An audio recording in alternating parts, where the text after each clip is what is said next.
Breaking news! Breaking news today! The New Humans Company announced they'd offer another award for the 13th International Jewellery Show. The company claimed that the person who filches the heart of London can collect a £1 million reward at number 15 Bond Street. Reliable news sources reveal that several people have failed and been arrested, including big names like Greedy Jack, crime duo Payne and Drizzt. Oh, excuse me? Hello?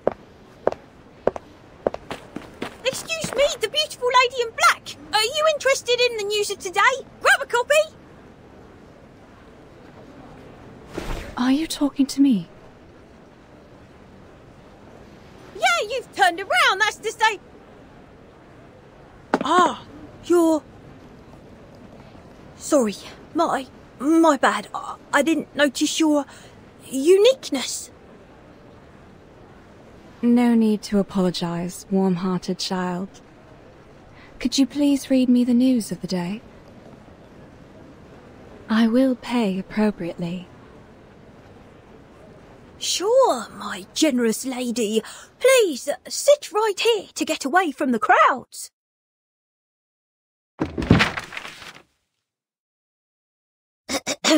Hope you don't mind my raspy voice. London faces severe public security issues. Approval rating might drop.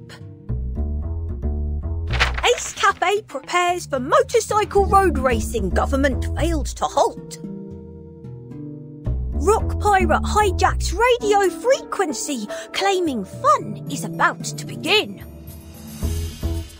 Artistic freak on street. Police warning over colourful bubbles.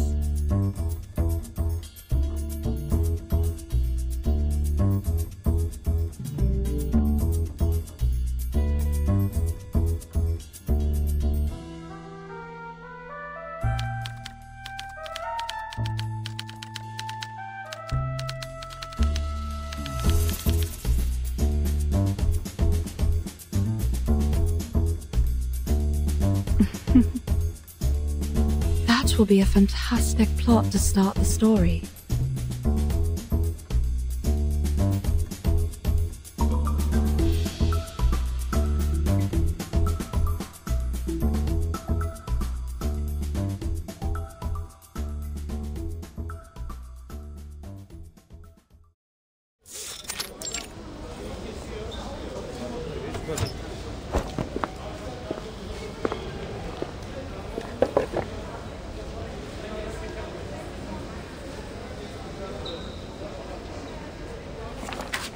We are here with full sincerity, Sergeant William. Certainly. You made all our headlines. Londoners know what you've done. However, your proposal for security companies in maintaining the security of London doesn't conform to the principles of law enforcement. What's more, the public is still alert to security companies. You know, after the Ramirez incident, people no longer trust security companies. Ramirez? Oh, Jesus. Why do you compare us with an Arcanist company? They never make any security plans, nor do they resort to weapons or force. The only thing they have is the stupid brainwave, which definitely brings all kinds of trouble. They even claim possessing the imagination that goes beyond all thieves. Good heavens, do you believe that? Why would a security company think as a thief? Well, hard to believe, though. They did create many miracles, just like what you are doing. Security that lives on the irrealistic imagination can amaze the public shortly, but the efficacy never lasts long. We are not that desperate to deceive the public with a fake trophy, nor will we commit suicide in the fear of punishment like their founder. Sergeant William, please trust us that New Humans is a robotics company doing the right cause. We have a well-formulated guidance on security.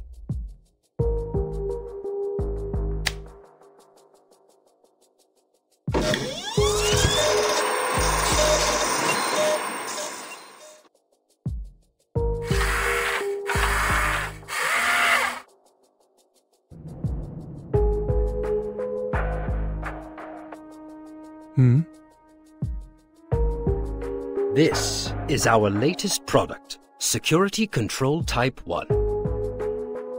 It carries abundant security measures including tear gas, endive worm powder, magnetic interference unit, and can detect any threat within a radius of 5 meters. Most importantly, it is fully under control and reacts to emergencies with 173 inbuilt programs. I think it is a reliable helping hand of our police officers. Just like now, if we switch on its sensor...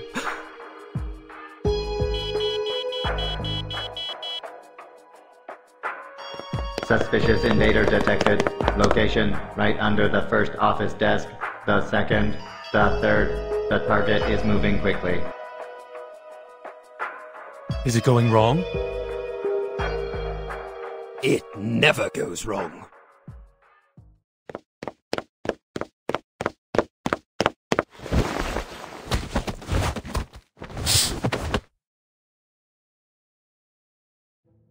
Hey!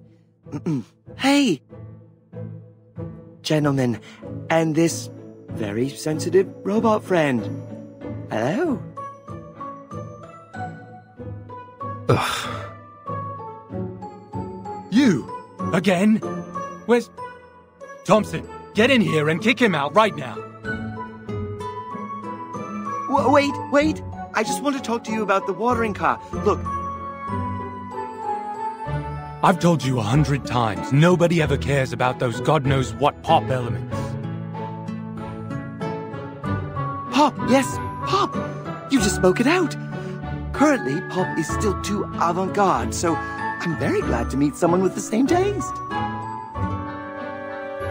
That's because you've tediously repeated it for ages! So you can understand our philosophy, and I believe others will...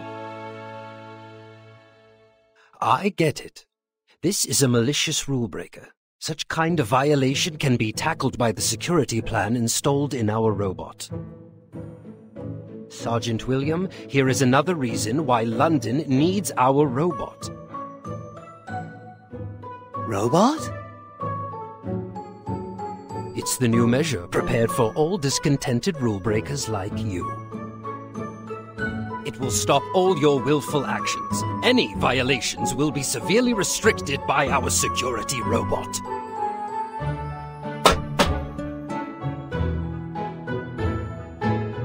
It looks not reliable at all.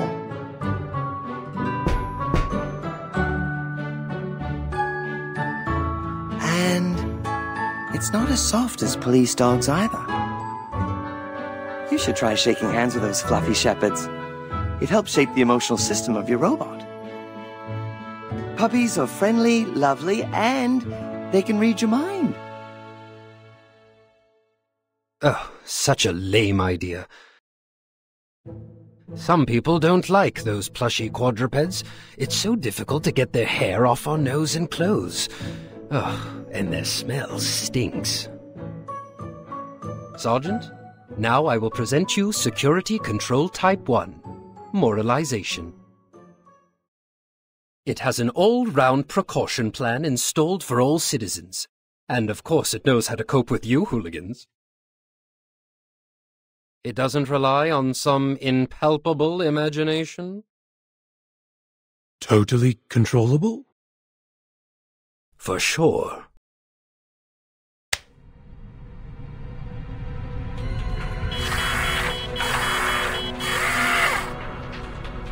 Hey! Malfunctioning, you iron monster? Keep away from me! What's in your hand? Put it down! That's rude! We want peace, not war!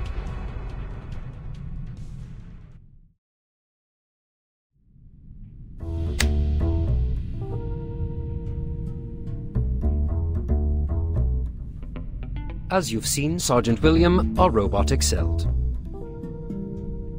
According to our research data, New Humans is winning the public.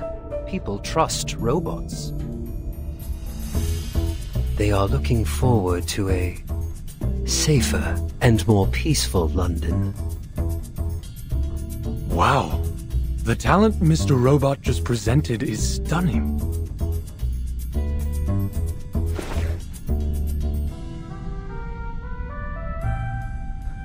Sergeant, please don't believe the nonsense he just said. London needs imaginative art parties. It needs street fairs for everyone to get their voice heard. London is utopian. I will throw a feast for more people to have fun. By then, our philosophy will hit the headlines of all newspapers and become a new title trend. Everyone will get to know and fall in love. Really? But we only receive countless complaints. About you, particularly. People just need some time to digest. London has been in chaos for too long. We need to thoroughly and completely root out all dangers and threats. I'm in total agreement, Mr. Iverson. I think New Scotland Yard will further consider the importance of security robots in London. Disapprove. This is a violation of civil rights and a defiance to liberty.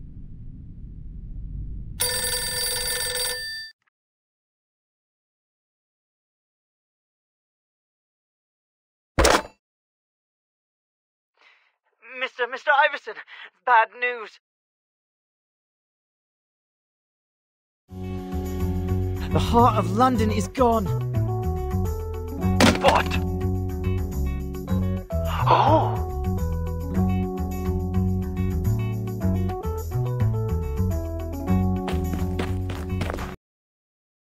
It's beautiful. This is what Father used to protect. But it is mine now. The robots can't tell real fire from fake. Just a few sheets of nitrate flash paper, they'd turn on all the fire sprinklers loyally. Then, a steady stream mixed with slug essence from the firewater reservoir gushed out of the sprinkler heads. Miss AC, did you see how the robots were glued to the floor, unable to move? If they had emotions, they would have cursed me to death. Are you satisfied with the answer, Miss AC? One last to go, Melania. What a strict mentor. No worries. I will get back to the hotel as planned. Right on the dot.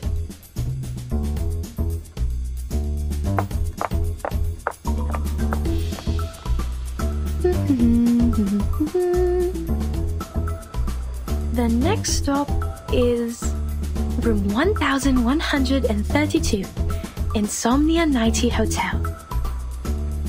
Get to Regent Street, take a rest on the bench at the 5th flower bed for 3 minutes and 25 seconds. Then turn into the lane next to Honey Candy House.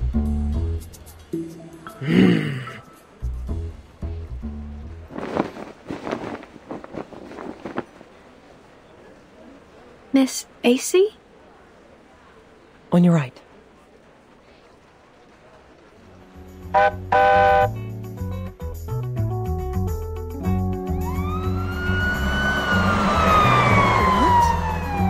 What? What's going on?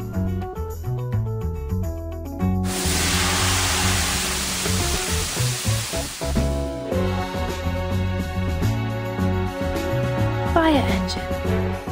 Bubbles? Is this the latest way to extinguish fire? But why is it here? There seems to be something wrong with the bubbles. Not good. Leave.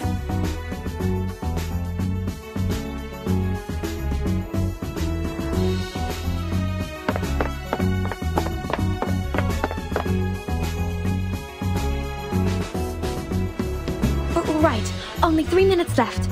I must go now. Don't stand in the way, hey? That's not the direction, boy. Ah, I see. That's a ski resort on the snowy mountain. Best place for vacation.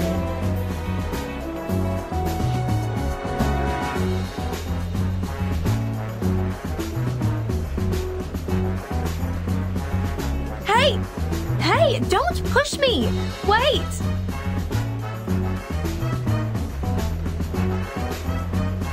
Elders and youngsters, friends who are passionate or reserved. Welcome to the Bang Bang Frisbee Rock and Roll Party! This is an improvised and liberated event of art that everybody can join. This is the utopia where you can totally voyage far even with myopia. This is our world in the future. Yeah! Who's this? Ugh, a knobhead causing traffic jams on my way? There's no time.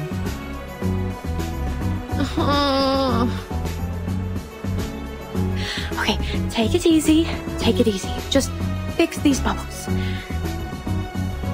There must be something that works. Disguising caps, sticky balls, hiding cups.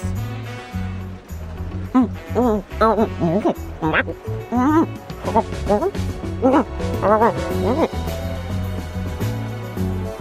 it! The smart detergent gun. 23 detergent balls at one shot. In a flash, it will make this place shiny as new. Perfect answer. Give me back my empty streets.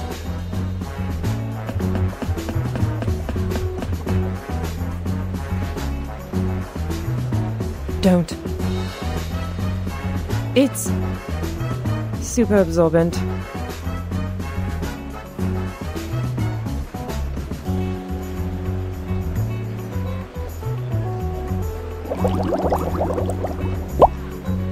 Oh, my adorable bubbles. Look how you embrace each other enthusiastically. Take it away. It is the summon of Euterpe, the revelation of terpsichore. Haha, thank you so much. That avant-garde, courageous, and innovative girl in the leather cap.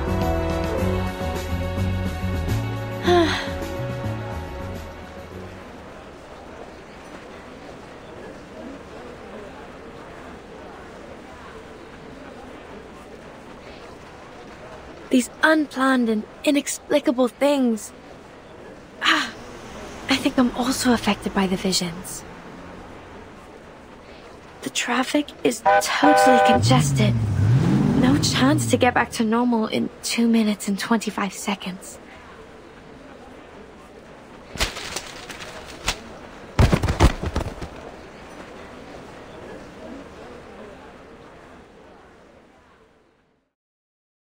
Honey Candy House. Insomnia Nighty Hotel. Calm down, Melania. You've sorted out a roadmap of all the blocks in London. You need a new plan. A bold new plan.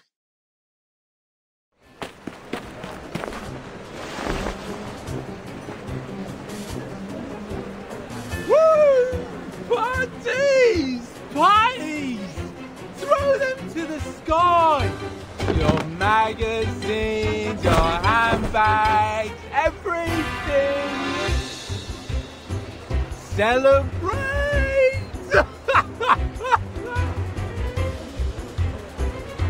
Hey! That's my magazine. What are you doing? What are you going to do with Miss AC? Give it back to me!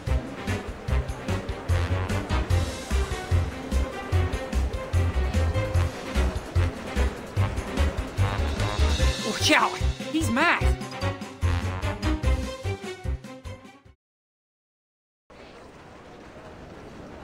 Jeez, I can't tell his strength just from his appearance. Well, Miss Melania, thank you for your bewildering variety of gadgets. I would have been in trouble otherwise. If there's anything I can do for you, please let me know. Time is over. My plan. It all...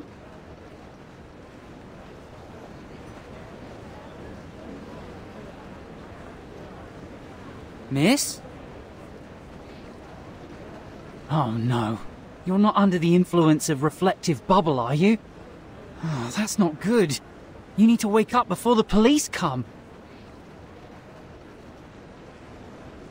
The police? You're right. I haven't finished my answer sheet. There are way more important things to do. I can't get stuck here.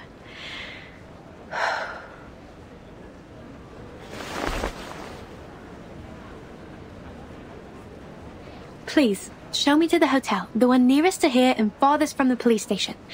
If you really want to thank me. Rest Inn? Maybe you could take your chances there. A better choice would be Insomnia Nighty Hotel, but apparently the way there is blocked by the stupid fire engine. Rest Inn is around the third corner down the lane from here. By the way, stay away from those nutters dancing in bubbles, and keep an eye on your handbag, so you don't end up like me.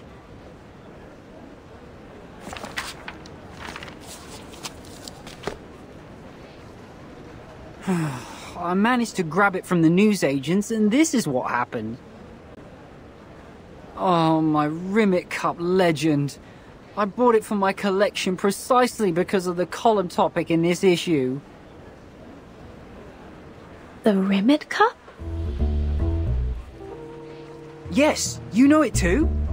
The same trophy that was won by Brazil 4 years ago. It's suddenly missing during the exhibition and was replaced with a counterfeit by a thief where nobody knew. The security company failed to do anything and thus paid out a huge compensation. The genuine thing was only found in the trash months later.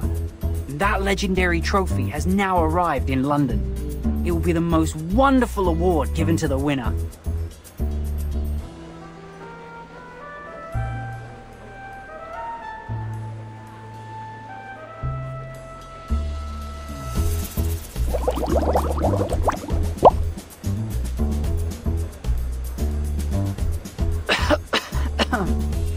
Wow.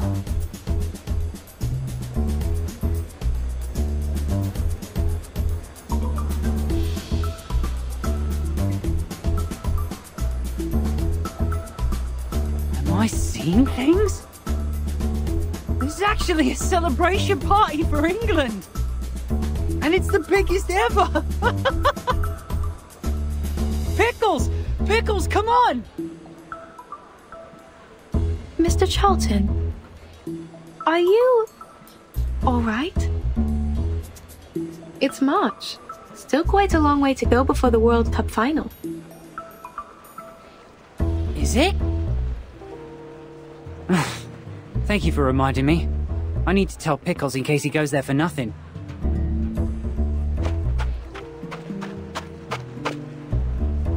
Pickles?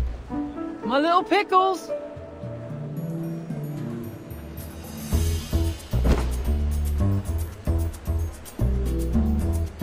He shouldn't have let his guard down.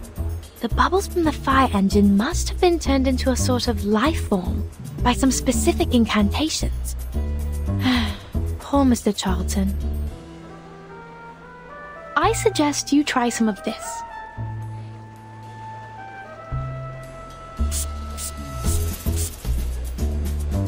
Stinky Mud Freshener. It cleans the air nearby with its brutal destructive power. Only with a slight side effect.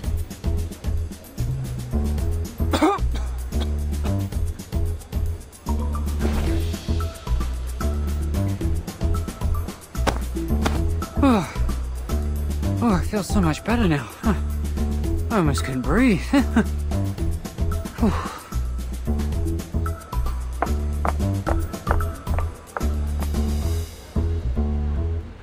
Hey! Thank you, Miss Melania! God bless you and have a safe journey.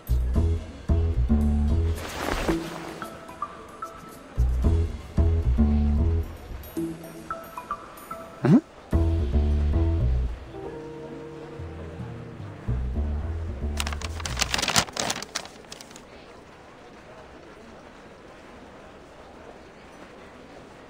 You're welcome, Mr. Charlton.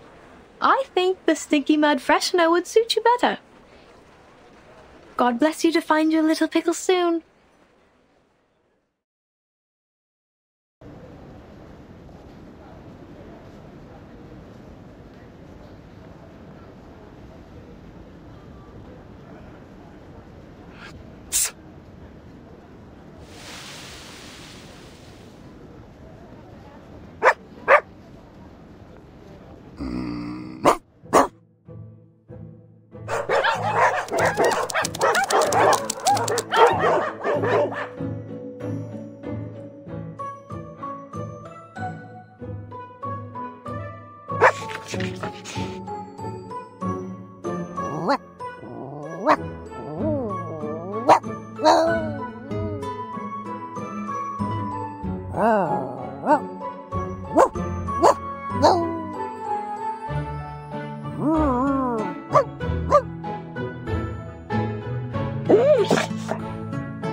The front door of A's Cafe faces the North Circular Road.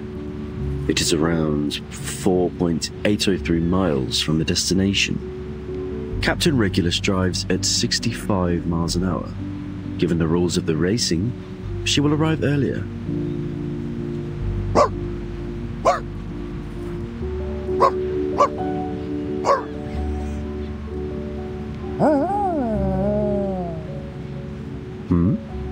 There is a lovely puppy.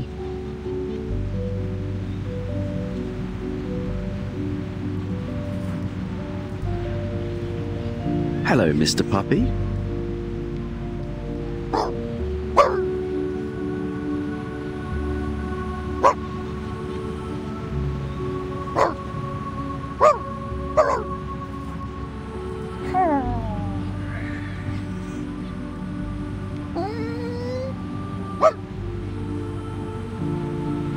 look a bit nervous, Mr. Puppy.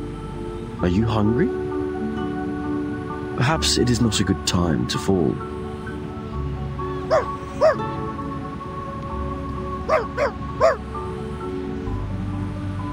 Please don't show me your tongue at random. Makes this apple feel stressed out. Captain, help.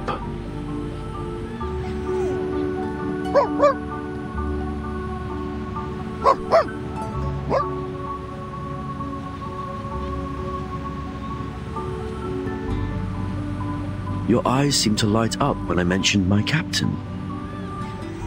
If Captain Regulus finishes the racing trouble-free, I might introduce you to her. But now, let's stay away from each other, puppy.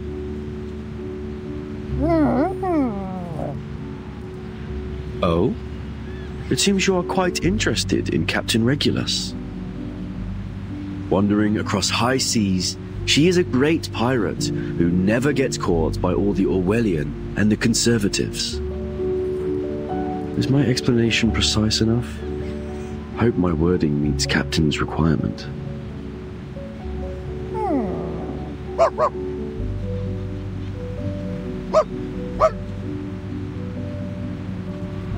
I think you will like her.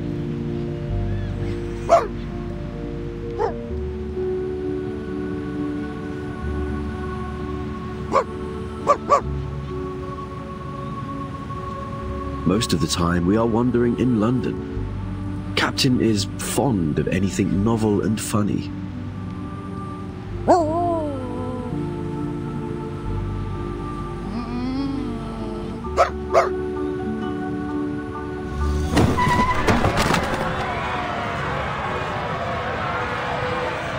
Oh, I am sorry, little puppy. I have to go.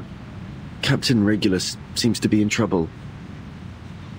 I really enjoyed our conversation. Hope I can fully understand what you say next time.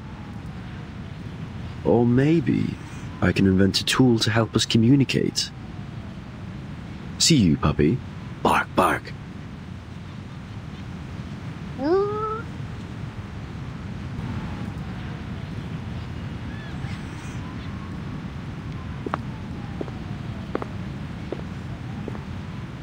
Freeze!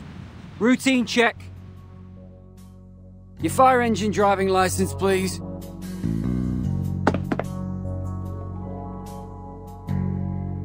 Hello, Mr. Officer. Again? Within a month, you visited the police station 13 times. Stirring the pointers at Big Ben, dawdling at 10 Downing Street, dyeing Tower Bridge with waterproof paint. This time you threw a messy street party, didn't you? It was not a mess, police officer. You're suspected of breaking traffic laws. It's reasonable for us to arrest you right now. Wait, police officer, what? What I did is legitimate. I've applied for the use of fire engine to the sergeant and got approved.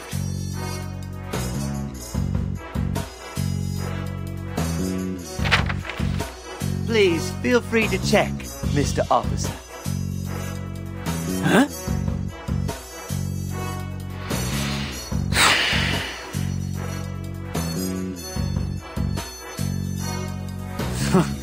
Can't believe the sergeant would approve such a ridiculous application. That's what he approved. But how are you going to justify those weird bubbles? Which one are you referring to? The laser bubble that reflects people's dreams? It caused all the people at the square to fall into a deep sleep for 2 whole days. They experienced the most unexpected but best holiday ever. Honestly, I really envy them.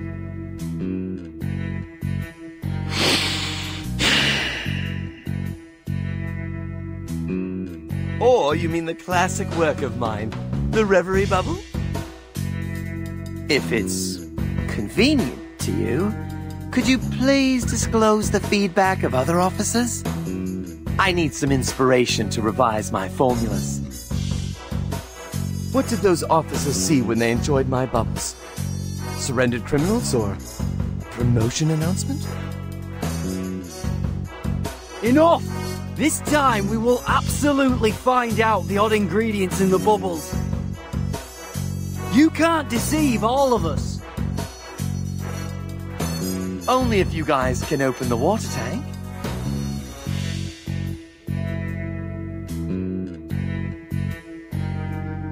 At least up to now, you don't have enough evidence, Mr. Officer.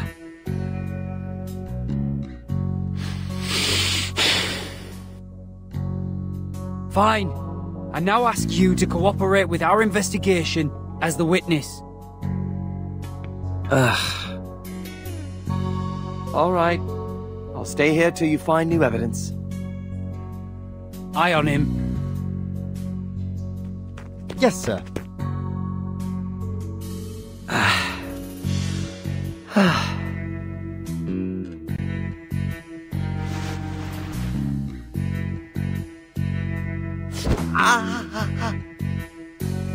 What the hell are you doing? Get up off the floor.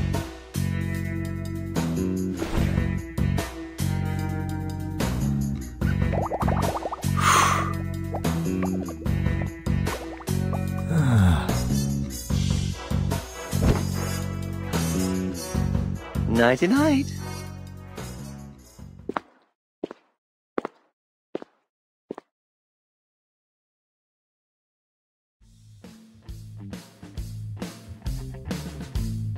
Back off! Get out of my way!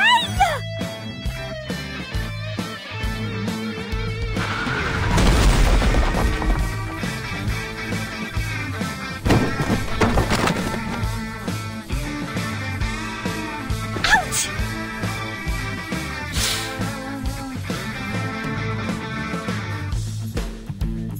Whoa! You a first-time driver? You ruined my game, boy! It's you.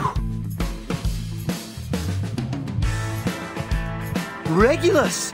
That rock pirate fraudster! You know me? I knew I had to watch out for you undercover cops lying in ambush around the track. What makes you think I'm an undercover cop? This is stigmatization. Well, you're right. Cops shouldn't be wearing such ragged clothes. What? This is a demonstration against the materialistic life, the code of freedom.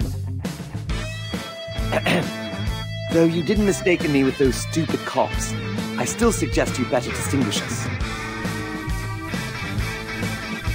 Ha! A humorous suggestion, ragged lad.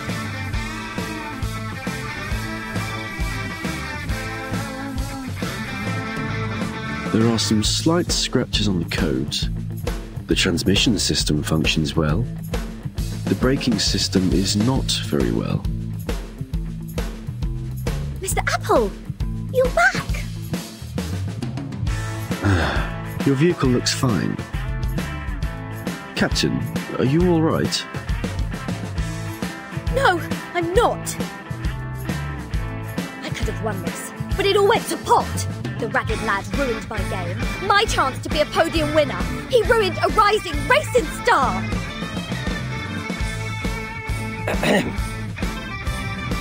I need to warn you again that any defamation might cause a lawsuit.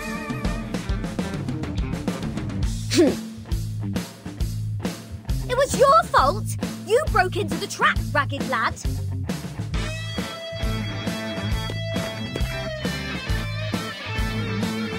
Sir, the lawsuit you were talking about, are you referring to those who are approaching? What? Bloody hell! They found me!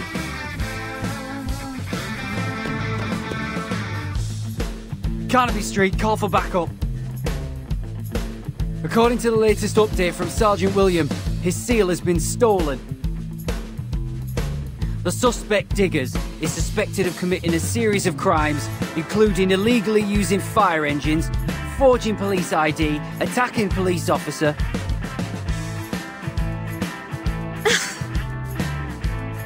We also found someone illegally held an MRR competition on the street, and the suspect is likely Regulus, the rock pirate on the wanted list. You two, freeze! Cooperate with our investigation. Whoa! Run!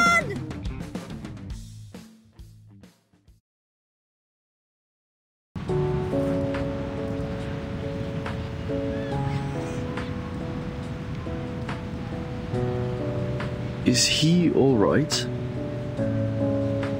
Maybe, if all his statements are to be believed.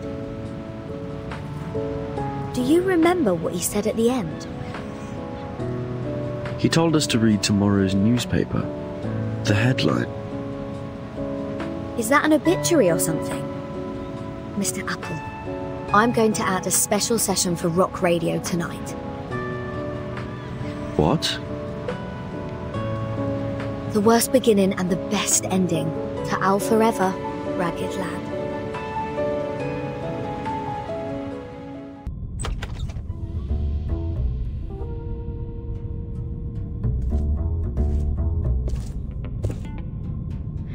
Finally, I'm back. 25 minutes and 38 seconds. I can't believe I'm 15 minutes late. Ugh, blame it all on that bloody fire engine. Still need to work on your flexibility.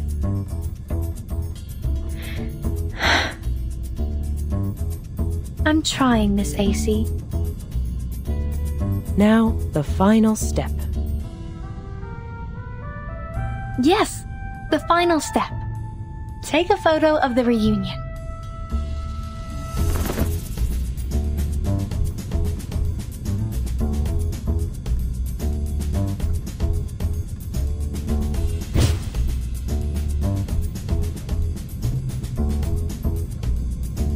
Although there was a little challenge at the end, I was able to complete the answer sheet successfully. What if I enjoyed the photo shooting? Twitching eyebrows, stiff smile. You'll like him.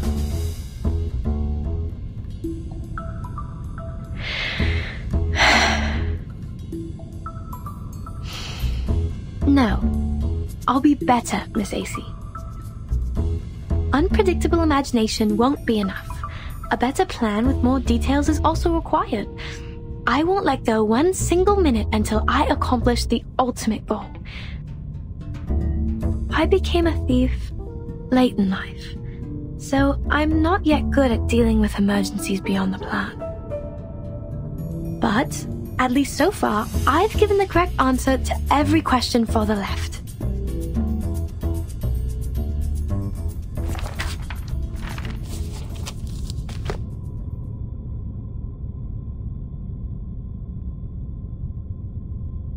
These are what Father used to protect.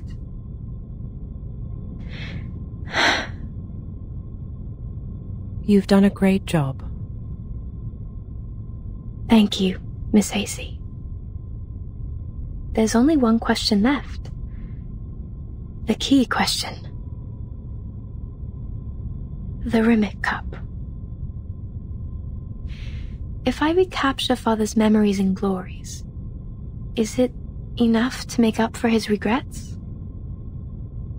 Father, will he understand me? Maybe you should meet him.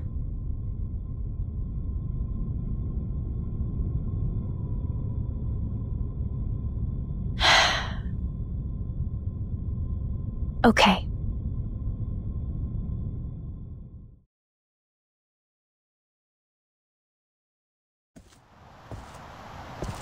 It has been some time. When the company went bankrupt, we couldn't even afford a decent cemetery.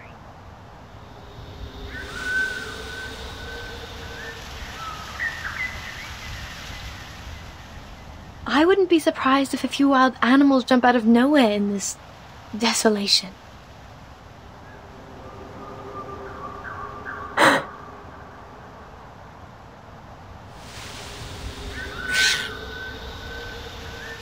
Excellent judgment. Critters! It seems they've made this place their playground.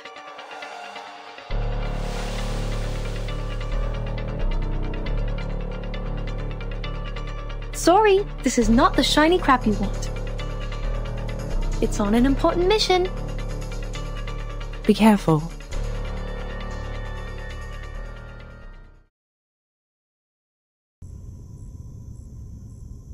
Whew. It's a rather wise decision to carry around Ziz popping nuts.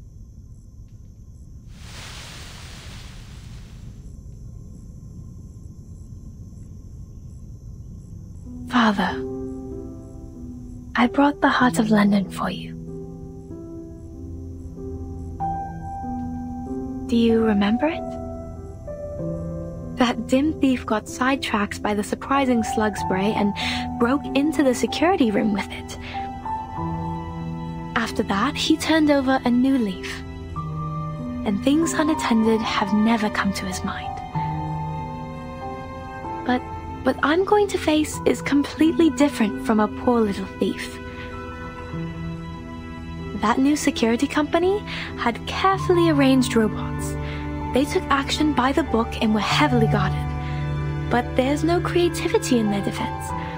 All actions were exactly as they were in the guidance on security. Not even as surprising as a fire engine. It should be the best of times for thieves.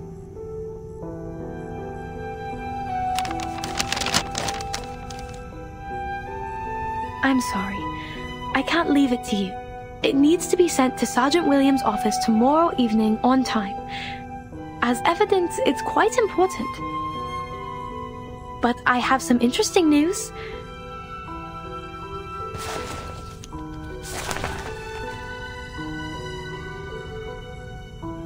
The world seems to have changed a lot.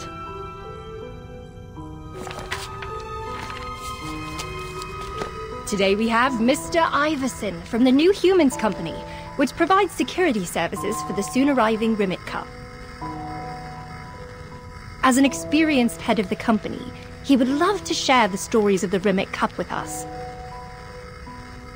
Years ago, the Rimmet Cup was under the protection of the most well-known security company, Ramirez, but magically disappeared overnight. It only took one day for Ramirez to retrieve the cup. This flourishing company received waves of compliments, and people were celebrating the story of a false alarm. Everyone, including us, thought Ramirez defended their reputation. But, unfortunately, evidence from the verification agency showed that the Rimmet Cup they brought back was a counterfeit. They were confronted with the pressure of forgery suspect and the disappointment from all the peers. The imagination of Ramirez caused catastrophic havoc to the whole society. We then have to put aside the security theory held by Ramirez and return to the more science-based and reliable guidance on security. As it turns out, any security theories without regulations are castles in the air. It's a pure joke.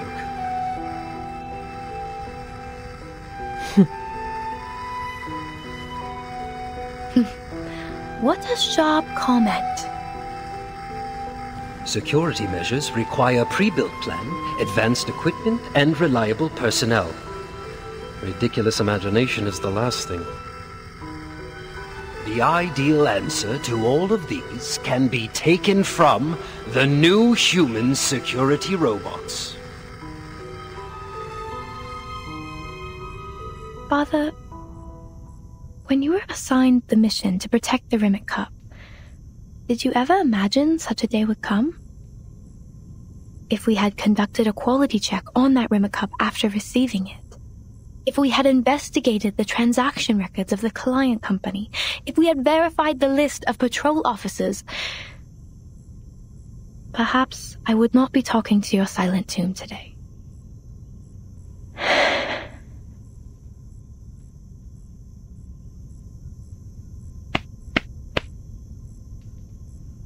Cheer up, Father.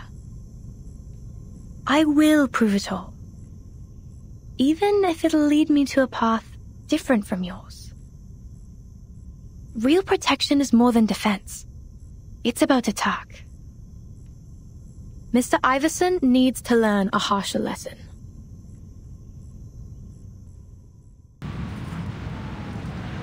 Extra, extra! The event's about to change London!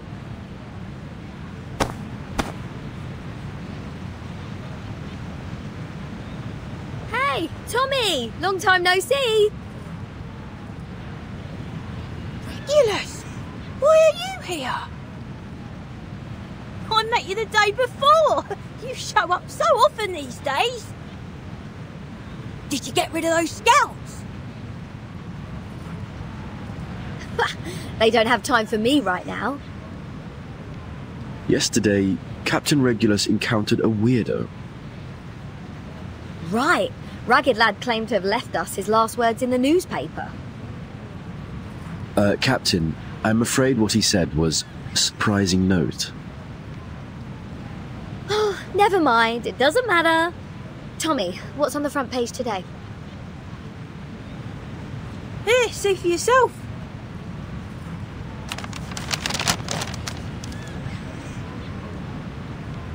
The Ribbit Cup exhibition starts today. Carnival for fans.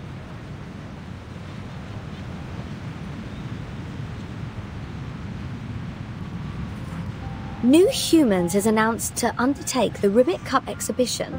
More security robots will be put into use to replace human jobs. If all goes well, the security systems will be introduced to the police after the exhibition. London will embrace real peace. Far more reliable than humans, meticulous enforcers, an all-round urban security landscape.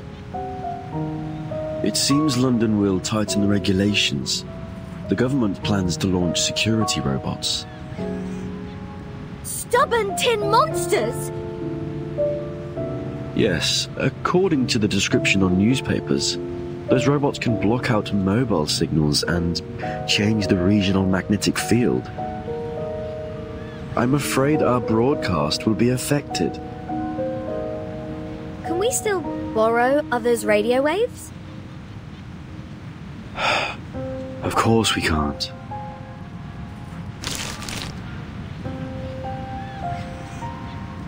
Ugh, crap!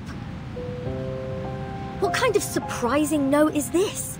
If the robots take over London, my plans for a Pirates gig will go down the drain. New Humans. I get it. Ragged Lad is part of the robots team. Or maybe even a badass boss trying to take control of London. No wonder he seems to have a problem with the cops. Blimey! This one is huge! Are you going to provide your first hand to the press? They must be interested. Never mind. He saved us once after all. A friend will persuade him to abandon this evil plan. Captain Regulus will never forget friendship for profit. Oh, shame. That's a heap of dosh. He can even get your cycle some fancy equipment. Huh? Tell me first, how much do they pay? Captain. I was just curious. Just kidding.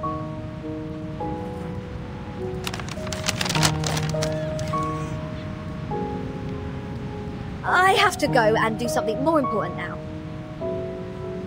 Cheers, Tommy. Bye. I'm here if you change your mind.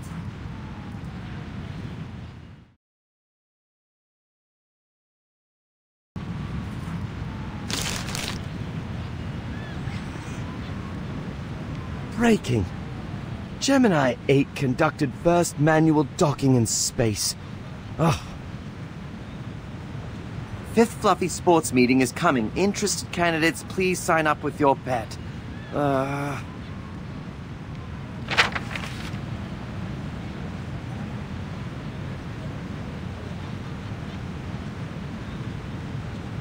Police notice. A man controlled a watering car with special means and deliberately violated public transit. He will be detained for 3 days as a punishment. How come? Party theme, the key points of my speech, post, future trend of art. None are mentioned. A brand new world was born yesterday, but most people don't have a chance to celebrate. Gloomy clouds haunt the sky of my utopia. Shame on London. Shame on the world. We need to change. Radical change.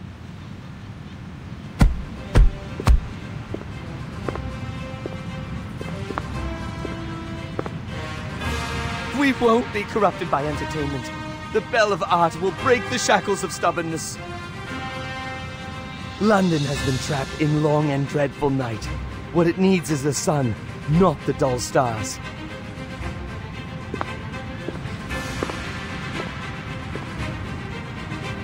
Deserted street won't attract many people. We've been used to following the crowd.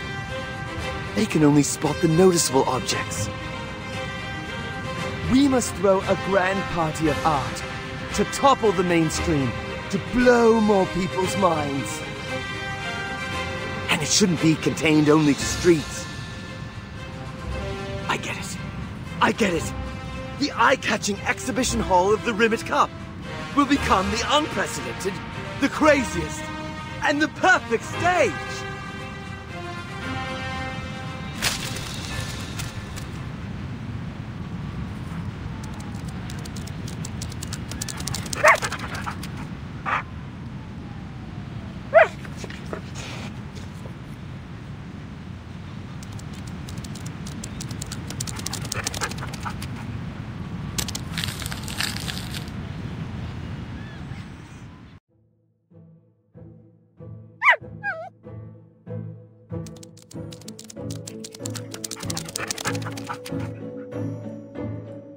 Wendy, I've told you so many times, no picking up litter on the road. What have you brought back this time? Open your mouth.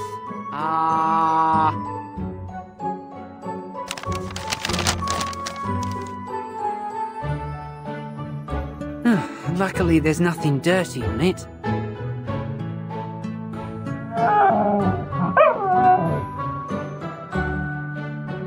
Oh, gosh, it really messed with my head yesterday. I almost forgot something very important.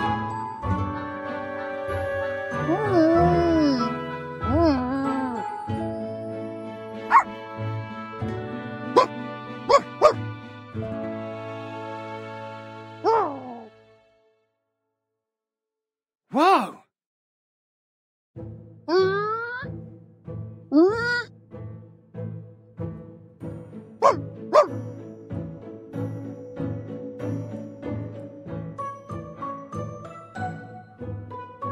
Kids, look! Look at what good news our little Wendy has brought home. The Rimmit Cup exhibition starts today. Now I have a better idea. How about visiting the Rimmit Cup exhibition this afternoon?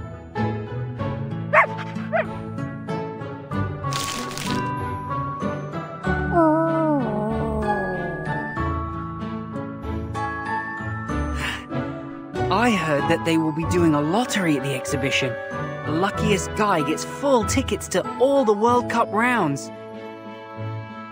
Our little Pickles is definitely a lucky pup, just like every other draw before.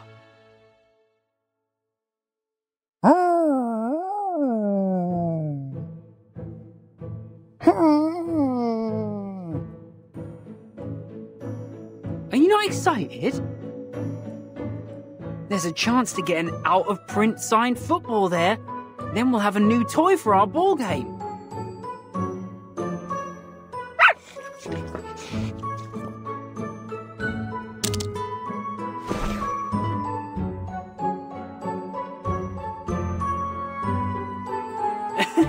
calm down, Wendy.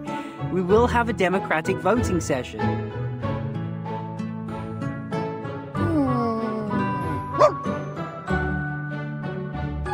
Now, does anyone not want to visit the Rimmet Cup? Raise your paw, please.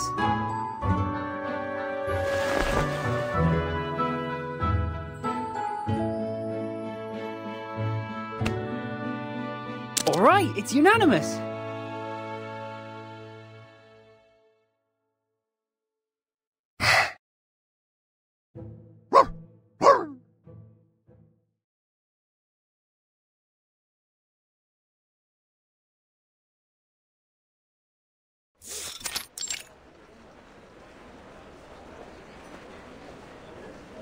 Mum, look! That man! His hand is glowing with colourful light! Dear, you promised me you won't make a scene when we're outside and no yelling at strange things. All right, Mum.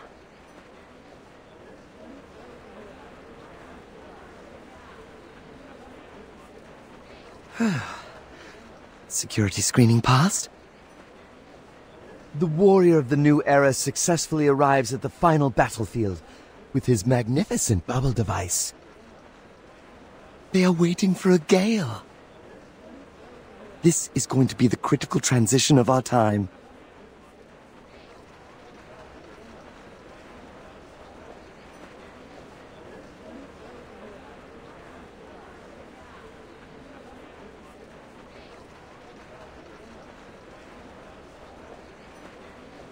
Bollocks! What is that?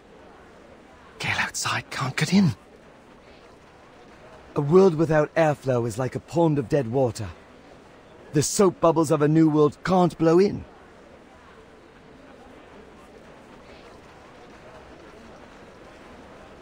But a real artist never loses the guts and grit.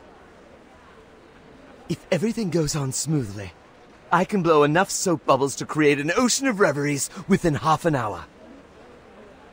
I just need to cover myself.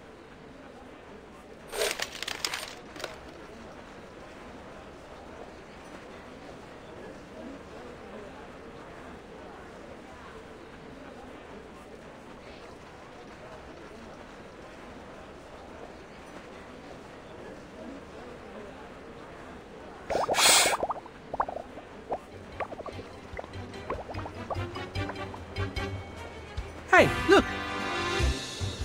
How would someone blow bubbles indoors? What a funny smell.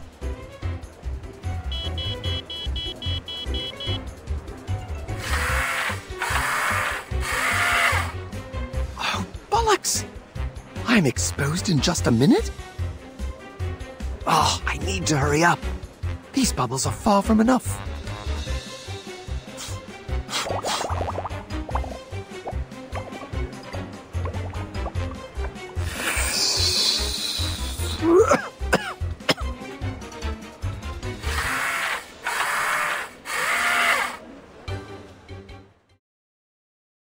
Hey! Seriously, you should respect and treat an artist fairly.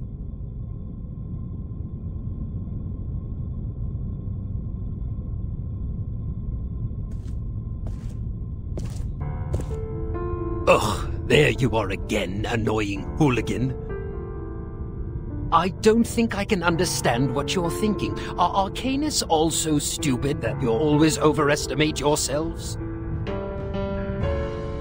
I am not defeated, Mr. Iverson. The fire of art will never be extinguished. Just like our craving for utopia never ceases. Annoying blabber. Though I don't know what stupid idea is lingering in your brain, obviously you just failed again. Utopia is not stupid, sir. Without a goal, life would be stuck in the mess of corrupting materials and entertainment. I'm sure, soon enough, people will have the courage to speak up and sing for peace and love. I've met a lot of young people like you who chase unrealistic fantasies. Ignorant and hilarious.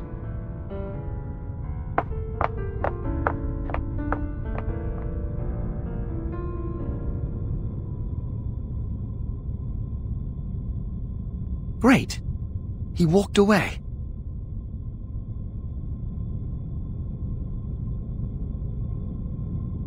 I've entered the exhibition hall of the Rimmet Cup. I can't make any mistakes starting now. Climbing through ventilation ducts is just a slight sacrifice in order to awaken the rebellious spirit of everyone.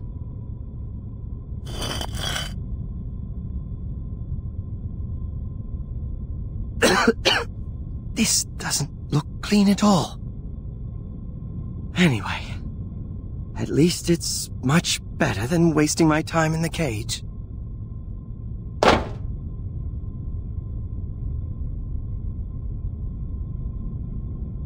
I can barely see.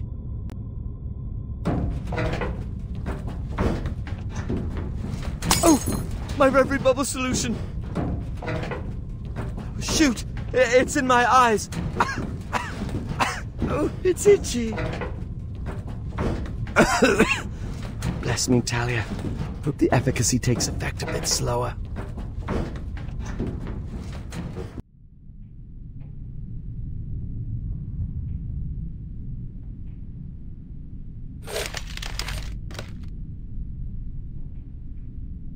All the fuses were changed recently. I'm guessing the head of security here is a pretty tough nut to crack. But unfortunately, too much attention to the guidance on security will probably lead to carelessness in other areas. Transferring all the human security staff and relying solely on the patrol and precaution of robots. The consequence is a 30-second blind spot in the monitored areas every 4 hours, 13 minutes, and 2 seconds. That gives you the chance to change the fuse here. That's right, Miss Acey. I will prove the ineffectiveness of the guidance on security in person, and start the show at just the right moment. Then our next plan is to meet up with all the security robots.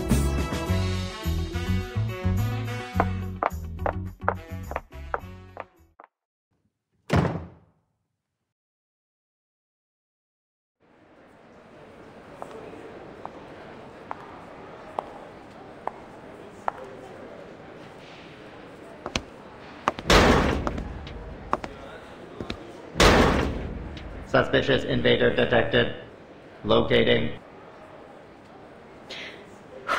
The last one.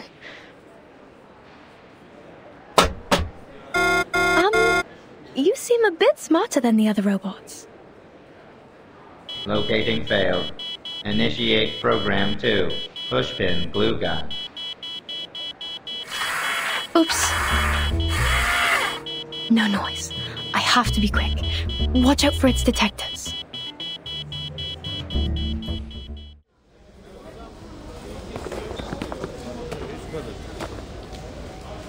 Ally exchange.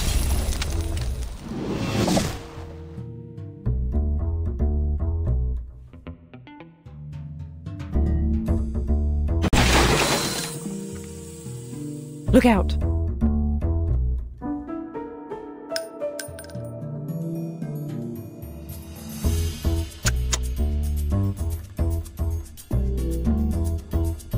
It's not tear gas or electrode bug spray.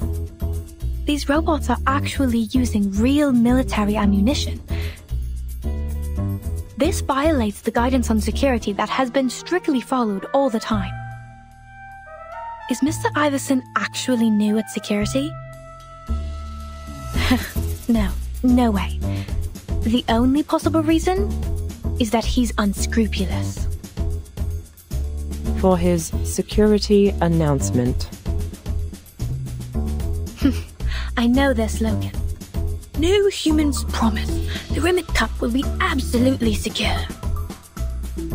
Everyone's happy to accept the hyperbole and believes it to be true.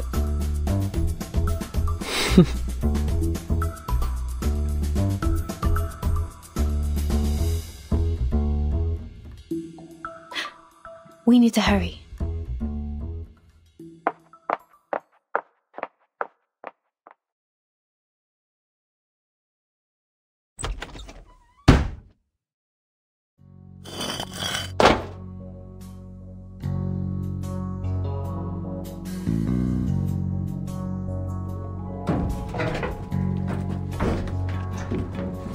Turn 45 degrees left and move 13 steps farther.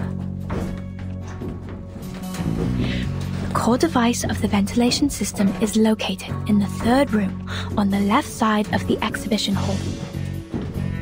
There's no necessary living conditions and lighting. Normally, no one will be there. I will have plenty of time to adjust the airflow.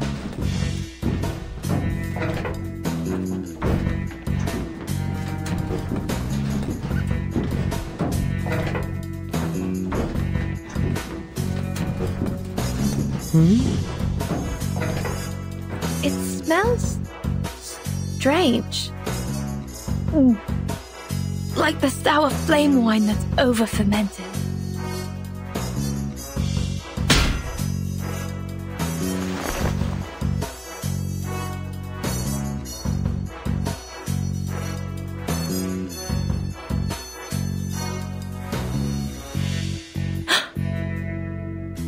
Oh, there you are. You are... What's going on? There's actually an ambush here.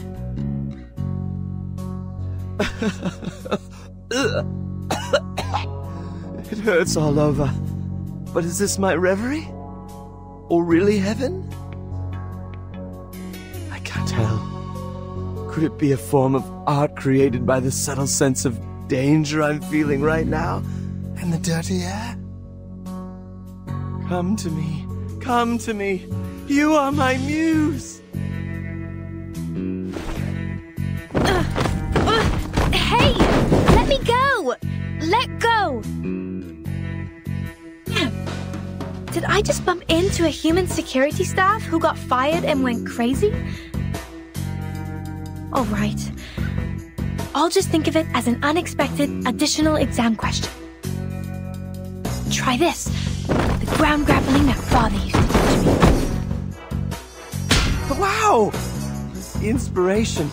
My inspiration never lasts long. I've never experienced such vivid pain from the reverie. Huh? Still holding on? One more time. Oh!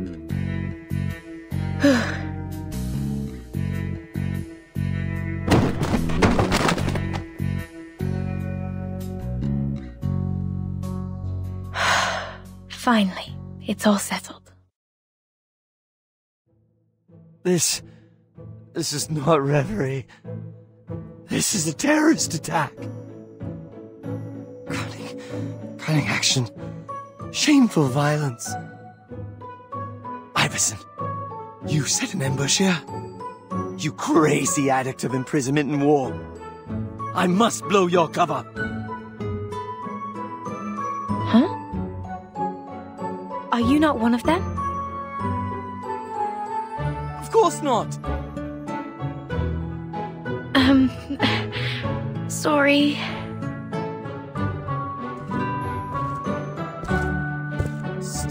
Stay away from me. You must be the demon that Iverson summoned. You're more horrific than those robots. If I say it's all a misunderstanding, would you understand?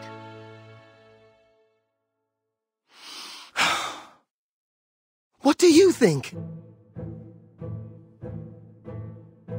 A little reckless. Miss AC, I know. I'm too nervous. In no way is there any possibility for him to be a security staff. It sounds like a joke. I must claim that violence is the antonym of art. We should resort to a more sensible means to fight. This is the reason for us to oppose those Iversons who abuse the use of force. Couldn't agree more. I don't intend to abuse the use of force either. It's the biggest difference between Iverson's company and ours. Really? I still feel pain in my neck. It's just an accident. As compensation, I will get you out. Fine. Apology accepted. When will we start off? In 5 minutes. I have to change the terminal valve in the room first, adjust the position of the deflector in the duct, and change the airflow from the spiral fan. Abundant magnetic glue will be blown out of the ventilation ducts by the spiral fan and adhere to the robots. The fine glue will paralyze them. Completely. After that, you could just waltz away. Sounds like a big project. Do you need my help? Absolutely. Stay as far away as possible from the regulator valve behind you. Ugh.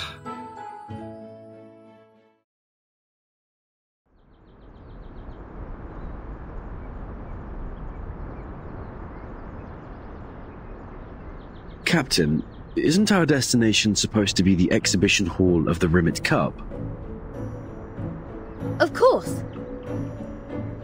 I think we just missed the front gate at the junction we passed just now. Where we are now looks like a deserted back door. And there is a no entry sign. It's not important. It's not good for the fan-favourite disc jockey to appear in the crowded areas. I don't want to make a noise. Oh, I see. I thought it was because Captain didn't have enough budget. That's a complete misunderstanding. Our aim is to convince the ragged lad to expose the evil plans of those tin monsters. Of course we can't just walk in.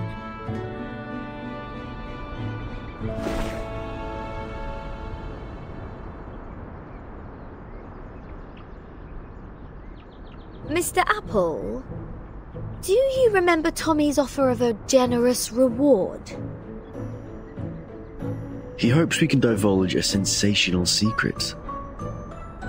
Captain, it seems you really want that bonus. Of course not!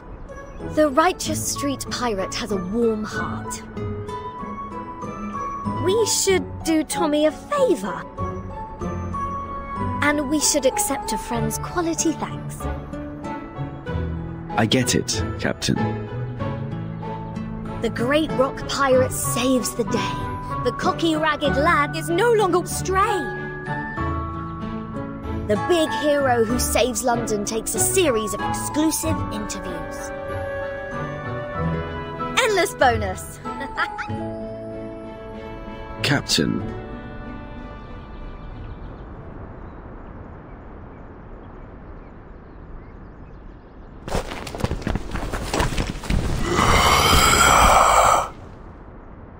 Captain, watch out!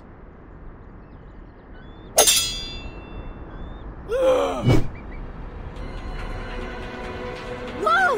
No violence!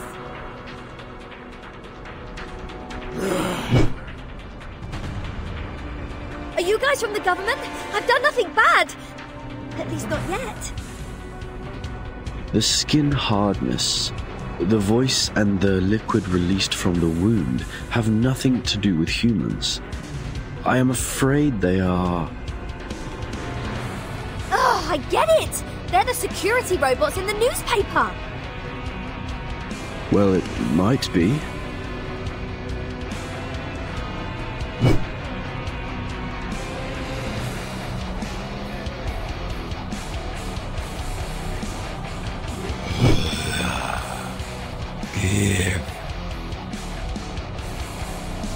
Oh!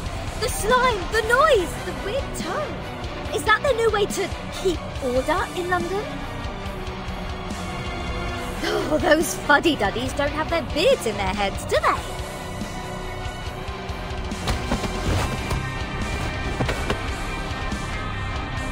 We'll have to change the plan. London must not be taken over by these ugly tin monsters. We need to expose the security robots to the public for what they really are. They're violent, rude, and extremely dangerous. This apple will fight by your side till the very end. No, you have a more important mission, Mr. Apple. Captain Regulus asks you to take over the nearest radio station. Roger that. Yeah. Stone.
It says clearly on the leaflet, we welcome everyone who loves football. Yes, mister. Then you should let us in.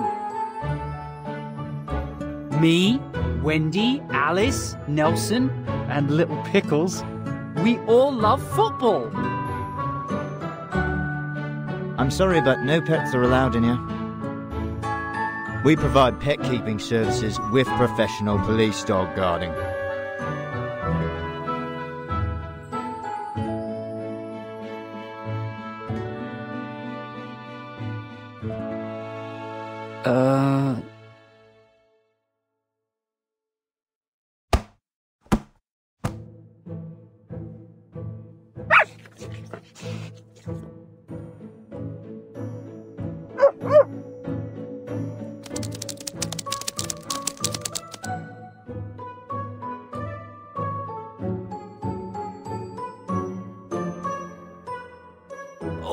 Don't bump your head, Wendy. Looks like we'll all have a good place to go. Have a great time in the puppy land.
Lovely to see you again, puppy with blue eyes.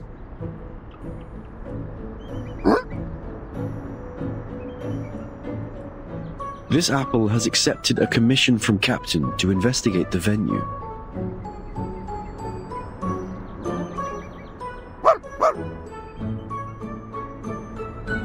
Oh, right.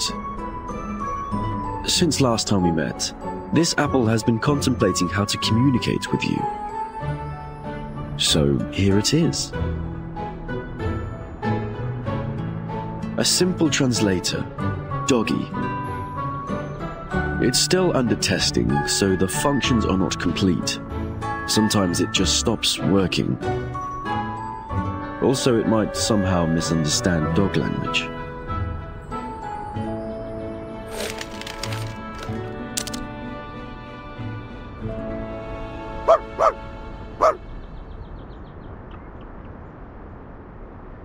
The puppy expresses his gratitude. It's my pleasure. It's a pity that this apple doesn't have adequate time to test it. You'd better leave as soon as possible. Those violent security robots may show up at any time.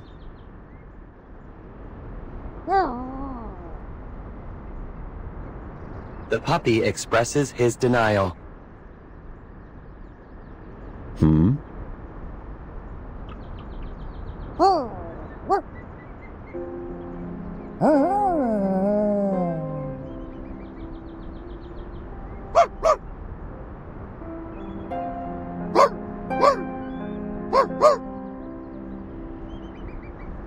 There is something very important for the puppy inside.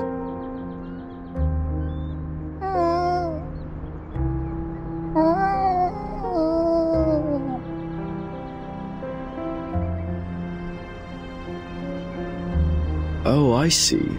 Fair enough. Let's head forward. In the face of danger, this apple will do his utmost to assist.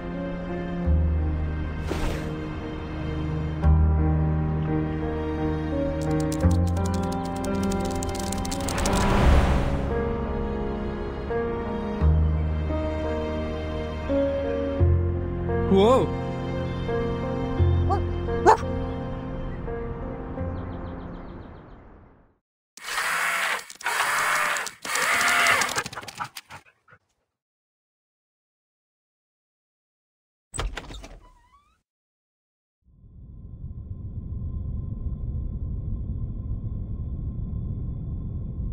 How do you find this place at a glance?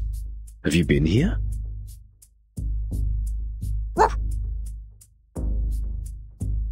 The puppy expresses his modesty.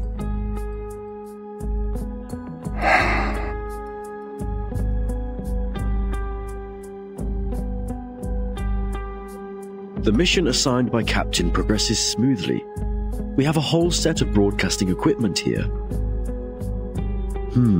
Then we only need to install a corresponding frequency interference device.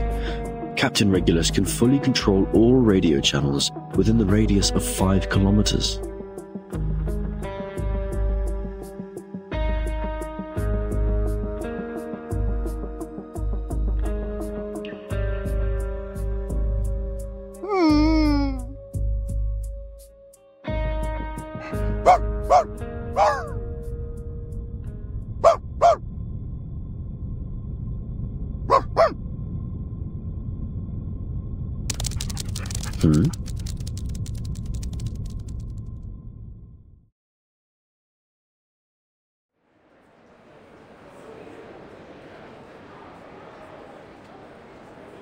Oh, bloody hell. Who let this plushy monster in?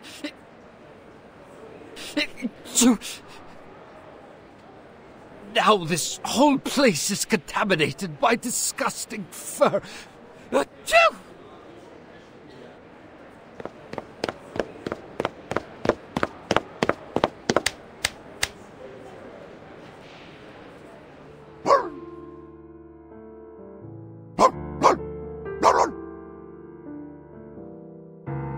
Robots! Where are my robots? Drag it out! Command received.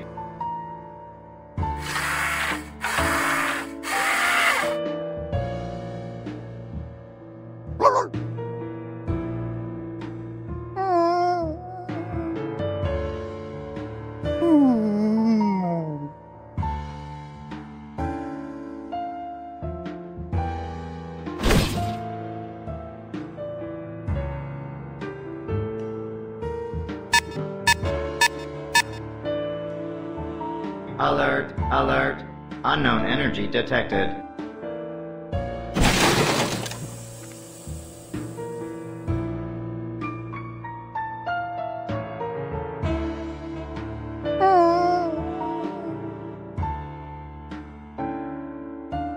What's wrong? You broke down?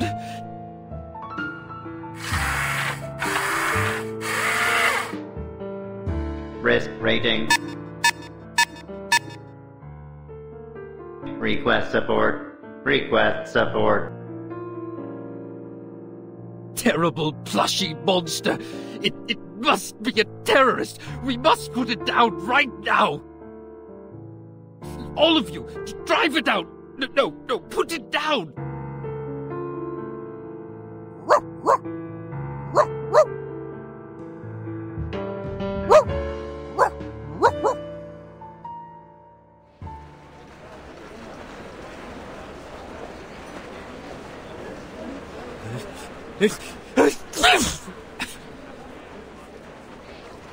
DEFCON 3!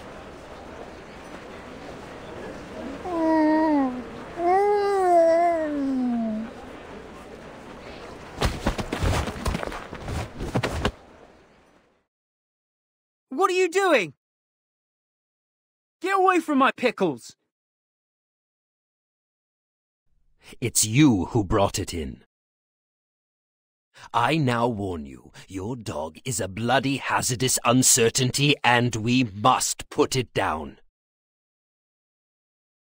What a humbug! He's not hazardous at all. Every one of our neighbours loves him. Let's go. Achoo! You don't have a voice here. You can't leave either.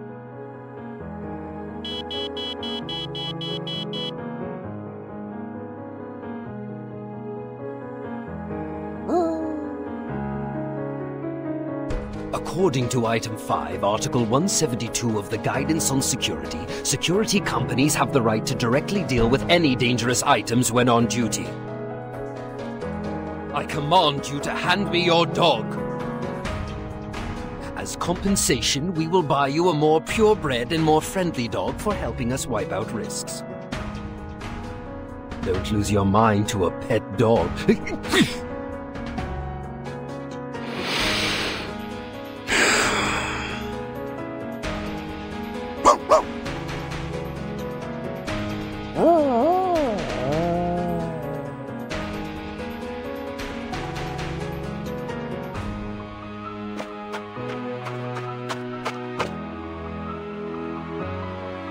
What the hell are you talking about? He's my friend. You crazy bastard! Would you ever leave your friend alone? Well, fine, maybe you would, you cold-blooded prat. Dead from the neck up.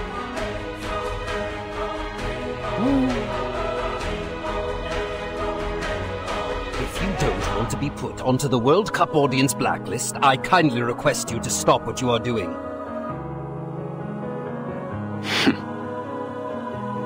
Very well done. But I'll tell you what, you can't threaten me. I'm definitely not leaving Pickles alone. Go f*** the World Cup. What a fool.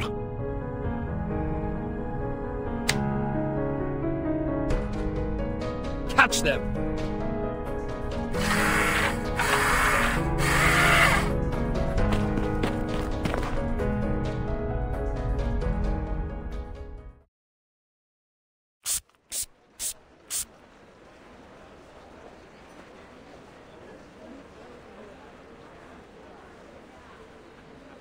Finally. Turn the ventilation system to the highest mode. I don't want any dog fur here. Other robots, go catch that dog! Command confirmed.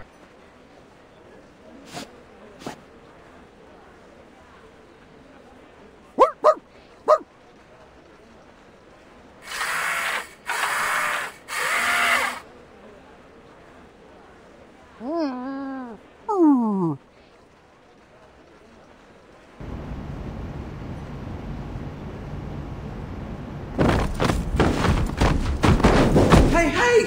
What's going on here? What have you done? Not me. The ventilation system suddenly started to work. This is the perfect plan you told me? We're going to be blown out! Hey! Slow down! It's too late! Crash warning!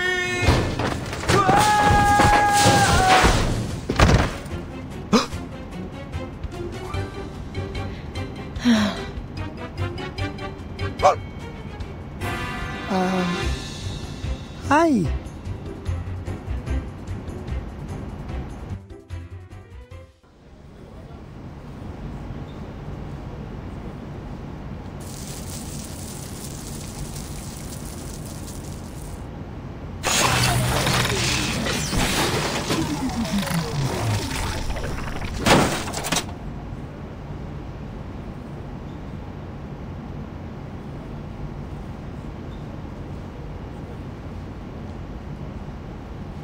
Nasty invader.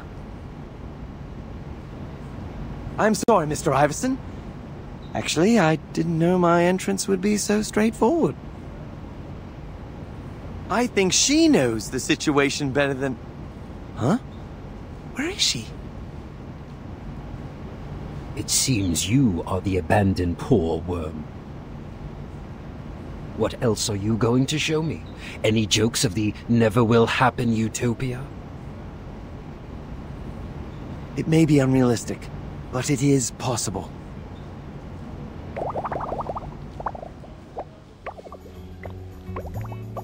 Whoa. Lots of bubbles. Is this the special event of the exhibition? These soap bubbles are... Ah, I see. The ventilation system is switched on. The soap bubble device I threw outside is malfunctioning.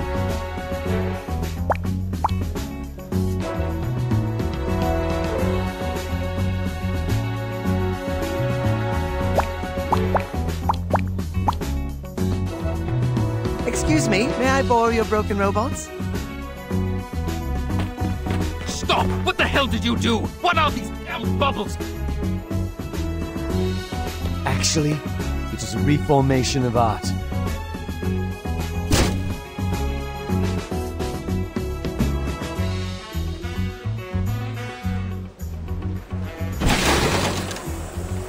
Get down from there, you bastard! Mom! It's that weird man! Is he provoking the robots? He did sign a safety commitment statement, right? My friends, have you been fed up with the dull and dreary reality? Do you want to get rid of this place of cliché and red tape? You once yearned for a better world, a peaceful world with music. Open your eyes and look at the soap bubbles in front of you. Now! and salute to all the transient beauties.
Get this hooligan out of here!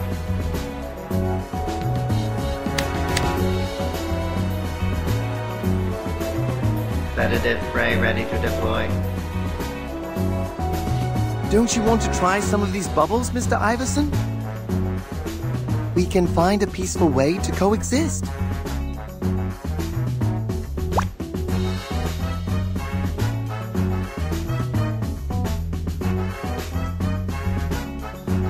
Boring little trick.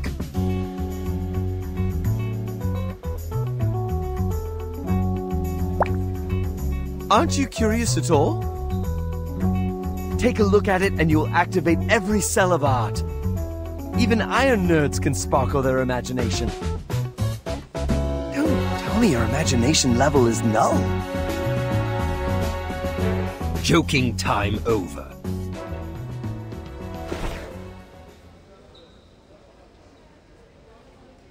Your utopia has always been a joke. Only hegemony, hatred, and force can push history forward. Vain revolt is like helpless barking.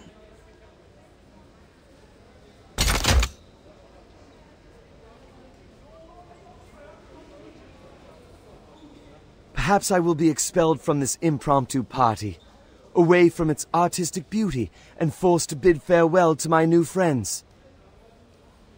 Perhaps people as insensible, cold, and numb as you will become mainstream in the end. But it is not now.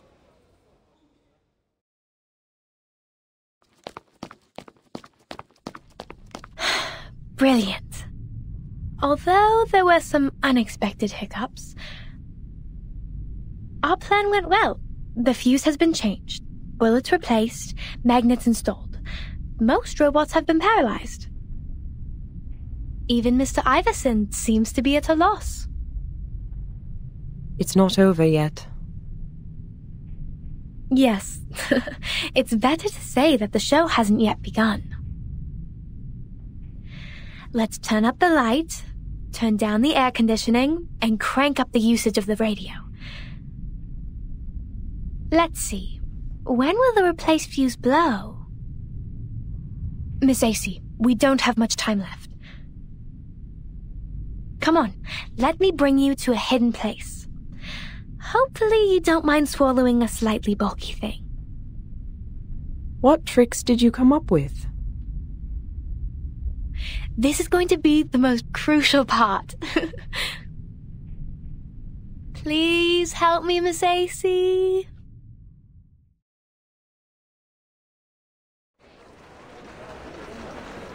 Actually, according to item 18 in the safety commitment statement, we need to arrest the violators who interrupt others' visit.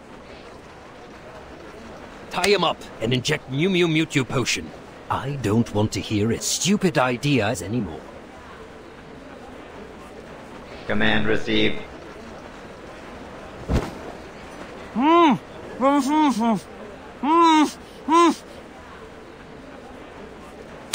Activate the spraying system. Clean all those damn bubbles.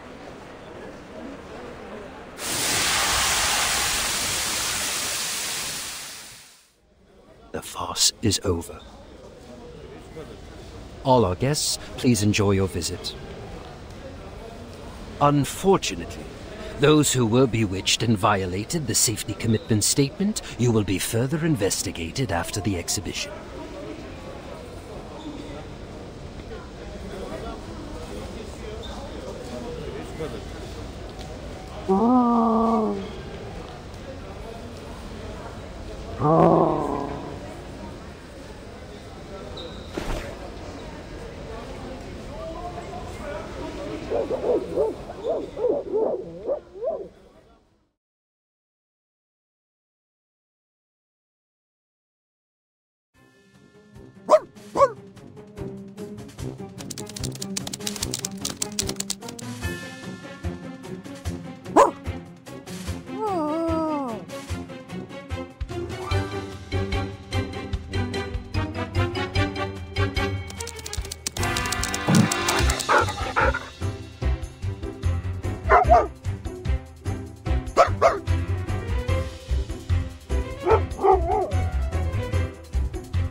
You cheeky dogs!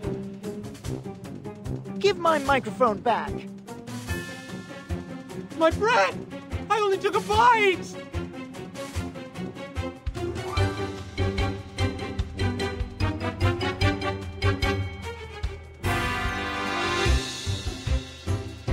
What's going on? Who let them in? Sorry, Mr. Ives. There are too many of them.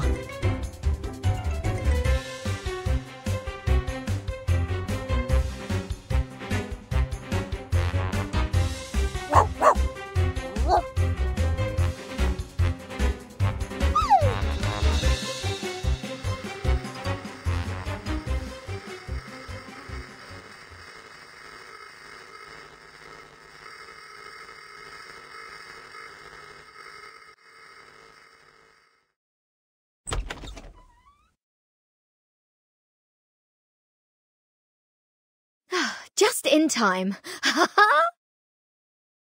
The sharp pirate captain has arrived at the grandest stage.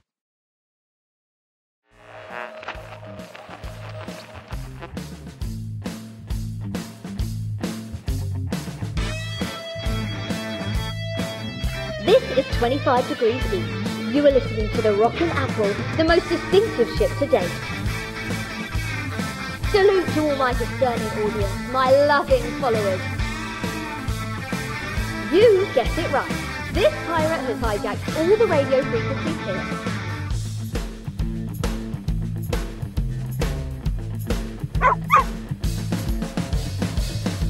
You're able to pick up Radio Apple clearly from anywhere in London. Whether you're cheering for the moment or wish to change the channel, whether you love rock and roll or hate all music, do not switch. If you don't want to miss the moment to unveil a conspiracy. A huge conspiracy about the London authorities and the compelling security robots. My friends, we are in the middle of a huge hoax. The London authorities have deceived everyone. It is impossible to have such obedient, flawless, safe and reliable security robots in this world. On the contrary, they use violence, harm citizens, and show no kindness.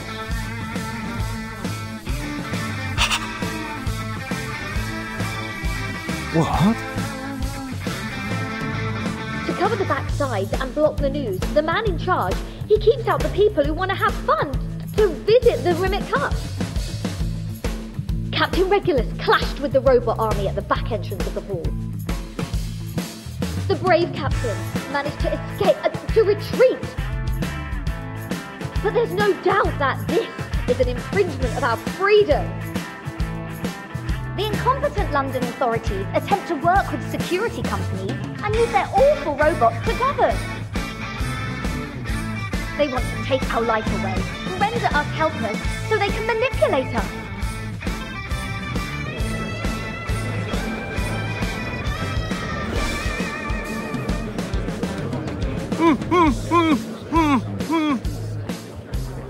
You have my respect, poor ragged lad.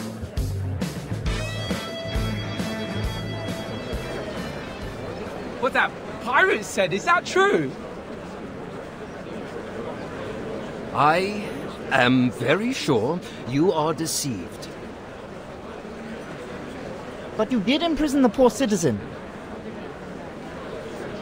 If that's what you think, I can now prove to you the reliability of New Human's security. Mr. Madbot, you and your evil plan have been overcome by the Justice Captain Regulus. London belongs to us, belongs to freedom! You're right. In such case, security guards are more flexible. You mean... Do something! These people are breaking the rules! Are you just going to stand and watch? Copy that. What are you doing? Run!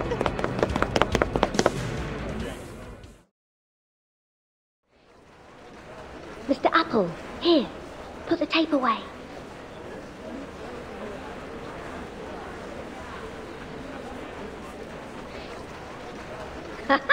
This pirate's instincts are never wrong.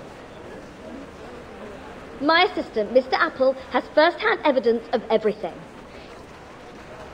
It'll be the most sensational news. Every news agency will invest millions on it. The next song, for the exasperated poor authorities... Huh? Why is the power out? Mm-hmm. All is ready. Go! Turn on the emergency light! And go check the circuit! Copy that.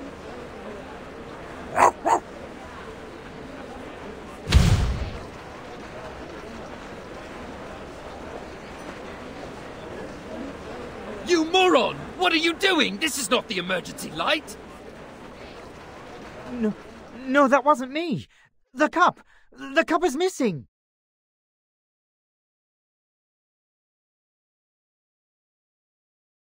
Flawless protection is just a disguise, while threatening is the essence.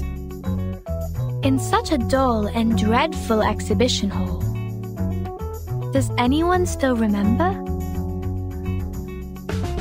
Those stories full of imagination and miracles?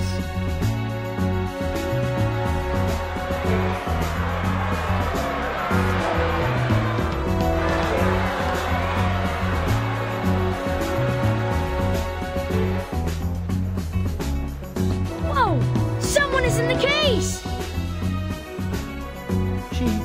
She holds the Rimmet Cup. How'd she get in there? Yes, it's finally back now. Back to Ramirez. Ramirez? The company that forged the Rimmet Cup and went bankrupt. You are... Oh, it's been a long time. The lead of New Humans, the witness to the events that year, and the lucky man who finally retrieved the Rimmet Cup, Mr. Iverson. You know the story of the Rimmet Cup better than anyone, don't you? Who are you?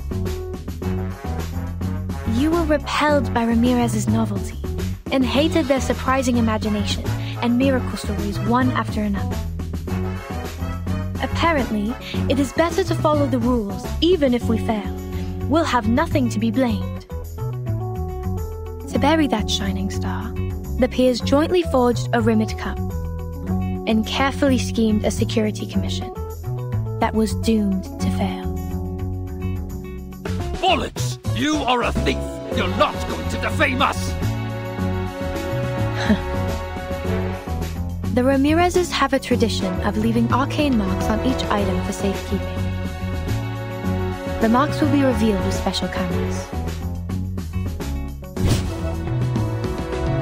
Yes, this is the real Rimmet Cup that we have never protected before. Now, I have finally found the truth.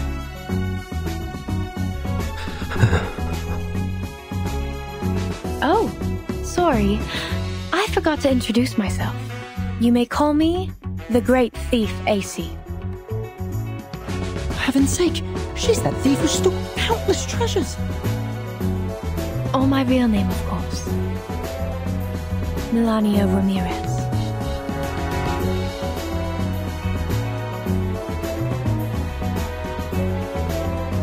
Mr. Iverson, what shall we do? Don't listen to her. Are you going to believe a thief? But there's no article on guidance that we could follow to deal with a situation like this. Fathead! Put her down, then everything will be fine. Gun ready.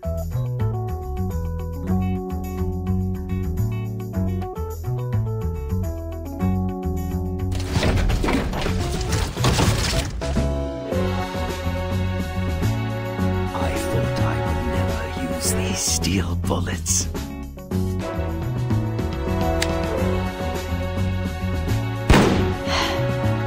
Looks like you guys made the worst choice. Well, it's not surprising.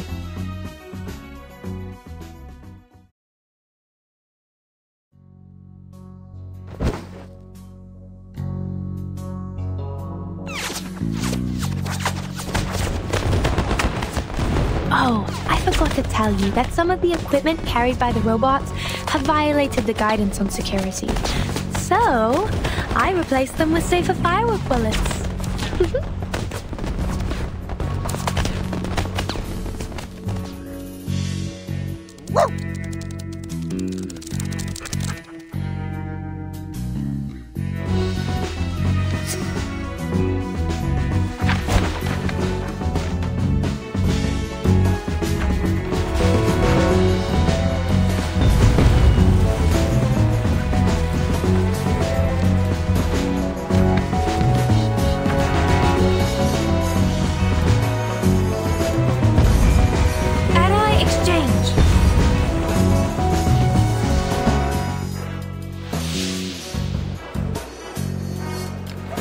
Sorry, but it's better to destroy the remote control that will place our security at risk as early as possible, okay?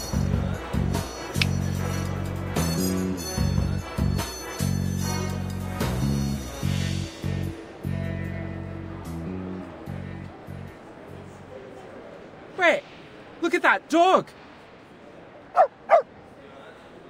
No, not that one. Look at the border collie. He found us the Rimmet Cup. Huh?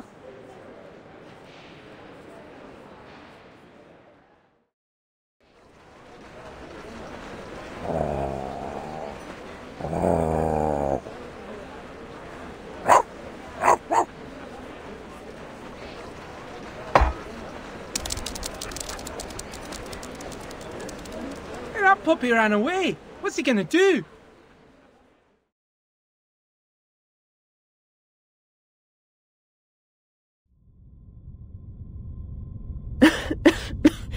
Feeling sick, disgusting, almost crying.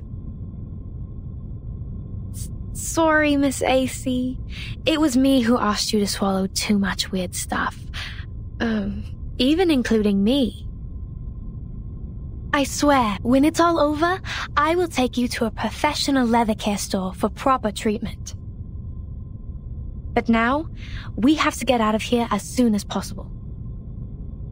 Are you finished? Of course.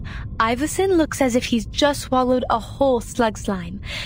Eventually, he's lost to the arcanist imagination. Those journalists who are not in the plan would definitely not miss the big news.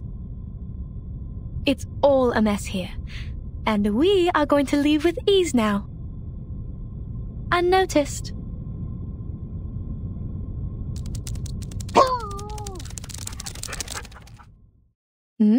What's coming? Our kind of creature. I can't believe someone has found me. Am I exposed?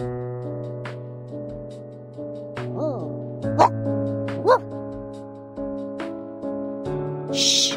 Wait! Stop barking! Let's not get the others' attention.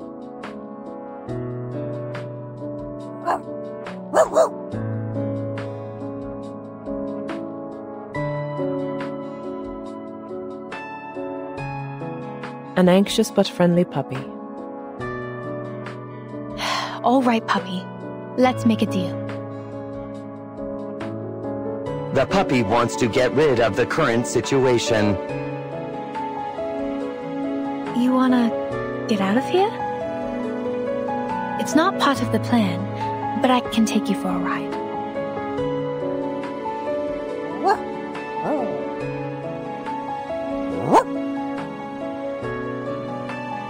The puppy is asking for your opinion. What do you want? This? The pigment to make you invisible in a second. No one will see you, including your puppy friends.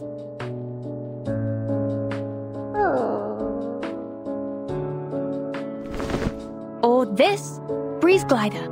When you open your arms, or your front legs, all it takes is a little breeze and the flying membrane will get you anywhere.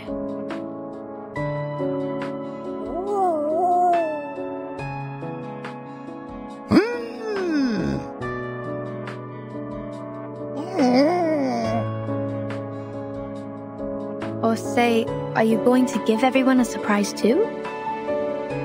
Shock alarm. It will wake up all the sleepyheads, keeping everyone wide awake.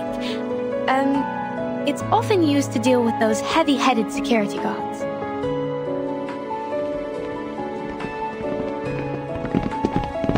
Where is that puppy? I think it just came this way. When dog retrieves the cup, mind-blowing news! He will be the star! It sounds weird. You have to make your choice, smart puppy.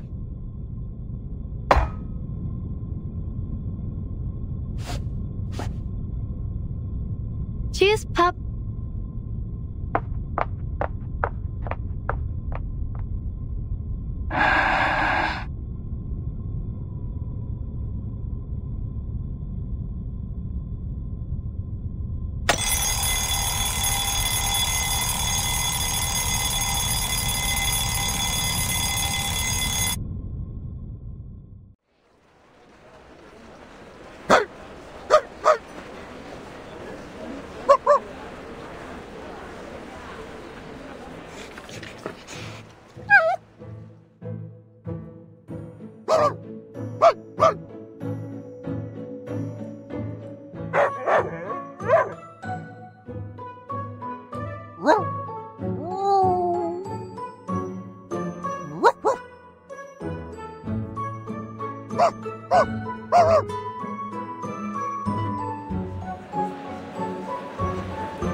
Hello, sir. Are you the owner of this hero puppy?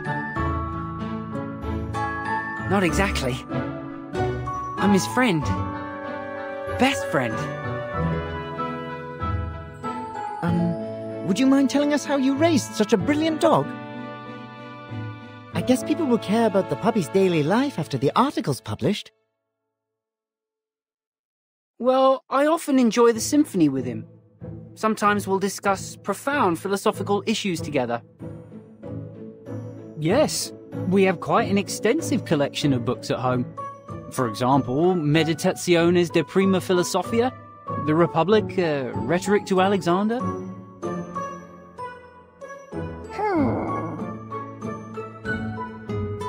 That's an informative first-hand material. Thanks for your cooperation, Mr. Owner. It's been a pleasure to be interviewed by you. Pickles too.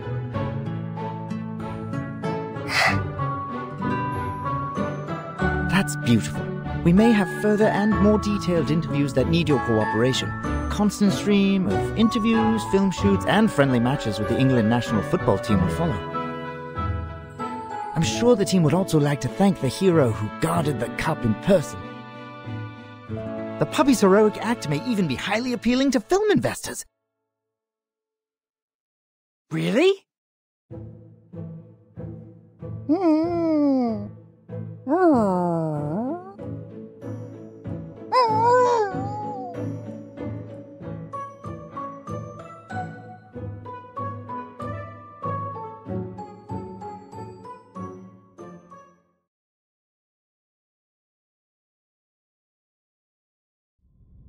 Wandering is my destiny.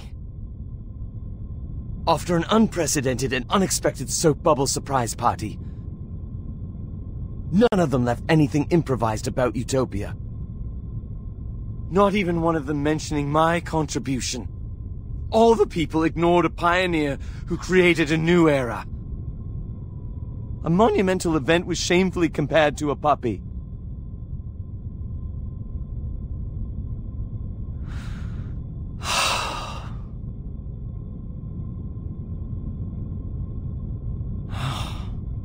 Art is dead.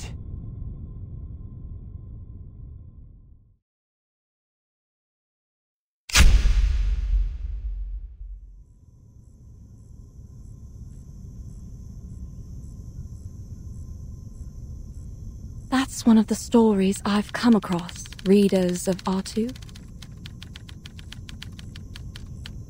It's dramatic, full of misunderstandings, lovely animals, and terrifying intrigues, again providing us with a ludicrous ending.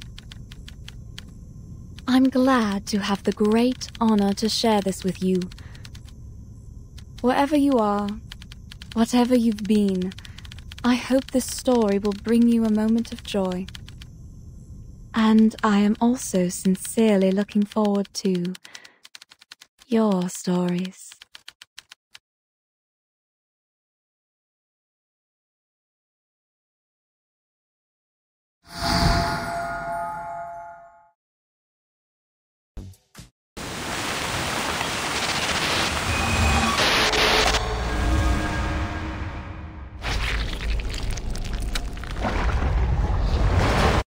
Oh. It seems this is the entrance.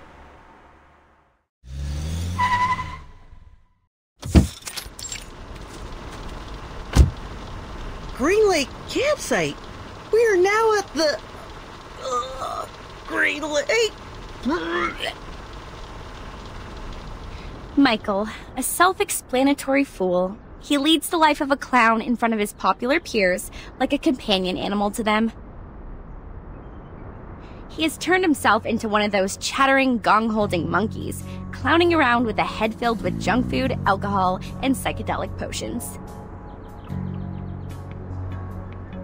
Green Lake campsite. I hope we can find a clean and vast lake here to swim, with or without a swimsuit. See my muscles? The young ladies will all crazily scream for these puppies. Ho, ho, ho! Ugh.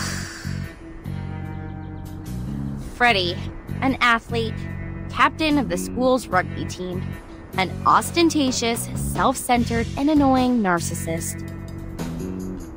He is in the prime of his life, a period which will be recalled repeatedly and eagerly decades later, like a drunk man obsessively licking the salt off the snacks. Damn, Freddy. For 1 second in your life, could you please stop thinking about taking your pants off? Jason, the young scholar. He is the teacher's favorite student. Straight A's, clever, reliable, and logical. He pays more respect to girls than most of the idiotic men do. His interest is reading those encyclopedias or looking into some strange science stuff. You can wipe your face with this, Michael. We will get to the camp soon. And the Virgin. There is a non-aggressive, harmless amount of gentleness and beauty in her that you don't get to see much of in this crazy time. She was born and raised in a faithful Christian family, along with other sisters. She attends the reading session held in her community every weekend. Lower your voices. Enough shouting. I'm still hungover, so don't mess with me and everybody will stay happy. Understand? Blondie. Reckless and dumb. A typical blondie.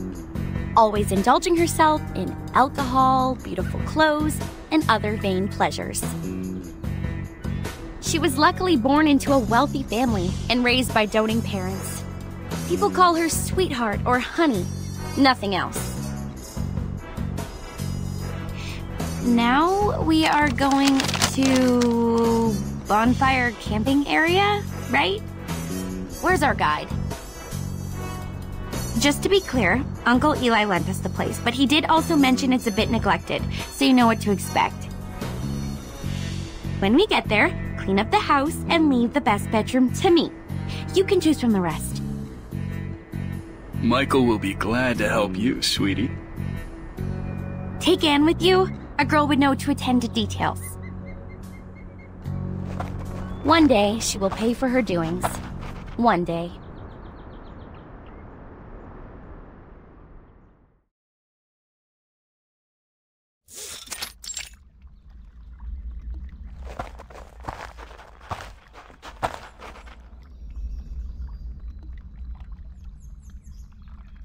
They were all dead.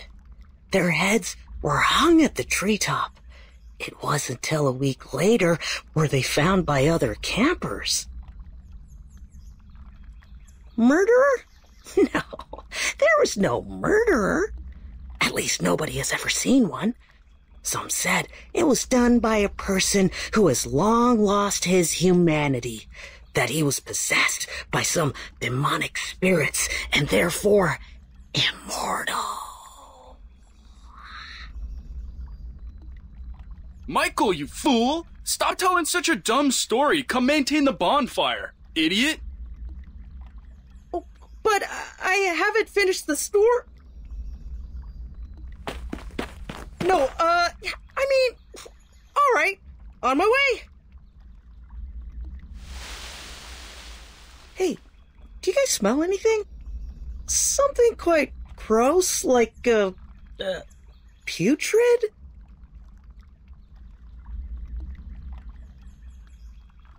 Oh, fuck! Oh gosh, I just saw it! It's viscera?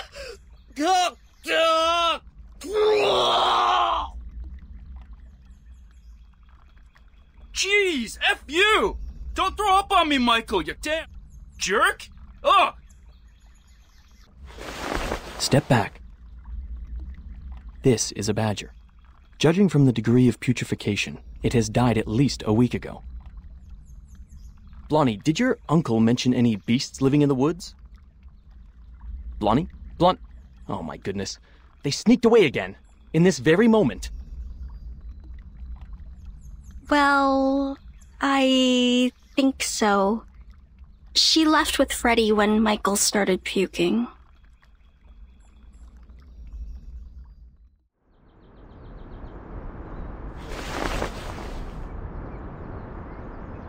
Oh. You're naughty. Stop that. Yeah, I can push this further. You see, I will...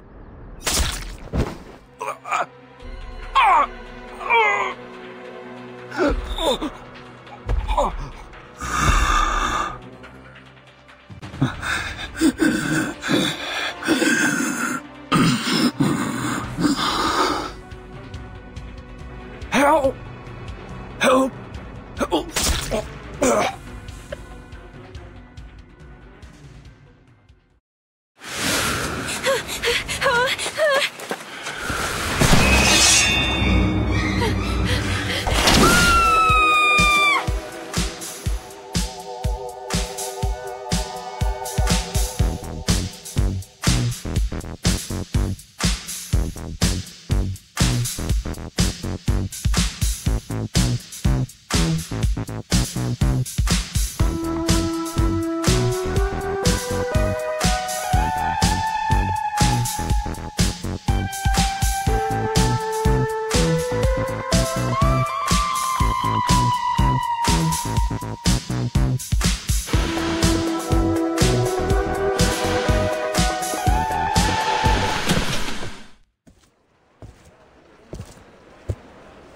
Timekeeper, now that we have given the report, Madam Z said we won't have any other assignments for a while.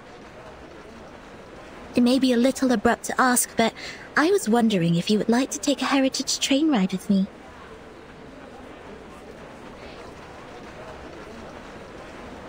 Please, trust me, this journey will be the best ever. Let's start off immediately and come back furtively, so nobody will know. No, thank you. I'm not interested. Okay, fine. Oh, wait, Angie, do you want to travel? Let's start off immediately and come back furtively so nobody will know.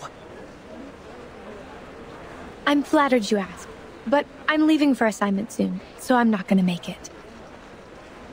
Really? That's a sad coincidence. I heard that you've worked so hard and have saved up so many unused leaves. You also have 2 days of outing permission.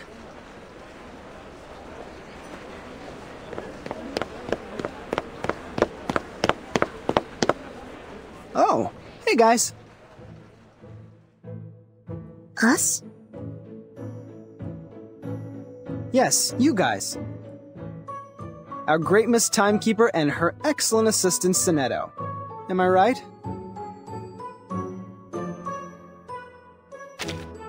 Accepting the title Great without hesitation, you are really the Verdun we've heard about. Heard about? We all know the trouble you stirred up. I was several grades above you. Though the instructors prohibited any discussions of that incident, they couldn't stop people from being curious.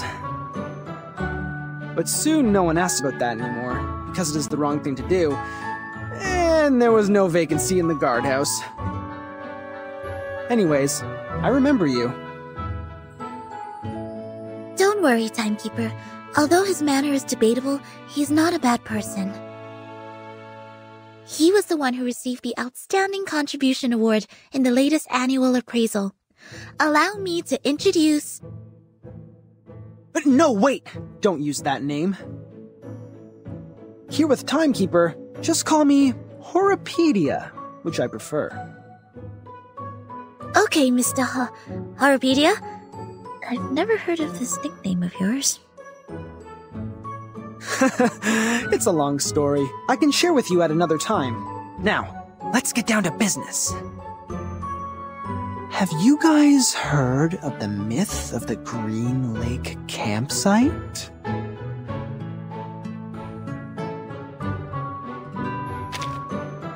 Yeah, it was me. Given that you didn't know me, I sent it anonymously. I don't see how these are correlated. Well, of course they are. An anonymous envelope better triggers curiosity. And you are the most inquisitive person I know. Didn't you worry that I might throw it away?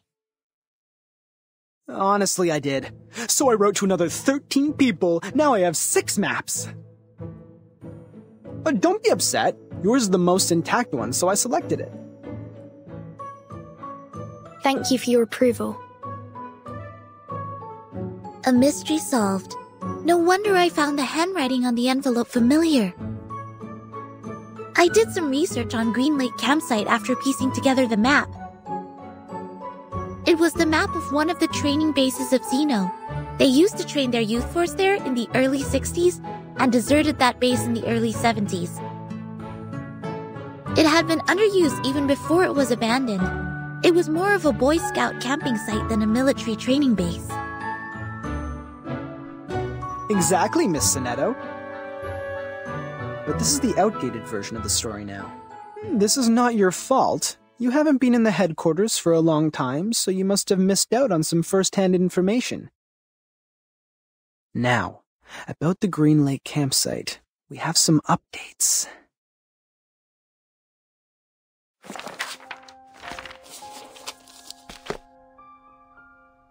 That was a night in 1971, a night with pouring rain.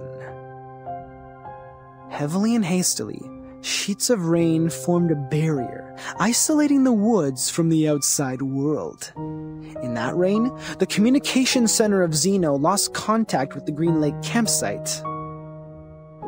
Was it normal rain? It was. Drops of water with dust falling from above. It didn't cause any illusions or unusual symptoms, but took away all the youth force stationed at the campsite. In the cabin they lived, people found clothes, blankets, even books left open on the table. What does not move or breathe stayed there as usual, but their owners, those living youngsters, disappeared from the woods like drops of dew under the sun. Since then, nobody has ever seen those youth force again. Zeno has not, nor Laplace, nor us. Green Lake Campsite has then become a ghastly and deserted land. Miss Sonetto, please put down your hands. They are hindering your ears from receiving information. You might then miss the climax. Thank you for the kind reminder. It was an unforgettable night. 3 months later, all the missing members of the youth force came back to Zeno.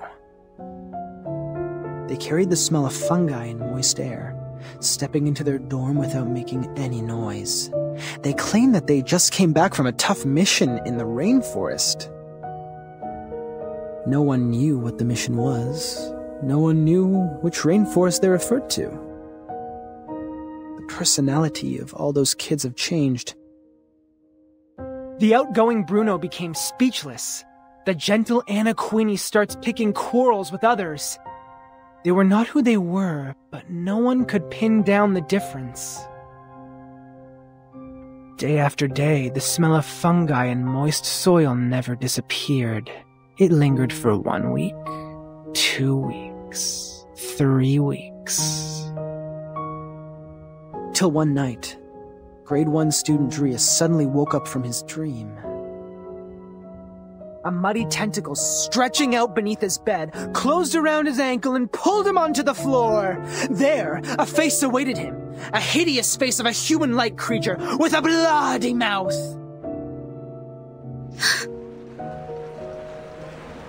Sonetto?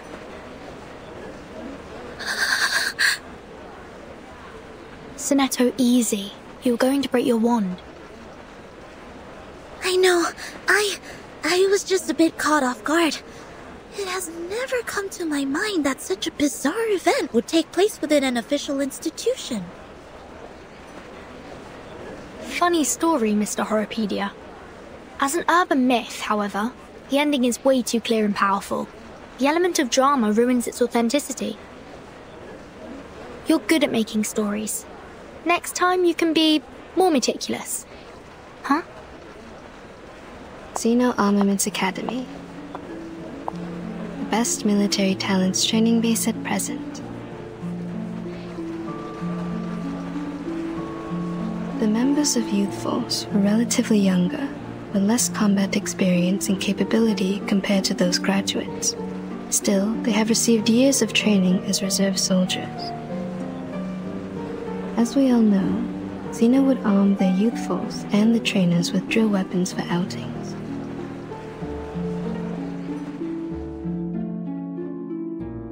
It was nearly impossible to wipe out a youth force in the territory of Zeno without being noticed by the Academy. I see. So it's not true, just a made-up story. Miss Tooth Fairy, did you come back from the trip? I've rerouted my journey to a new destination. My companion suggested us to meet at the Foundation first, so I came back earlier. Anything wrong with the original destination? It's fine and safe, but now I have a better place to go. It's a place of myths and danger. There once lived many adolescents. With any luck, I will embrace a harvest of baby teeth. No way. The place you are heading is... It's Green Lake Campsite. But wasn't it a story? A story made up by Mr. Horrorpedia? He made up part of it, such as the bloody hand underneath the bed and the midnight screaming. Except for those, the rest is exactly the same as I know. But, as you just said, in their own training base, it's almost impossible for the youth force to be...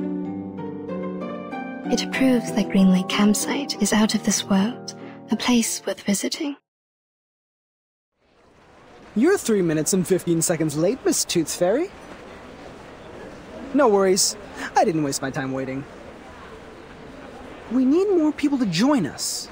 Angie and Adolf have turned me down, but Verdun and Sonetto haven't walked away yet.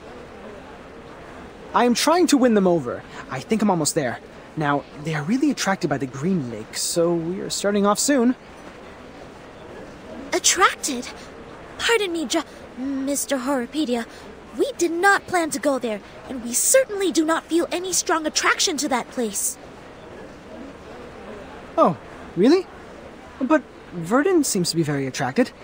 Or am I mistaken about the look on her face? Timekeeper! I am kind of attracted indeed. See that? I am right. I'm glad to see you in an adventurous spirit, Miss Burton.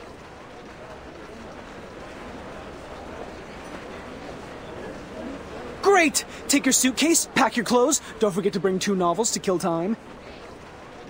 Now, let's take the hands of our 2 new partners. Journey on!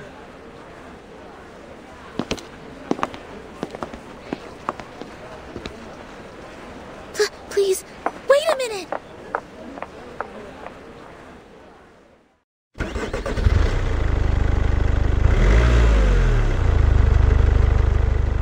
Thank you for the letter, Emily. Now, we are bringing our driver friends the latest weather forecast. Ohio is having a sunny week, with a comfortable level of humidity and 0 chance of rain. Sorry, I forgot to switch off the inbuilt radio. Sit tight and put on your seatbelt. Hold the hands of people sitting next to you. If necessary, close your mouth, then clench your teeth. You can do as I said, or not. I was mainly talking to them. Yes, madam. Yes, Miss Tooth Fairy. Are those little winged elves still nagging you? I remember you were troubled by them as early as I was in school. They are still there. They have never left there. The good thing is that they can't distinguish lies. They spend every second of their life overhearing me and totally believe what I say. As long as they hear me say, cover your mouth and clench your teeth, they will never attack you. We all owe Mr. Campbell a big thank you for this. All of his teeth were stolen when he was with Miss Tooth Fairy. That's when humans finally realized how vindictive and vengeful those little things are. They stepped across the world for the cure. Eventually, they found a solution. Mr. Campbell? Who is this person, and what happened to him? He is my brother. I am also a Campbell, Miss Campbell, while he is a Mr. We shared a roof when we were little. I was cursed for eating a tooth fairy. It and its fellows swore to steal all my teeth. At first, they did it. I ate 9 fairies and lost 11 baby teeth. My parents soon found out. They ordered a special tooth brace for me, in case I lose all my baby teeth and become a horrific old lady. In their second attack, those tooth fairies failed to steal the teeth from Miss Campbell, so they rushed to Mr. Campbell. His teeth disappeared in a flash, and he never had one since then. People said it was the curse of the tooth fairy. Just like in books, the flying human-like critters are bigoted. Once gained, they will keep the love and hatred at heart forever. I'm so sorry, Miss Tooth Fairy. I shouldn't have asked. Don't worry, sweetie. My brother now has his own teeth. He lives a stable life. The past is in the past. And I don't really think he was cursed. I've never heard the tooth fairy swore at him. Neither have I found any mark on him that can be detected by Arcanum. Instead of being cursed, what he suffered is more likely to be a congenitally missing tooth, a term defined in human medical science. I know that case. I just never thought Mr. Campbell lost his because of this. None of my classmates or instructors ever doubted the authenticity of such a curse when they gossip of such things. SPDM is a community of a bunch of young arcanists and several instructors. For those kids, a curse is more common than a disease diagnosed by human medical science. As a result, they neglected what they can't comprehend and only learned the story from a one-sided perspective. Soon enough, rumors started to spread. But that was a curse. A trouble that you can't easily shake off once you were put under. People could hardly forget that. If Tooth Fairies could curse his sister, they could also curse him. Everything came naturally. That was it. Kids were ignorant for lack of knowledge, yet adults were ignorant for their cognitive inertia. In a story where truth and falsity are mingled together, it is hard to tell which is which. After all, life is not a show. You won't have a narrator to warn you of the dangers ahead. Go away! Leave here! Careful!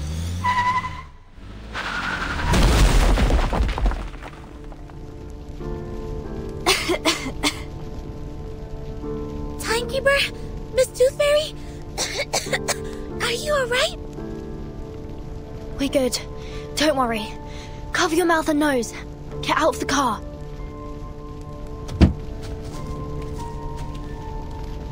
Is everyone okay? Did somebody get hurt? Timekeeper, you...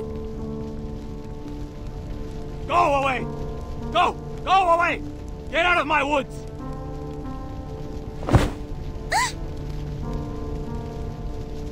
I heard it. I heard it. I've heard the gods' will. Oh, God. Oh, God. I will guide your children. I will guide them. Guide them away from the demons. From the land of demons. Dilated pupils, disordered speech, and a body temperature of 3 degrees higher than the normal level. Presumably, he has taken some stimulants or substandard potions. His sanity has been taken away. We need to knock him out.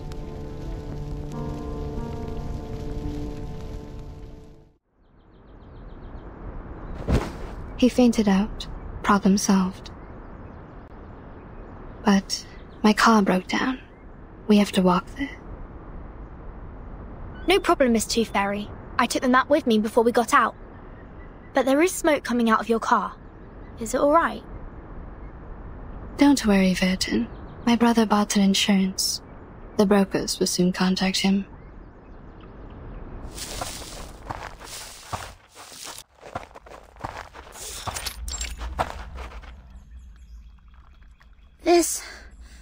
This must be the camp. I sniff conspiracy in the air. What will happen here? Murder? Sacrifice? Spy attack? Or evocation? Let me see. What do we have here? These things have been left here catching dust, and I see no footprints or any signs of activity. Seems like it has been deserted for a long time. Iron buckets, felling axes, picnic mats. Considering we are in a campsite, it is only normal to expect these tools to be here. What is this?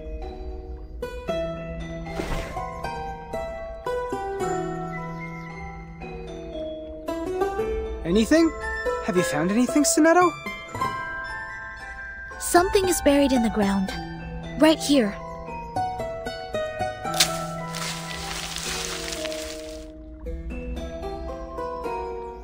A box? Made of iron or aluminum? It looks like a candy box. Judging from the rust, it has been buried here for 4 to 5 years. A kid's candy box? No, adults can love candies too. Looking at it from a different angle, is its owner still alive? What happened to the person here? Why was this box buried with a battered magazine? From the traces of activity here, it's probably been left by its indiscreet owner. Wait. This is the Green Lake campsite. We just met a madman who called himself an oracle. He drove people away from the land of demons. Open it. If this is from a brutal crime, there might be some evidence inside. We are all ears, Miss Verdon.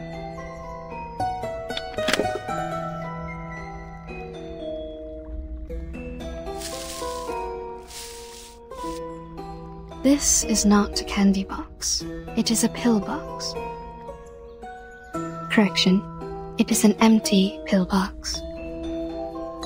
You're back, Miss Tooth Fairy. What did you find when you explored the campsite? Roughly the same as here.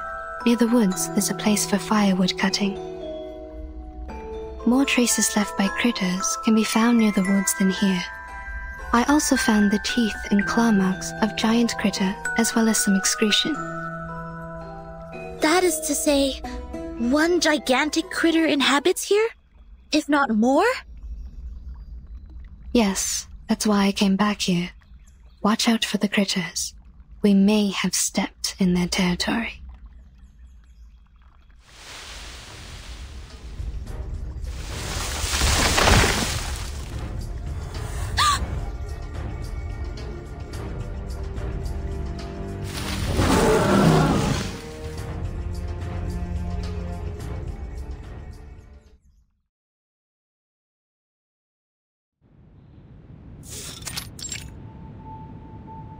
Yeah, I understand. I'll tell them to be careful, yes. Thank you for your advice. Bye. Angie, come in.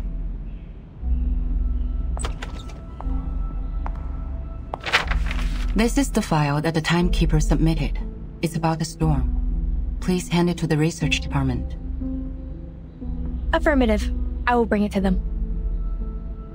Next month, your squad will be dispatched to North America to join Xeno for a joint mission. The tactical unit under the Timekeeper will be replaced by the 3rd Squad. Please complete handover procedure before you leave. By the way, your application for the outing permission has been permitted. The document will be posted to your door mailbox by 7 p.m. tomorrow. I'm very grateful for your help, Madam Z. You're welcome. Get some good rest. Don't forget to remind your team members that actions outside areas mentioned in the application will not be allowed. They need to return back to the headquarters by the specified time and check in once they're back. I will, Madam Z. I will look after them. Off you go. Oh, hey, Angie. I heard that Tooth Fairy has returned to the Foundation. Please tell her to come by my office when she's available. Miss Tooth Fairy? I suppose she has gone by now. On my way here, I saw Joshua and Vertimer with her. They seem to be planning to travel. Joshua? To travel? No. Nope. I haven't received his outing application. Which means... He did have some past records of violation, such as being late, absent from duty, and taking actions without permission. His past records means that his outing application will not be permitted. He must be well aware of it. That's why he wasn't even bothered to apply for one. My, no wonder he always said, let's start off immediately and come back furtively so nobody will know. Don't be nervous. Our priority now is to get them back and minimize the possible consequences. Angie, do you know where they're going? He mentioned... I'm trying to recall. It's, Green Lake. They were heading to Green Lake campsite. Green Lake? You mean the Green Lake campsite established by Xeno? Yes, Madam Z. It's even worse now. I'm sorry, Angie. Please inform the 7th and 5th Squad to stand by. We're held out at any time.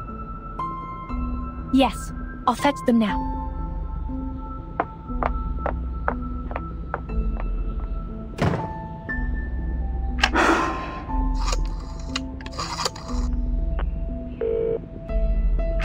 Hello? Is it the Liaison Department of Xeno Armaments Academy? I am Z. Please put me through Lieutenant Banya.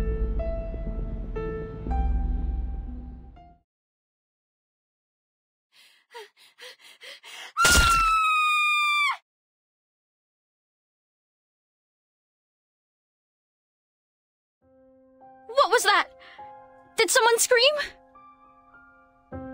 My god, Jason, we have to check it out. I know they like to fool around, but we are here now.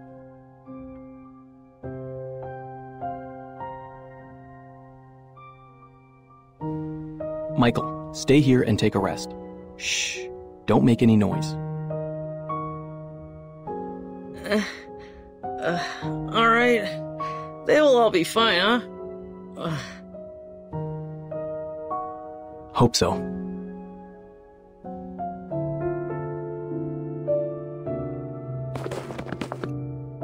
Blondie? Blondie? Stop playing hide and seek. This is not funny. Wait. Look over there.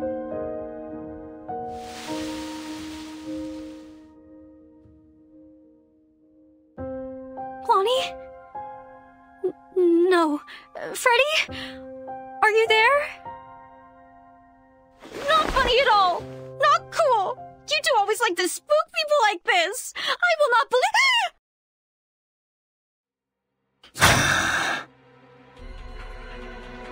Anne, stay back!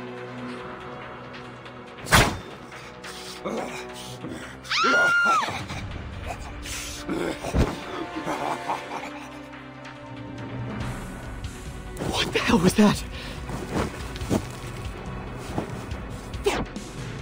The stories are all true. All true. How is that possible? It is not in compliance with the laws of nature.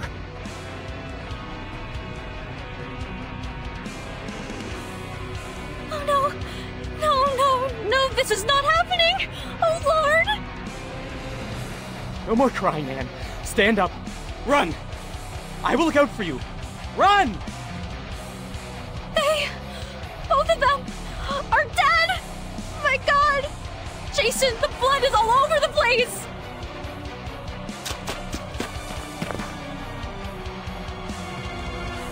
Don't think too much. Don't look back. Run! Speed up! Jason, head down!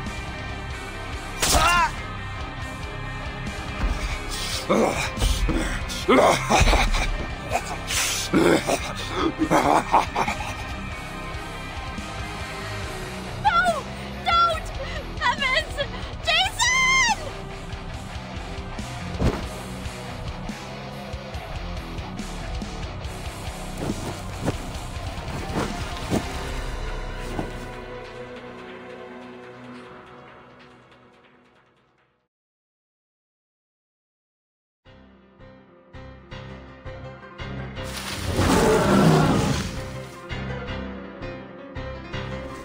Damn it! It's catching up!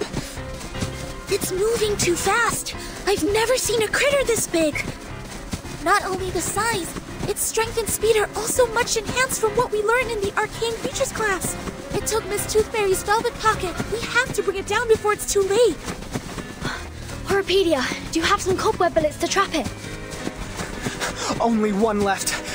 Are you sure we have to fight it in the woods? We don't have an edge. The campsite was completely destroyed within 15 seconds. I don't suggest that we kill ourselves in this way. According to the map, there is the other campsite built in a wider region. We can fight it there. Turn left here. Keep going for 100 meters, and then cross the bush. Whoa! Shoot that bullet! It's going to get you! What a pity.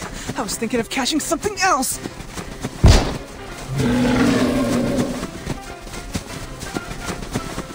Excellent! It's trapped. bushes right over there. Follow me. Let's speed up.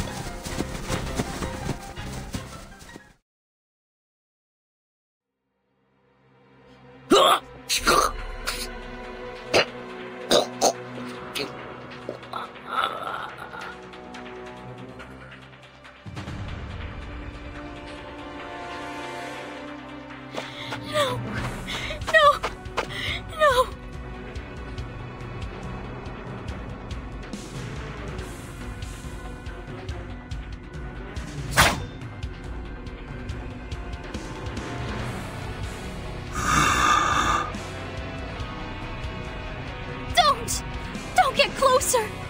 No, don't! Wait! You people are...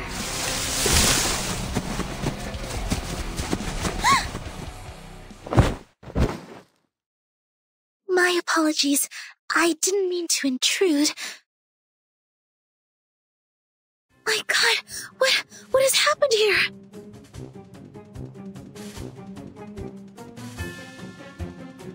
A crazy murderer? Student campers? Oh, this is much more interesting than I expected! Protect the victims. Get ready to fight. Who are you? And the bushes? Why did you come out of the bushes? Worry not, miss. Please get behind.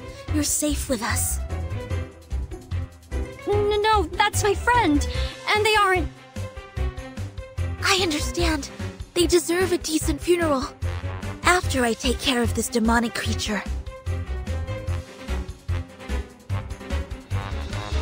May the peace be with us. Sonetto, calm down. Oh no! Don't bury me! I don't want to die!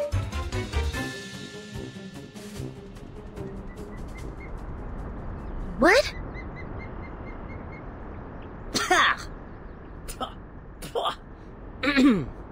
This taste of cherry syrup is killing me.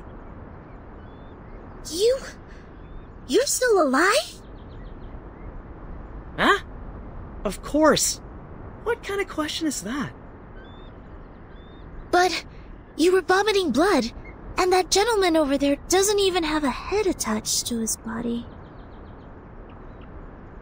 That's a prop. It looks like a real one. Nicely done. You add bloody taste substitute into the cherry syrup, which makes it smell like the real blood. Be prudent about the dosage, because it's slightly addictive. You've used too much. What on earth is happening? This is a theater, or a filming site. These young people are busy with their business, while we just interrupted them. I'm Anne. Are you two the actress Jennifer recruited? I'm afraid I don't know this Jennifer you are referring to. Ah, my bad. She sometimes goes by the name Blondie. It was just me who always calls her Jennifer. Damn it, you idiots! Get your ass up! There's no way we can use this take!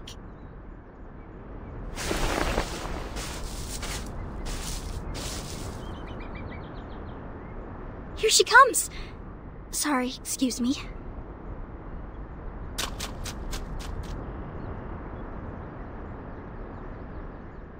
You! Who are you? Furton. No, that's not what I'm asking!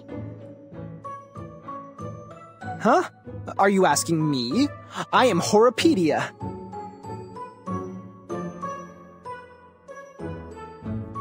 And you are... The big one, the athlete, the smaller one, the fool, and the slim one, the scholar,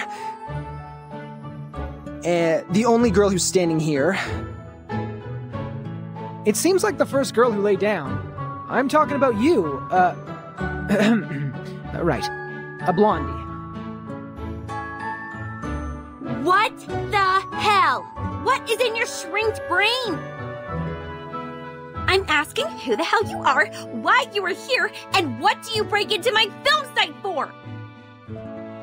Film? Yes, we were in the middle of shooting a movie. A horror movie. Jennifer is our director? And playwright. Is that the word? Horror movie? Here?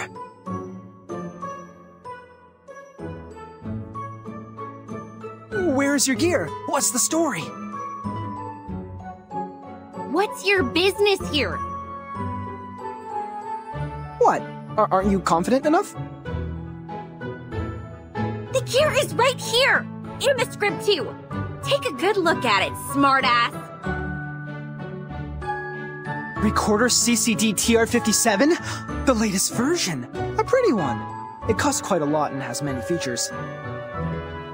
Optical camouflage outer shell, long standby time for operating independently, and hand gesture triggered flashlights and lighting adjustments.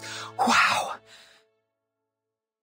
It's the first time to see a real one, other than those advertisements printed on magazines. What a coincidence. How do you use the flash? Hey! Wait! Take your hands off me!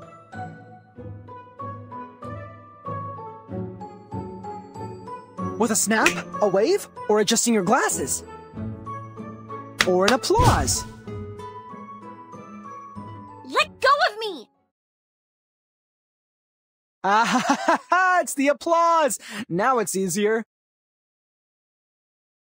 Unbelievable! What the hell do you think you're doing? Piss off!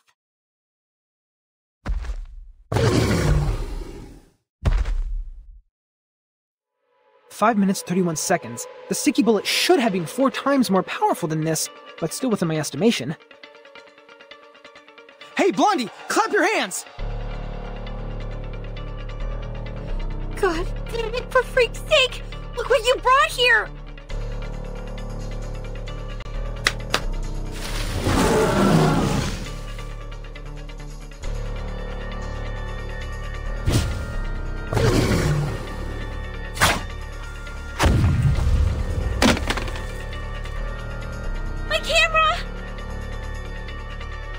Good. Now it's time.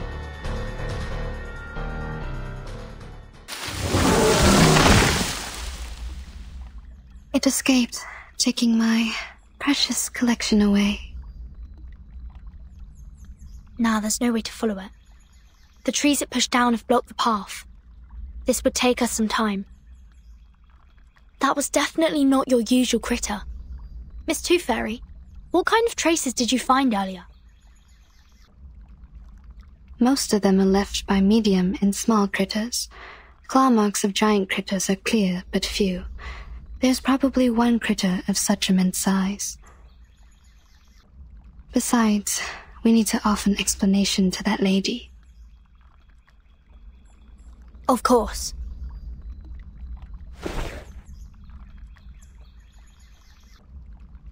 Why are you all staring at me? Do I have something on my face or my clothes?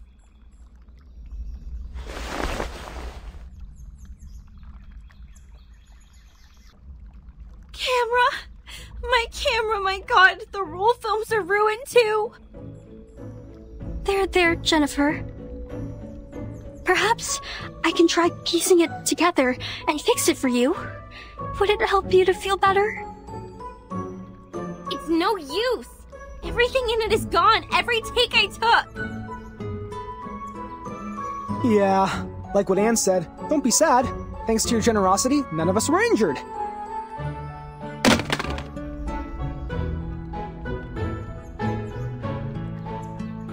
What did you just say?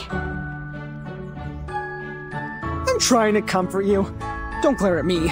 Actually, I think this is unnecessary, but they made me.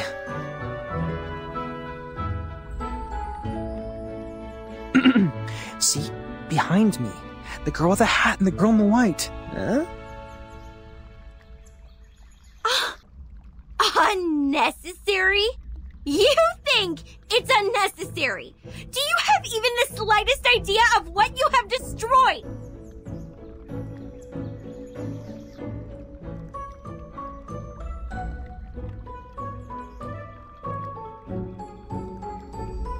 Make your 4 eyes useful and look at these. What do you think they are?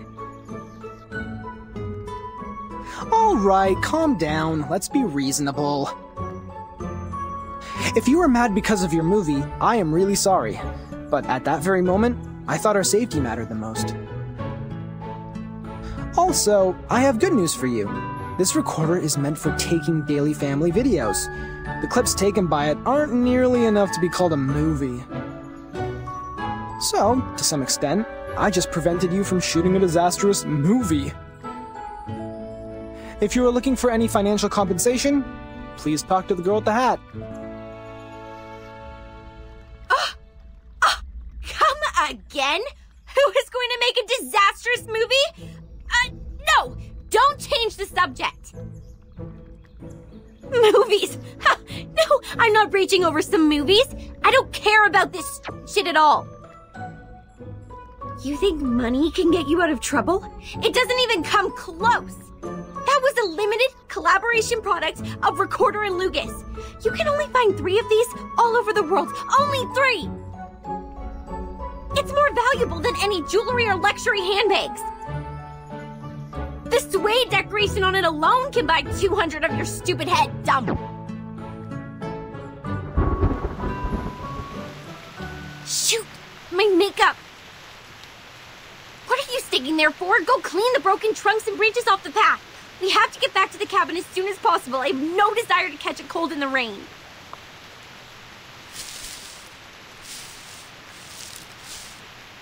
This is not a safe place for you. Get back to the town, find a hotel, and take a hot shower.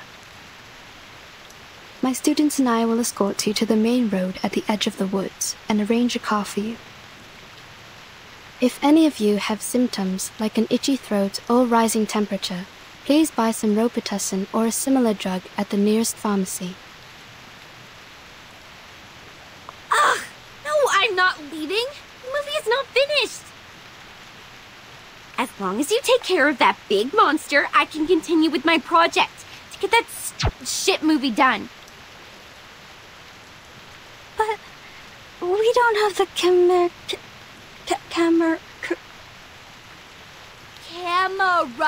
you dumb girl. You have no idea what we are doing here, so don't tell me what to do if the best you could do is handcraft some props. Staying here is really not a wise choice for you. It is very dangerous and you can't protect yourselves. It's our right to stay here. You can't just expel us. You are, of course, entitled the right to stay, Miss Blonny. But I hope you could keep in mind that you and your friends are in grave danger. The Green Lake campsite is not a place for fun. You should stay with us for the sake of your safety. The rain is getting heavier. We might catch a cold. Let's clean up the road and head for the shelter.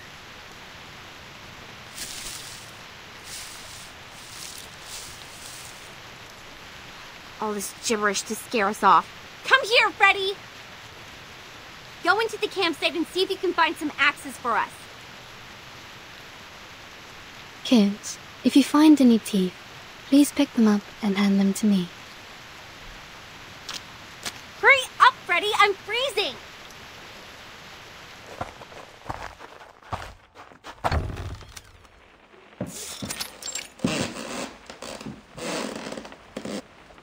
The lock has been broken. Those are bite marks from small critters. They might have nested inside. This damn place has power supply? Who'll pay for the bill? Maybe it has underground cables, or it's powered by some generation sets left by Zeno. Wait. Stop here. To your right, by the corner of the stairway, there are 3... No, at least 3 of them. They're getting closer! Blondie, take your friends away!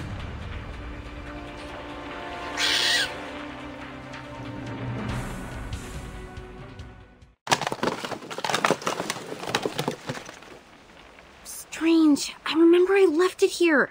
Where's the camera? Are you looking for something? Perhaps I can help. No one asks for your help. Go away.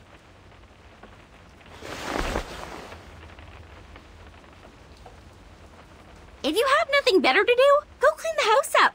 I need a place to rest. Yes, sure, you must be tired. Don't worry, I will take care of it.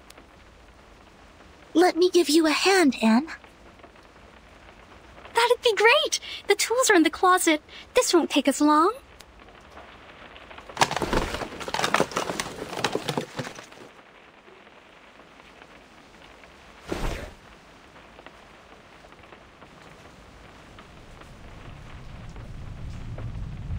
So, you guys are really the investigators from the St. Pavlov Foundation? What is St. Pavlov Foundation? No way! You've never heard about St. Pavlov Foundation? St. Pavlov Foundation is an official institution that takes in and organizes arcanists, Anne. My friends and I work for them. We will try our best to keep everyone here safe.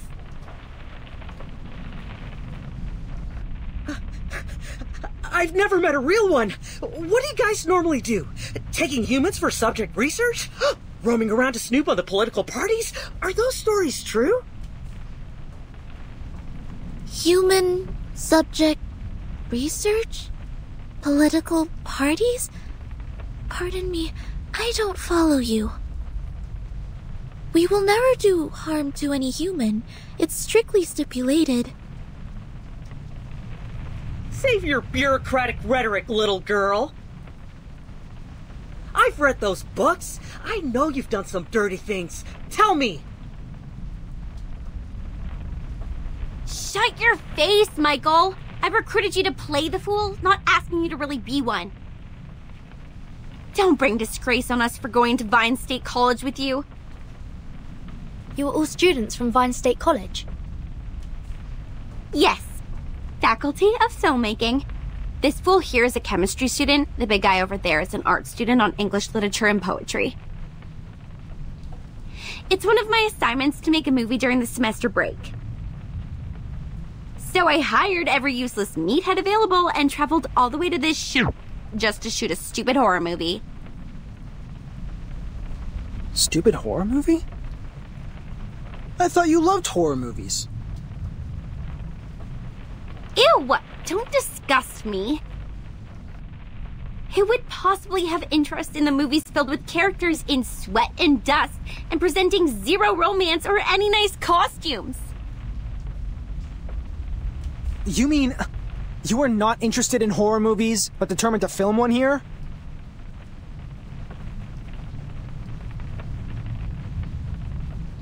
You tell me. They are cliched, meaningless, but easy to make. They are the easiest option for this assignment. That's it. I've never liked any of them. Oh, I see. That's why you selected this awful script, all these beautiful but useless props, and such an untrained cast.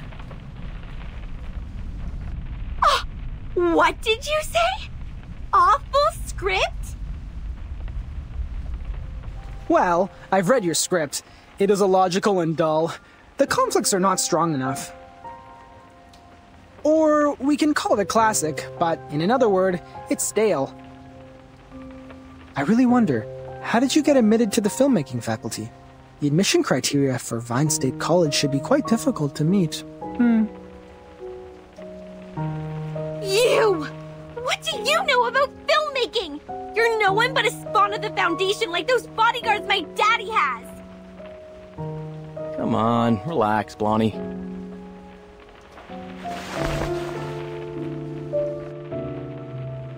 If your dad didn't sponsor the 2 library buildings, you would not be here studying filmmaking. And you look exactly like an arcanist when you get mad. Don't. It's not a good look. Say that again? Think you can take a punch from me? I'm not in a good mood today. I just lost a camera, so you can keep on pissing me off if life was being too good for you! Whoa, whoa, whoa. Normally you wouldn't be so mad over a little joke like this. Are you making a fuss now because your arcanist friends got your back? Jason, Jennifer is trying to finish a project. You shouldn't be mean to her. And Jennifer, please don't get into a fight with him. Isn't he your friend? I thought friends won't say hurtful words to each other. I don't understand. Is this the way people make friends in the outside world?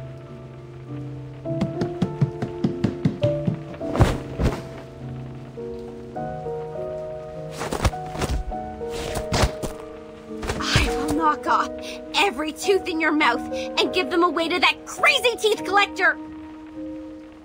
Only in this way can your empty head remember how much I hate being called an arcanist!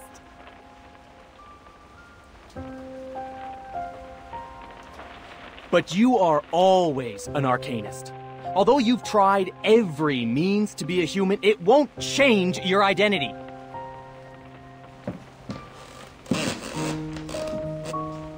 However much you despise us, many brilliant playwrights are arcanists.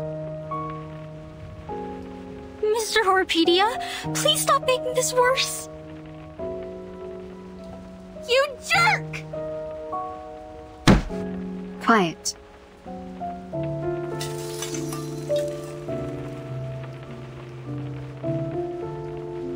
If you don't shut up now, I will shut you all up forever.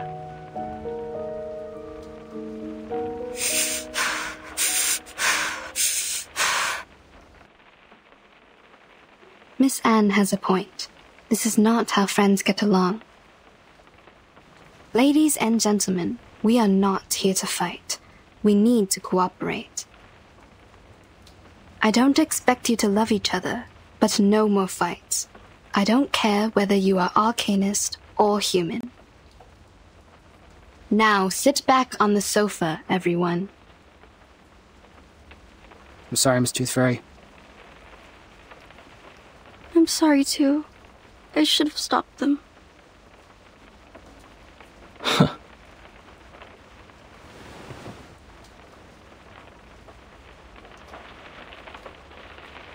Blonnie, is Anne also recruited as an actress? She is not as energetic as your classmates. No, she isn't. She's a local villager. We met by the edge of the woods. As well as Rod, the one that plays the butcher. That's everyone in my crew. Now, if your curiosity has been well satisfied, leave! I need a break.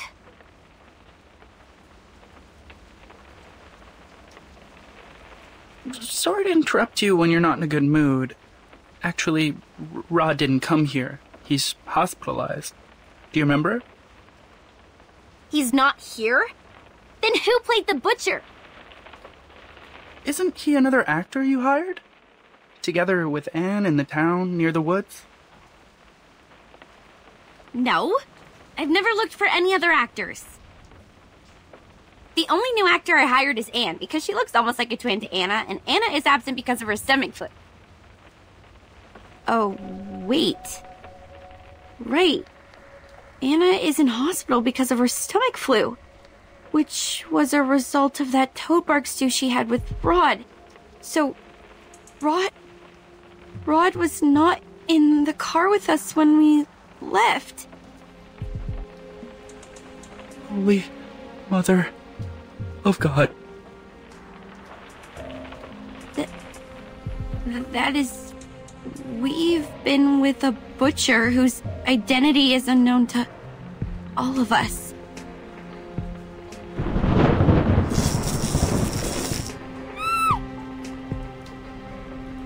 Jennifer, don't worry. I will protect you. How is this possible? When did this place get so dark? What time is it now? Hey, Freddy, stop whining and take a look at the clock! Okay. Afternoon. 1 p.m.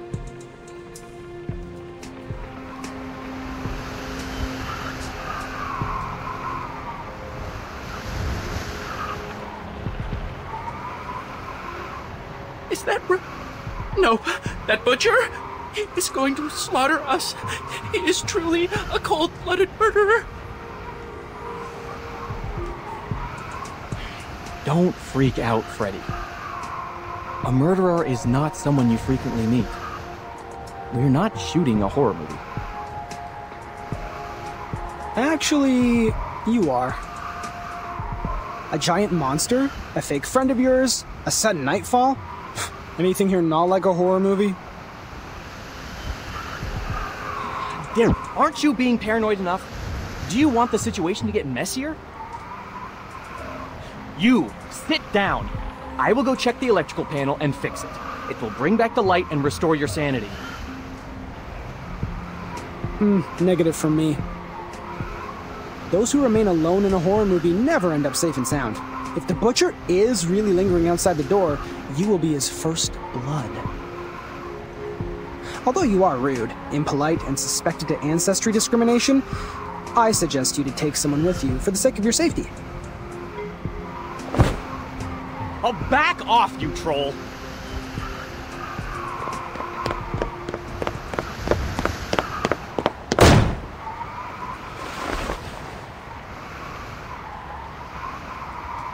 He really didn't do that on purpose, did he? What on purpose? He said and did all the things you shouldn't be doing. We are in a horror movie. His actions are like taking some sleeping pills, putting the noose around his neck, and shooting himself in the head.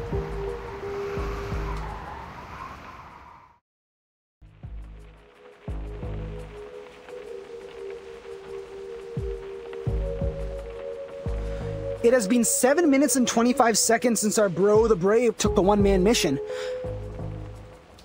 I have never fixed a panel before. Can anyone tell me if it's normal to take this long? From my experience in human society, it is not too long. If the device has been drastically destroyed or the maintenance man is not familiar with that model, it will take a longer time to fix. This is not unusual. We need to go outside to find him. We are not in the human society. Aside from the butcher, he might confront some other troubles. Zinetto, you stay here with Miss Tooth Fairy. I will go find Jason with Horrorpedia. No matter if we find him or not, we'll come back in 5 minutes. What if you don't? Then it means we are not in the kind of horror movie where misfortune only happens to lone wolves. If we don't come back, please evacuate the whole campsite and contact rescue.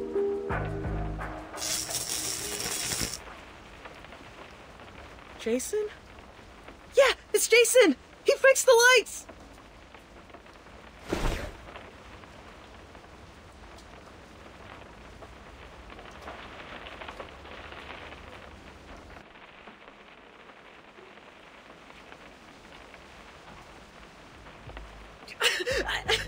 I can't stand it!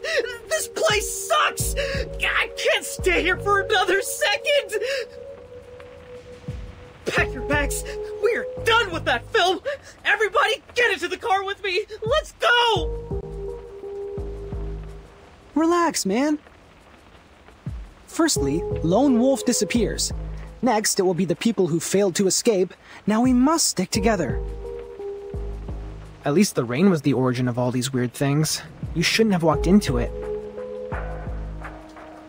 I remember the weather forecast said there won't be any rain in this area today. Like the story of Xeno Youth Force. We are in real danger now. Xeno? Xeno Armaments Engineering and Technology Academy? You know it? Are there anecdotes about Xeno in the town as well? They used to live here, in this cabin. Enough! Stop! Anne, stay away from those weirdos! We're leaving! Michael, you should listen to Ferdinand and her friends and stay...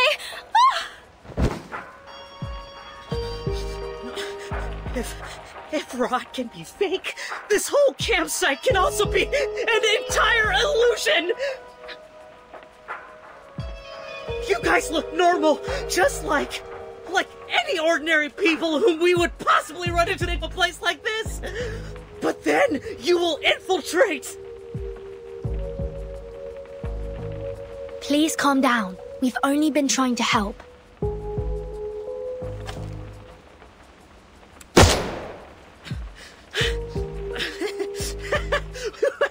I won't be deceived anymore!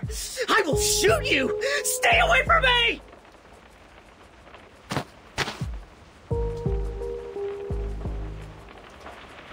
Jason is right!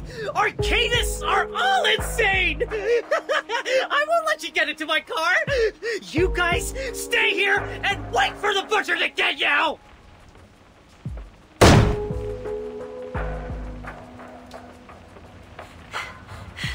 Damn it! How dare you leave without me! Blondie, wait! We can't let them leave like this. Hurry up!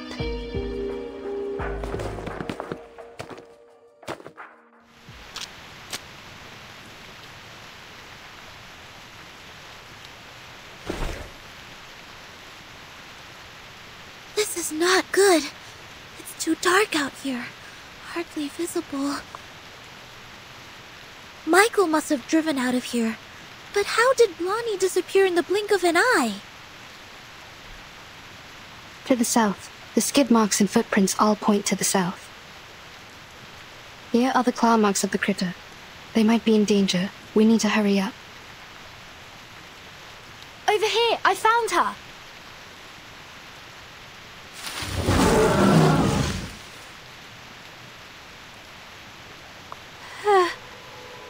Oh. Blondie, please stay still. We're coming for you. Miss Tooth Fairy and Horopedia, please follow them. Sinetta and I will handle this. Be careful. This critter is very malicious. Use this if needed.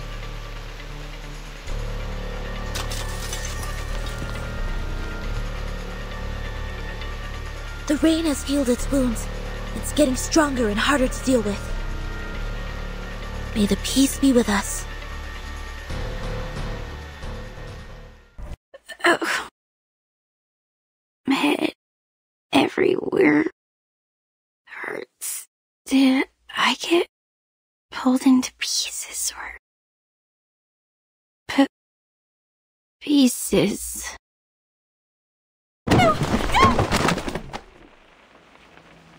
Blondie, you're awake. I have just given you first aid for the wounds. For now, we will have to wait for Miss Tooth Fairy to administrate a thorough treatment when she comes back. Don't worry, she's very professional and skillful. You won't feel any pain in the process. Am I in the cabin? Then I'm not dead. Good, I'm not dead. You are safe. The critter is gone. Don't worry. Follow me. Take a deep breath. Hold my hand. Another deep breath.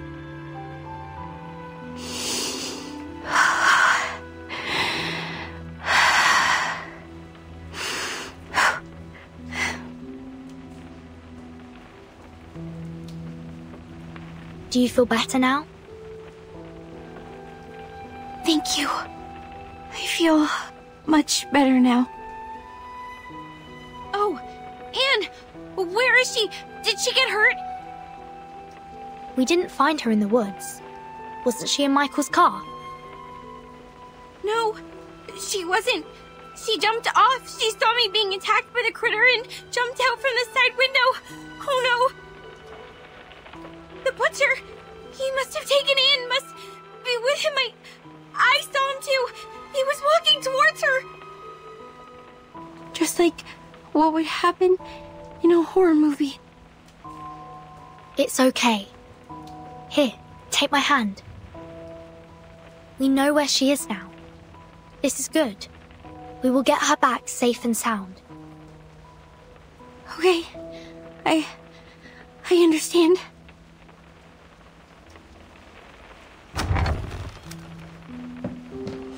Miss Tooth Fairy, you're back. Where is Michael? They have gone.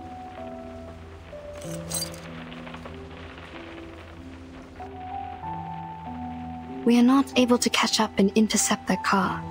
It crashed on the edge of the woods in front of us. Crashed on the edge of the woods? What do you mean? I don't know either. Their car was about to rush out of the woods, and then we heard a huge crushing sound. The front section was squeezed together, and the rear wheels were lifted in the air. And there was an explosion. Looks like the car was crashing into an invisible wall. It happened right in front of us, too quick and too astonishing. We got to the car. The fire caused by the explosion was being extinguished by the rain. We found no one but this key. Is it yours, Blonnie? No, never seen it before. I always have some decorations or a doll attached to the keychain. This one is rusty and too plain. It smells weird too, like dirt. Anything special? No, neither mark nor labels. We didn't find anything to match it in the car. First the lone wolf, then the people who failed to escape. Things are getting too complicated, but there's one thing that I am certain of. We are now caught in a dangerously and classically plotted horror movie.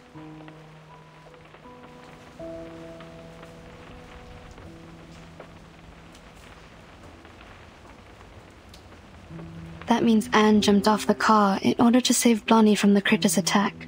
Then she got lost. According to Blonnie, the last thing she saw was the approaching butcher from the woods. She's in great danger. We must act swiftly to save her. Also, we need to turn this cabin into a security base for the upcoming battles. Horropedia and I will rescue Anne. He's a horror movie expert, and it will be of great help. In the meantime, you and Sonetto stay here to take care of Blonnie and to secure this room. I will take good care of her.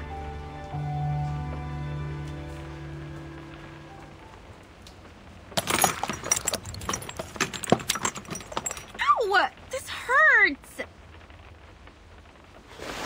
Please bear with me for a minute. The wounds caused by critters are prone to tetanus. I need to thoroughly sterilize them. How about some painkillers? Give me some! I'm very sorry. I don't have any with me. Didn't you say your treatment wouldn't be painful? I'm terribly sorry for what you're going through, but this is not the typical kind of treatment that we used to receive from her.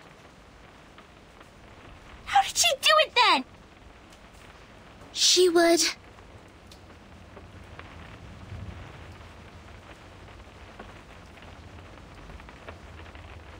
ask us to take the tooth fairies. That is, those golden elves in the glass jar. They're effective in treating toothache and other oral diseases, but also can be used to reduce inflammation, stimulates wound healing, and relieve headaches. You mean to eat this? Yes. And it actually tastes pretty nice. Like mint and flavored dried plum. It just looks a bit unconventional. You would go as far as to eat this shit? Please, stretch your legs. I need to sterilize the inner thighs.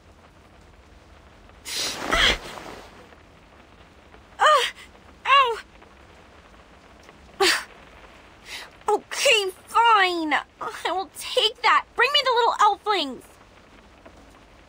Sorry, Blonnie. You can't eat tooth fairies as a treatment. Why can't I? Of course I can. I will just put it in my mouth and swallow it with my eyes closed. This is not about you. It is my own rule of treatment. I have specific treatments for humans and arcanists correspondingly. Through our contact so far, I got to know that you don't consider yourself as an arcanist, and that's why I will not treat you as one. Are you upset about what I said? I owe you an apology. I shouldn't have been rude to arcanists in front of you. I know it hurt your feelings. I was not myself. I chose to live amongst humans, chose to be their friends, to be a different arcanist. I thought in this way I would be taken in as one of them. But as you see, when things come to a critical moment, they run away without me. It was my car that they drove to escape, and yet they called me a freak and left me here to die. Funny, isn't it? Sad story. I feel sorry for you. But still, you can't take the tooth fairies. Is this a punishment for what I have done? I can't feed you the tooth fairies, only because you still think you are human. You don't recognize the behavior of your human classmates, but still want to be on their side, and be one of them. Okay. The wounds are packed. Already? I didn't feel a thing. I've applied carbuncle growth promoter. It will paralyze, sedate, and accelerate your cell regeneration. Your wounds will close up in 30 minutes. Isn't that a medicine for arcanists? It is a prescription approved by the medicine examination supervised by Campbell. In this case, it doesn't violate my rule. You could have applied this earlier and spared me the pain. I don't rely on painkillers. I am an excellent doctor. Minimizing patients' pain is of course my forte. When kids can't suppress their pain, I normally sing for them to ease their pain. But you didn't sing for me. Was it because you didn't want to? Maybe. I confess, what you didn't say at first was really annoying. Arcanists and humans always act as if they were of one merged entity, but we all know how lines have been drawn between their own people and the others. You grew up among humans, and you learned to look away from the truth as they did. Oh, but you do react better to the medicine for arcanists. Their blood is bringing you a good outcome. Look. In another half an hour, your wounds will be fully recovered. By then, you will be able to jump and run freely, as if you were never hurt. However you feel about your ancestry, it is helping you out. My wounds. A good outcome.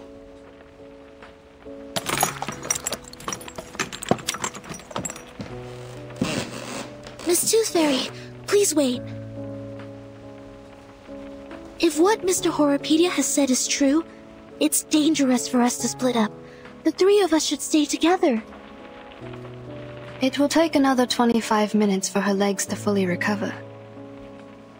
If the situation were to develop based on the rules of horror movies, at this stage, I am safe. Don't worry about me. I see.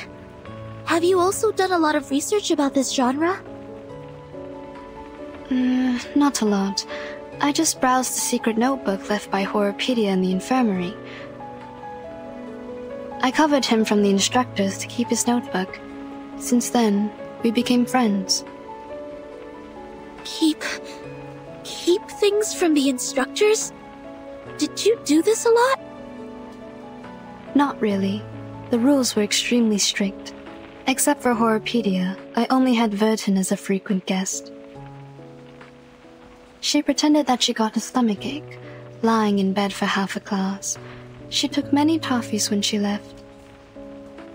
Timekeeper faked her illness? Ah, and that also explains her toffees. You didn't know that? It seems I need to apologize to Vertin for letting out her secret. But thank goodness you are on her side now. Our negligence didn't cause much damage.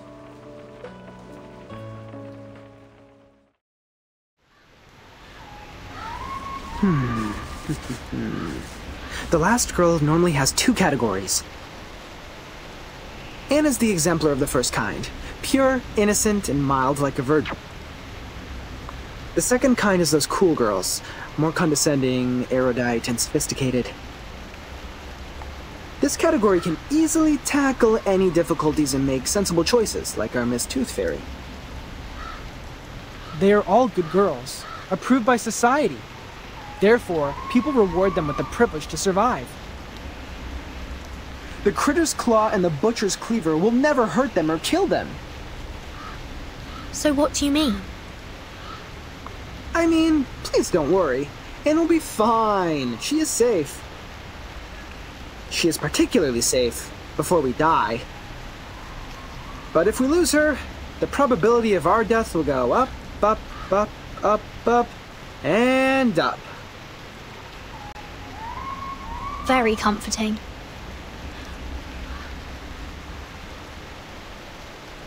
Wait, the carcass of the giant critter is missing. Maybe it's not totally dead and has crawled back to its den? It was dead. I've checked and there was no way it could survive.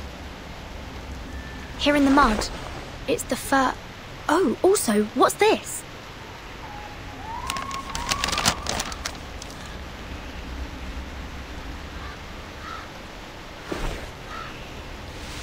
A note? That's weird. Hey, look! It's the butcher's footprints! Let's follow it.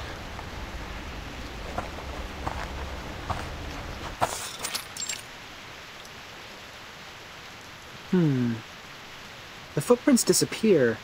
The soil here is less moisturized than the outside, so the footprints are barely left.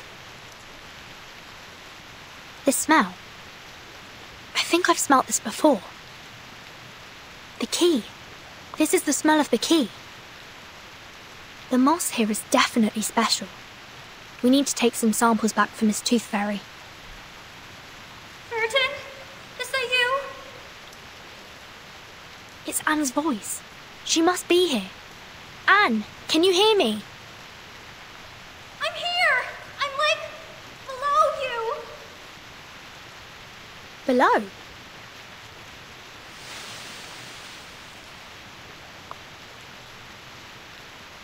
The pit is deliberately dug. The soil here is dry and granular. This was originally a cave. She is hidden inside.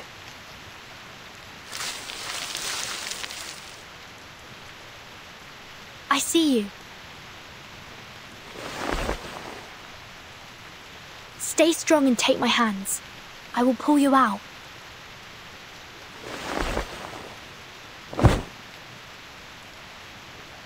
God, thank you. I thought I would die in there. Where are the others? Are they all right? Did someone go rescue them as well? We saved Blonnie, but didn't find any of the boys. Don't worry. We will do our utmost to find them. Oh, this is good news. Jennifer is safe now. The butcher threw me into that pit and left. I don't know when he'd be back. Perhaps any time now.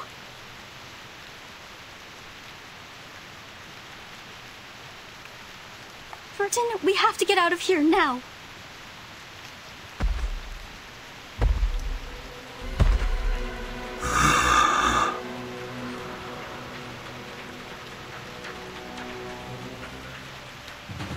Just as the classic plot goes, this is the right timing. Step back. He can't kill you, but he might hurt you. No, I will fight along this time. I can't be a burden to you now.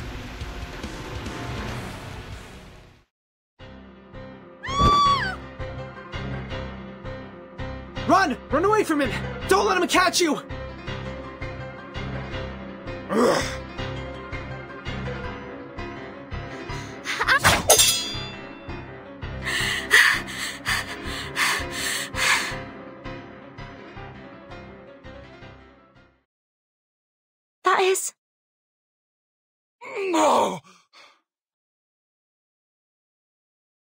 No, I won't allow it!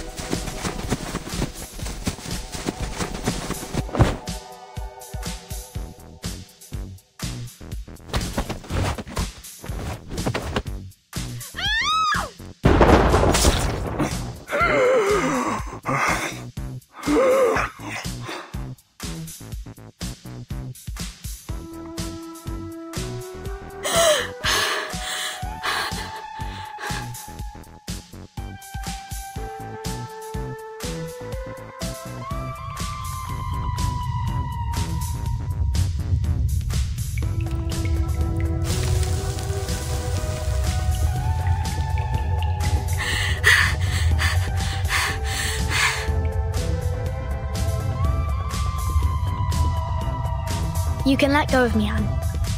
It's over. He disappeared. Oh, right. I know. Yeah, you defeated him. Like a marvelous miracle. Wow. A miracle. The brave heart and the miserable death of the crazy criminal killed by his own weapon. This is the last girl.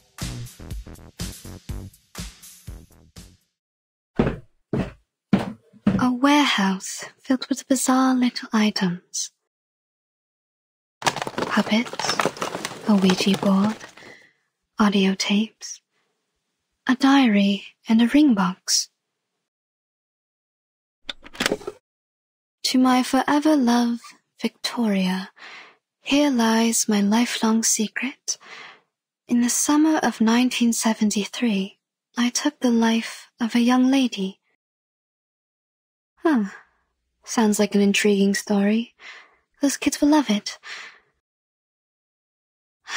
The pity is, I find no teeth here.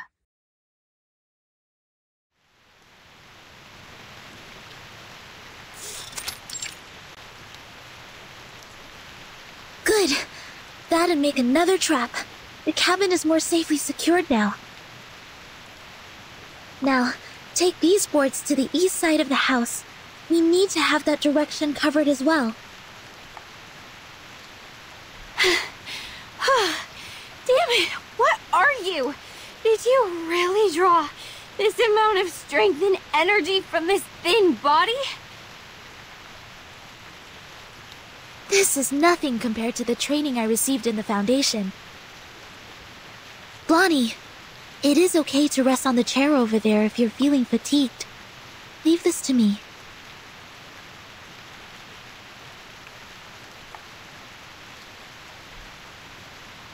Ladies, I found something in the attic. I brought them here. Burton? Timekeeper! It's Anne! She's safe! Good.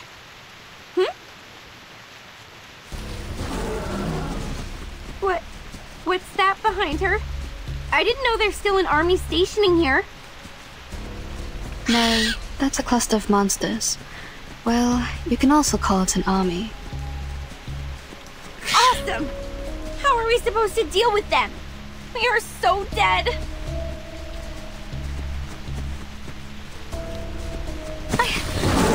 I can't run any further. Good. They've set traps in front of the cabin. Sonetto! Activate the trap. Prepare to engage.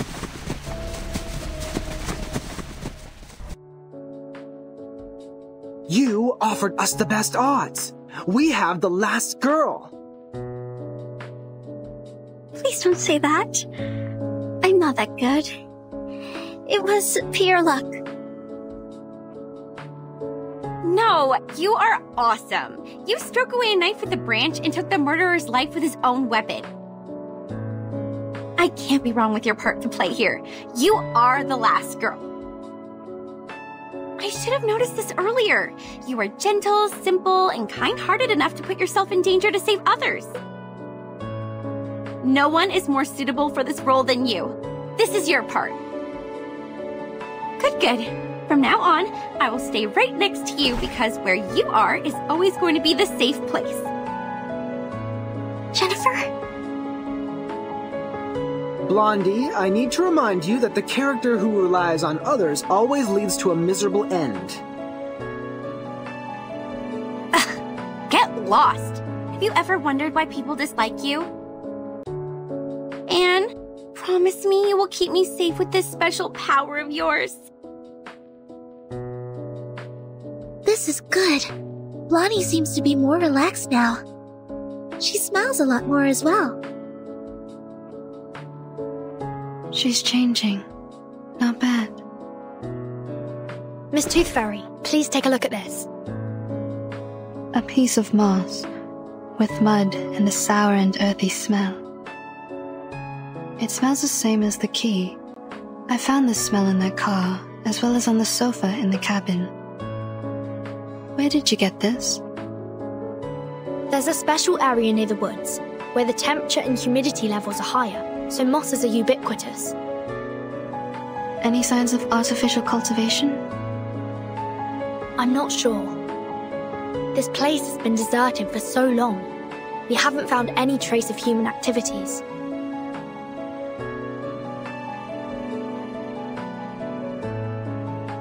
This is a potion. Like most moss-made potions, it paralyzes the central neural system of humans. The subject will become impulsive, confused, and mad. They permeated the whole campsite with the rain, taking away the sanity from Jason, Freddy, and Michael, like what would happen in a horror movie. No surprise. Ordinary people would never behave as foolish as the main characters in a horror movie. It's said that a similar smell was also found on the Xeno Youth Force. Were they controlled by the moss here? Yes, the changes of personality can be one of the effects of the moss.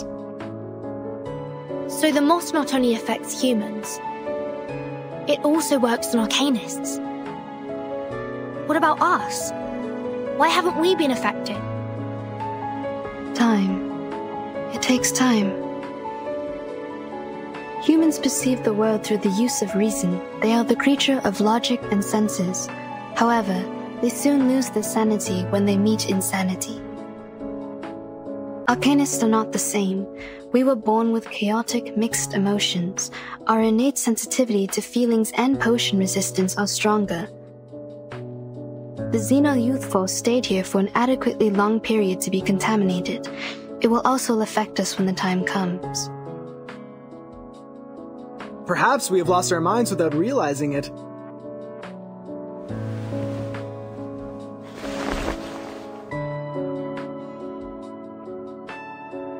Ooh, what are these? They look appealing. Why hasn't anyone told me about them?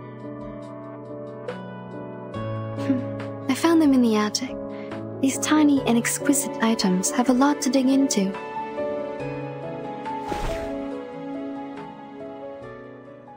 Pity. I still haven't found a tooth.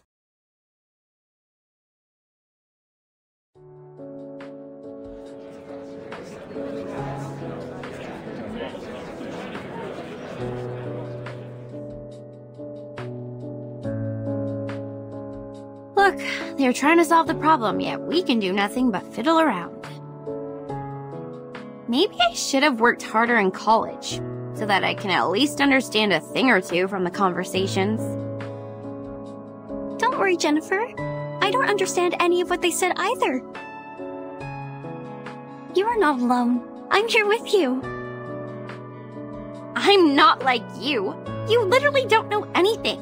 I remember when we first met, you asked if everything I had on me. You grew up here, in a small town in the middle of nowhere. It is only normal that you don't know anything about the outside world. But I'm different. I've been to big cities, I've gone to college, I've read books, I pretended to be well adapted to this lifestyle. But in fact, I'm still ignorant, knowing nothing but empty pleasures. My hair color gives away who I am. I'm a silly blondie.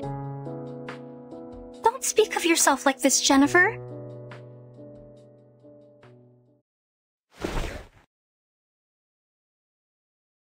You're not silly. You're smart. You make your own movie with the script you wrote by yourself. You're pretty and kind, and you're the best person I've ever known. Please don't hate yourself. Fine, I get it. But can you let go of my hand first? You're hurting me a bit. Oh, sorry. Are you going to be okay? Shall I get you some ointment for these red areas on your hand? You're funny. I'm not some glass doll that breaks for being held too tightly. Oh, I can barely breathe. You were great fun. You're smiling. Did I make you happy? This is good. Don't you find me weird? My attitude changes so rapidly. I've been mean to you for a long time, and all of a sudden I start to follow you around and try to use you to survive from this. Weird? What's so bad about that? Even if you're weird, it's a good kind of weird. I like you.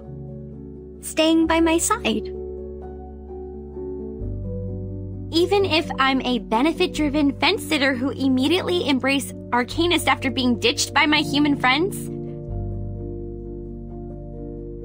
Jason and Michael shouldn't hate you if they knew you better.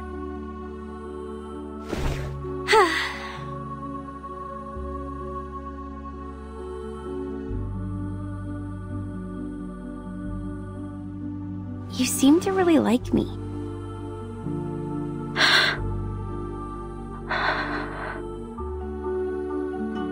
You would jump off the car to rescue me. You protect me, praise me. You would even be happy because I was happy. Because I've never seen anyone as pretty as you are. You're special. You're different to the rest of us. Oh, stop. I'll not be embarrassed for these nice things you said about me. I've heard enough of them throughout my entire life. Listen, I'm very sorry for mistreating you, and I'm grateful that you came to save me. I will reward you with a secret. My secret. Do you want to hear it? Absolutely.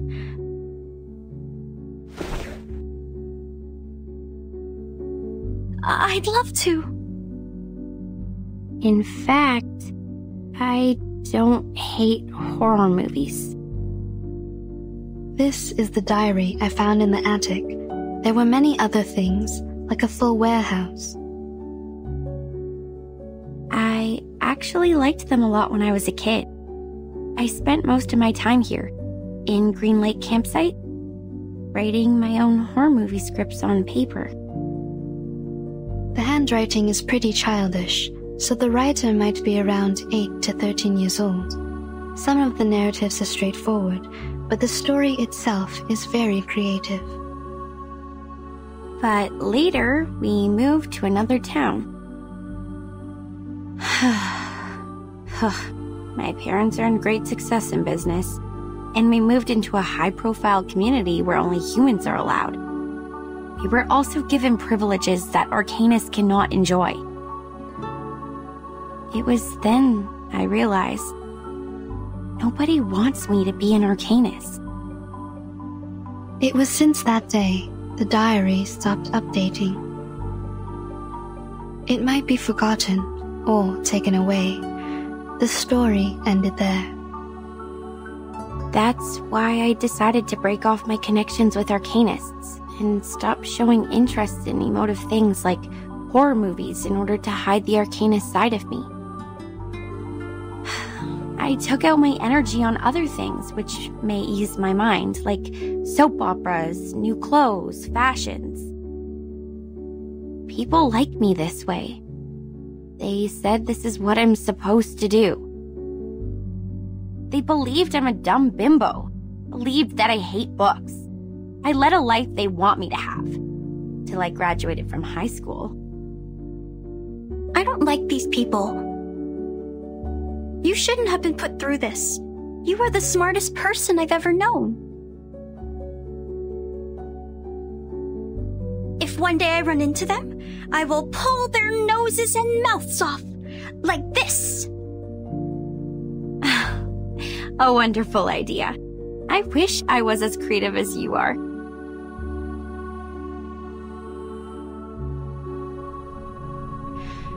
So, in the end, I attacked one of the jerks who didn't watch his mouth at the prom. I slapped him in the face and smashed 4 sandwiches and a salad on his head. Then, feeling resentful for what had happened, I applied for a degree in filmmaking, a course which was considered to be ill-fitted to me, and next I start shooting horror movies for an assignment I have to finish. Deep down inside, I think I have never really given them up. I've probably never stopped loving them. Keep on shooting. I will buy you a new camera. Hello? Have you been eavesdropping? Where's your manners?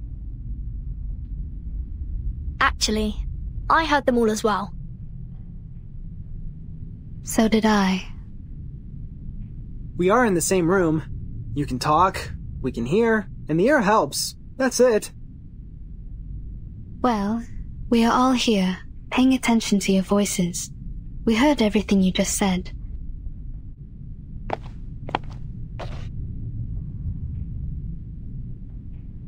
I think this is yours. Now I should hand it back to you.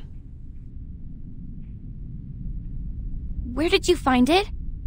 I haven't seen this for a really long time.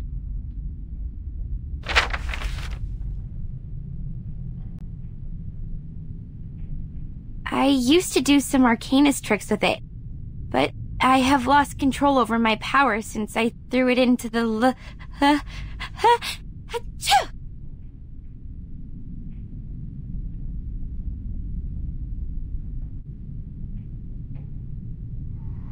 Aren't you guys cold? How come it's so chilly?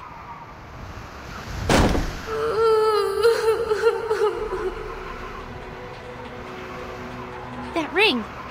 Wasn't it on my finger a minute ago? Watch out. Something is approaching.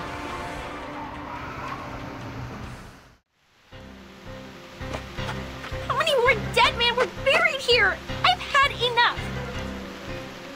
Can't we just get rid of that dead woman?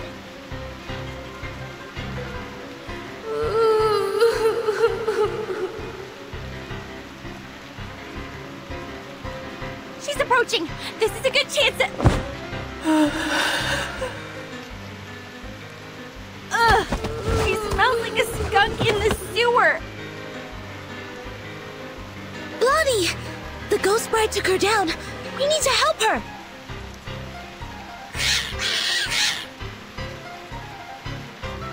Not good. The critters are coming around again.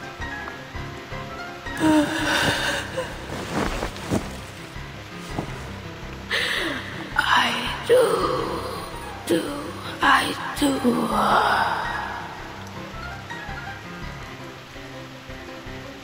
Hey, Blondie! If you want to survive, leave that ring alone! Hell, you think I wanted this? This crazy woman ghost put it on me! Get off! Get off!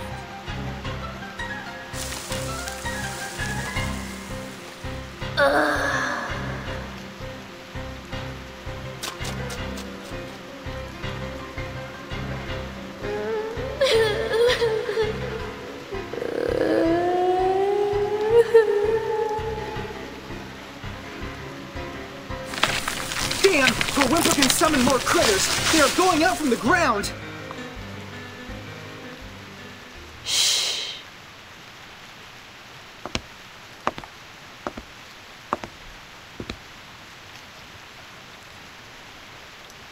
What they need is a song.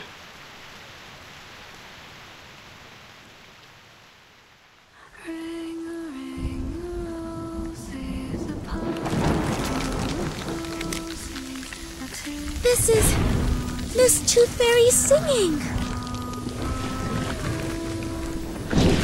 Miss Tooth Fairy, behind you! Jeez, what on earth is that?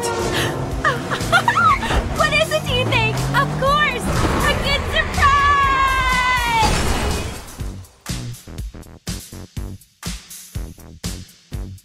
Huh. I didn't know I was a talented driver. Once we get out of here, I'm gonna get myself a driver's license. Within 30 seconds, you crashed over every critter in our sight. I don't think you were qualified to be a driver. No, that's not the point. Where did you get the car? Pink lines. This is drawn with an oil paint pen. This is her arcane skill. Your arcane skill restored pretty fast. Seems like you've accepted your identity. Maybe that, or maybe because I retrieved this diary. I feel something has changed inside me, making me a bit hyped. A good try. Please keep up with the feeling. That song you just sang, can I take it as a gift? You mean? Well, you still owe me a song. Please, I want a song from you. Sure, take it as a gift. For making progress in life, and for your courage to embrace who you truly are. Thanks. This is my handkerchief. Take it, wipe your face. Ah!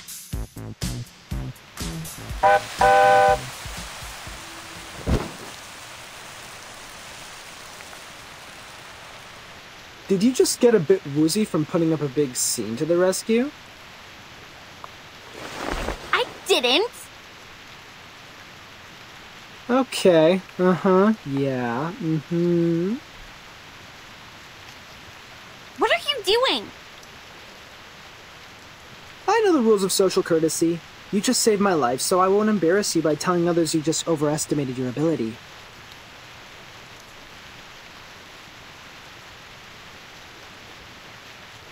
If you are willing to take advice from me, I would say don't overburden yourself.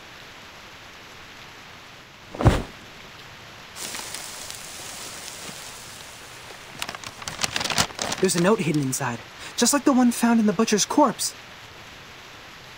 Someone is passing messages to us through these notes. If we defeat more monsters, we will get a clearer picture of what's happened at Green Lake Campsite. This is the all-time favorite trick of the plotter. He takes the whole situation under control, playfully teases the innocent participants like us, through which he gains a special sense of fulfillment. But we have our means to cope with it.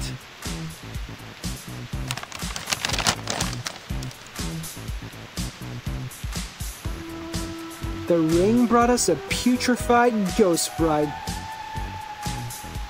Then we got the book, the pillbox, the weird samples.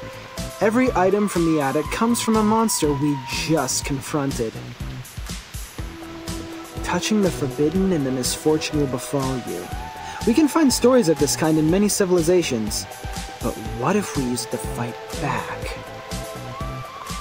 Not to wait for the monsters, but summon them to us. Exactly! If you want, we can select which ones to summon first. If you carefully look into each of these, you will find that these items have a lot to tell us. If we plan their arrivals and predict their weaknesses in advance, victory will absolutely be ours. A risky strategy, but could be equally beneficial. However we decide to do this, it's always better to take action before our enemy does. Horopedia, how likely is it for you to get their weaknesses right? Almost 100%. If one Horopedia is not enough, we have one more creative Miss Horopedia here as backup. You can't be talking about me. Of course you. You are erudite and experienced in horror movies. Relax. You deserve the title of Horrorpedia. Does he always vex people like this? Or is he just being annoying here? Mr. Horrorpedia is not a bad person. He's just a bit unconventional. There's no doubt this is the craziest carnival ever. The delirious fog, the attic filled with curses, the rainy night and the countless monsters. I praise you, my beloved cabin in the woods!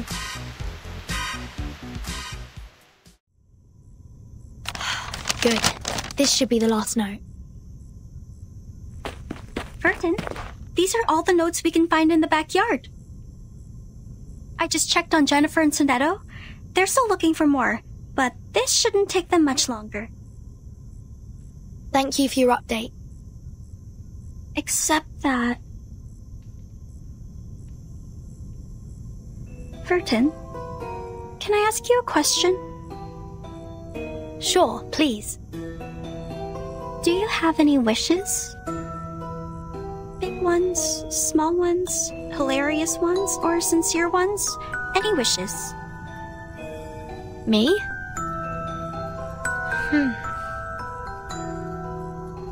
I think...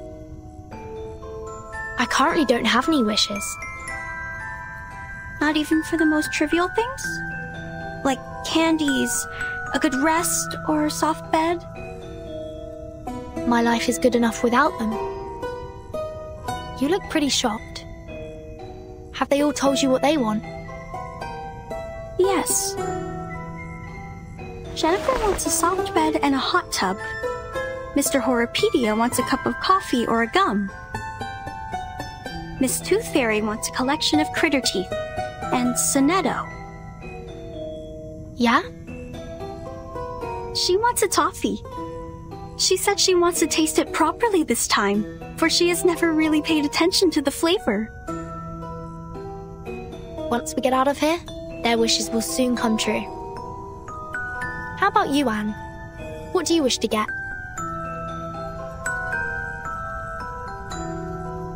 Me.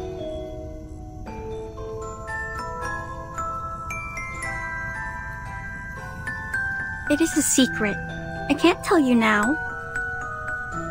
But I will get you some presents. I don't have many friends, and I really like you.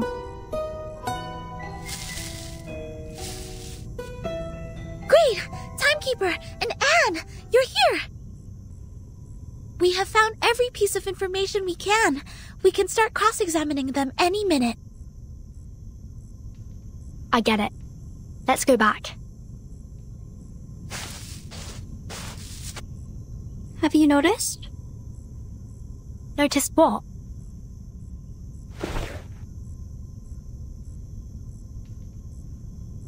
That the rain has stopped.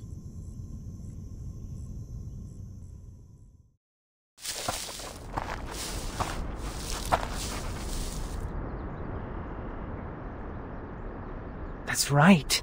This is where all the stories are leading to.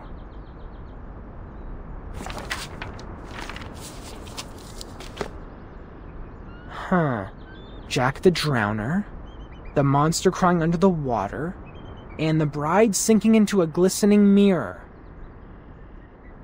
Here must be the center of all that happened. This is where the ghost stories we encountered at the campsite were created, and now they have led us here. What we need to do next is find the clues hidden here and let the clues build our story.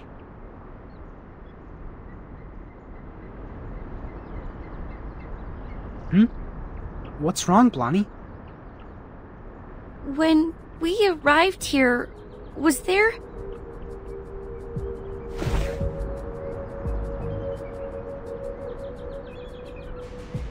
Was there a lighthouse?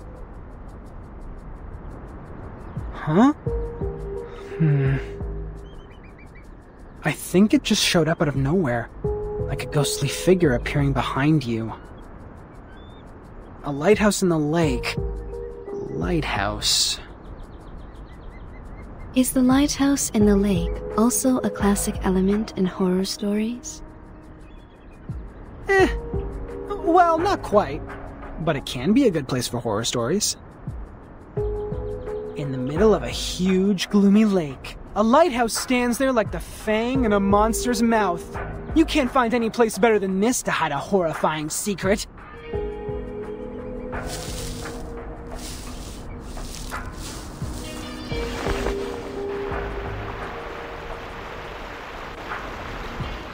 And there's even a boat here. You should know that a campsite horror movie couldn't exist without a little boat. You're just not afraid of being killed, are you?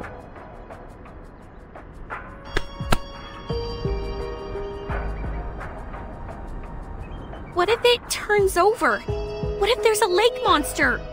We might be putting ourselves into its mouth like serving it a plate of dessert. To be fair, it makes no difference whether we are on the shore or in the boat. We're just cakes and different plates to it. If it does exist. If I were the lake monster, between the cake running away from me and the cake which willingly comes to me, I would give the latter one a better ending.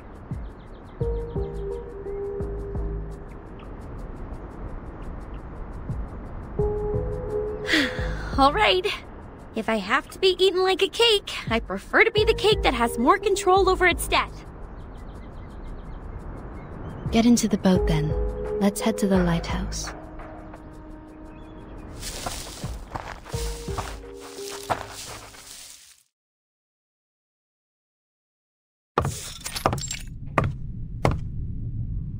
Huh. A normal lighthouse.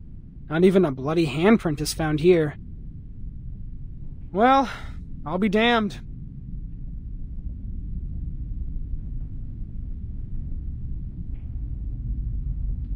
The reality is not as sensational as the stories. Just like the permanent teeth loss can't rival the latest and most frightening curse for excitement. This is not just an ordinary place to me. I've never seen this before. I used to come here every day, reading novels by the lake, but I've never seen a lighthouse here. It just shows up like a ghost, followed by a series of mysterious, horrific events.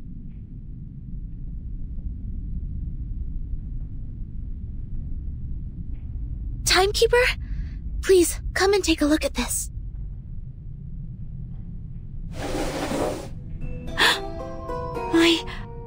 This is... The man behind the scene is much simpler than I thought. Maybe he really is a child. Like those evil kids in the movies. Despite their evil nature, they can only perform the evil deeds through simple means. Are we really going to open it? We'll have to open it, according to the note. I am saying this is obviously a curse. A lighthouse, a strange lake, a fishing net, and a wooden box. Rub it 3 times, blow and unveil it. What comes out of it is definitely not a genie offering us 3 wishes. We have dealt with more curses in the past 2 hours than many people do in their entire life. If it is a curse, then it is a curse prepared for us.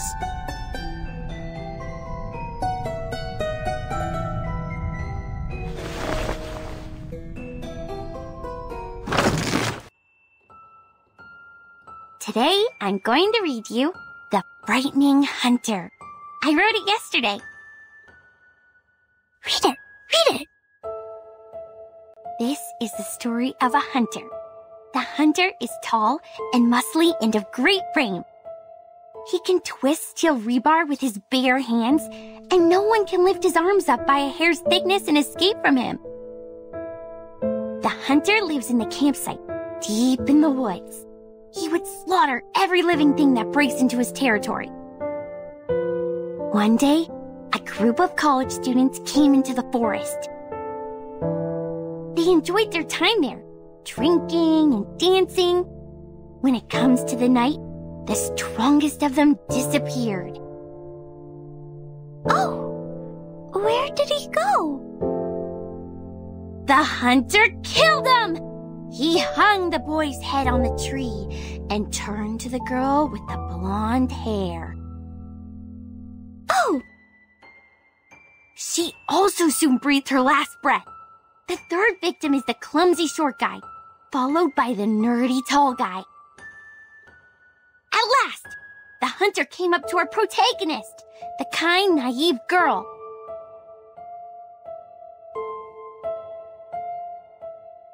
That was the first story she ever told me. An intriguing, interesting story.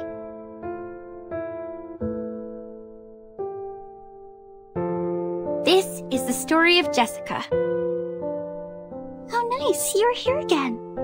It's been a month since you last showed up here. Just like the character we've seen in the movies, she's a kind, introvert, virtuous girl. The friends of hers took her to a beautiful campsite next to a lovely lake. This would be the perfect place for a swimsuit party. You've grown taller. Can you get up so I can see better? What they didn't know is that deep in the water, a defeated, evil army is in hiding. Why are you frowning? Countless demonic war beasts were roaring relentlessly to be unleashed, and an evil plan has been hatched. A massacre was about to take place. What can I do to make you feel better, Jennifer? Yes, a nightmare indeed. Jessica ran as fast as she could, kept pushing herself to go faster and faster until her ankles could not support one more sprint and she rolled into a muddy pond. The monster with dark fur and a bloody mouth was right behind her. Then... Are you crying? Jennifer? Jennifer! We gotta go! Where are you? Oh no! It's Mom! I'm here! I'm here! Yes, so you are crying, Jennifer. Oh. Aren't you taking the notebook with you? Why are you throwing it into the lake? I really like this place, but I'll probably never come back here again. I gotta go. See you, Jessica. Okay. See you, Jennifer.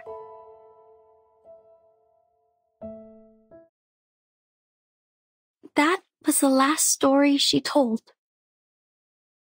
I didn't understand what she meant by see you, for she has never actually seen me. After that, I also haven't seen her for a long, long time. Feels like for ages. I went through every corner of the campsite and collected every item I could possibly find, making stories out of them, one after another. But who is there to tell? There's no one in the woods anymore. At first, I spent my days with my furry friends. They were my loyal listeners, and I taught them how to act and behave like the monsters in the stories. We played the stories one after another. It was great fun. But the stories got old. No exceptions. This is when those young people came into the woods, like the protagonist in our stories. They arrived with their friends, and each of them have different relationships with one another. We had a good time, but I would think about Jennifer a lot. When I started to believe that I will never see her again, she's back. She came back with many people who I have never met before, as well as a camera that I have never seen. She was here to make a movie, which is a word I used to hear a lot from her. I understand it to be kind of a story that could be stored in a box. I'm glad that she's still passionate about horror movies, like what I have been feeling in all these years. They were short of one actress, and I know what that word means.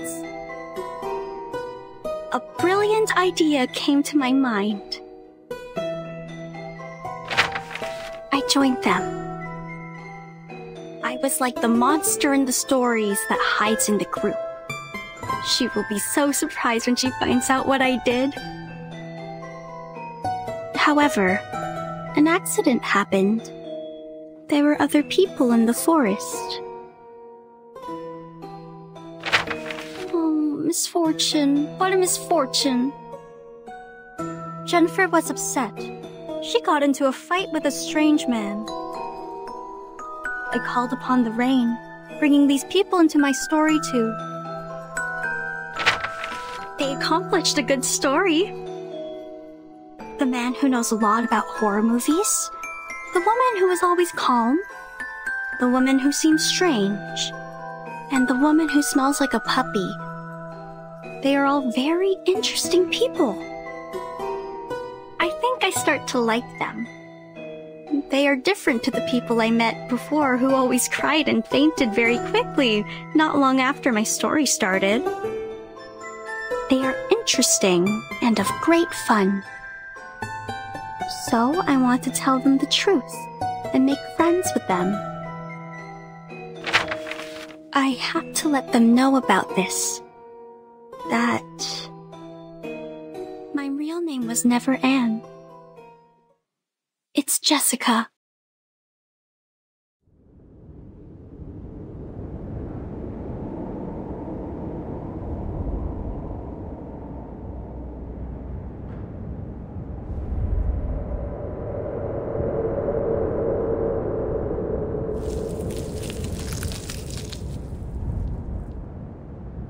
This is the last surprise I prepared for you. Now, enjoy!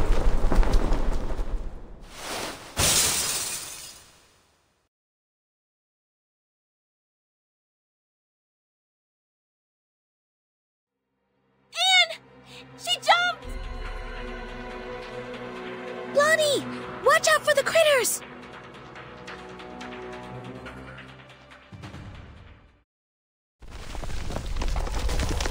The lighthouse is sinking.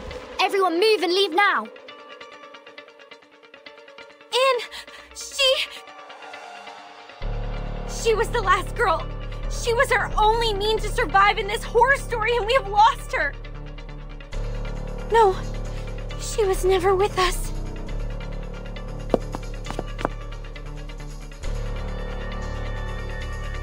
I'm to blame. It's me who created such a girl in Green Lake. A girl who restrains people and treats them like toys. Calm down, Lonnie, calm down. I can't.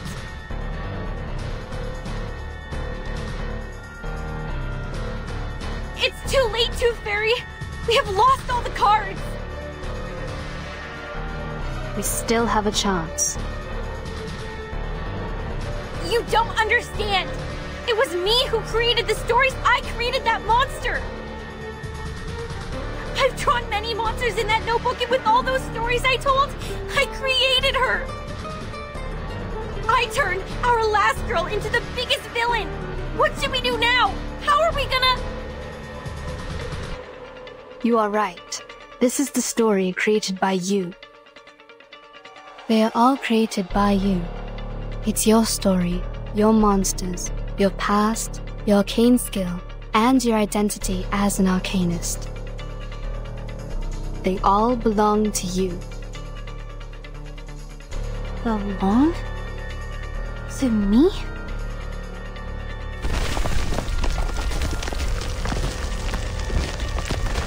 The monster born in the bottom of the lake, the butcher, and the pathetic bride, they all came from you. It was you who taught Jessica how to make a story, how to create all of this. She created them all, but you endowed her with such ability. She's the creator of these, and you are the creator of the creator. This is a page in your chapter.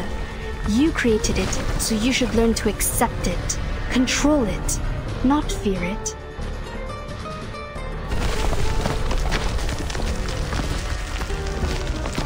Don't run away, but face it.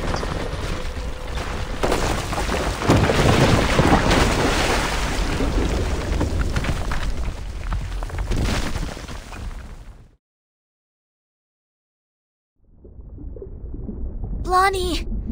Timekeeper!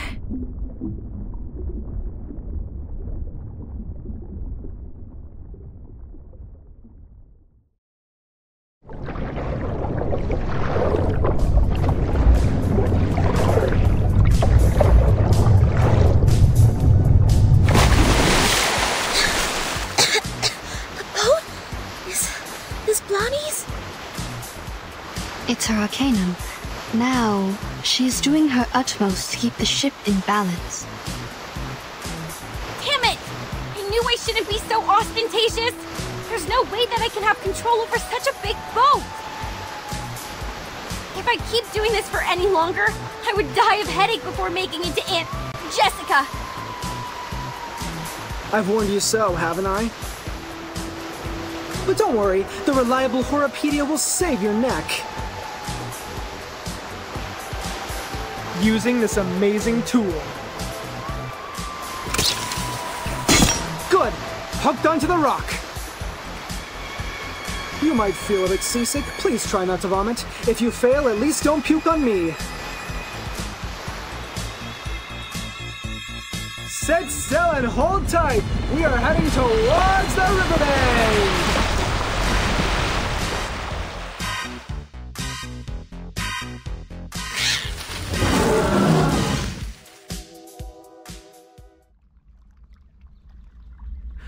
Honestly, can't we just show her our sincerity and care?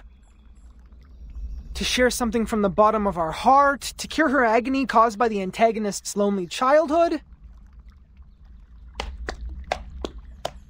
Oh, there she is! Just like I expected, you made it.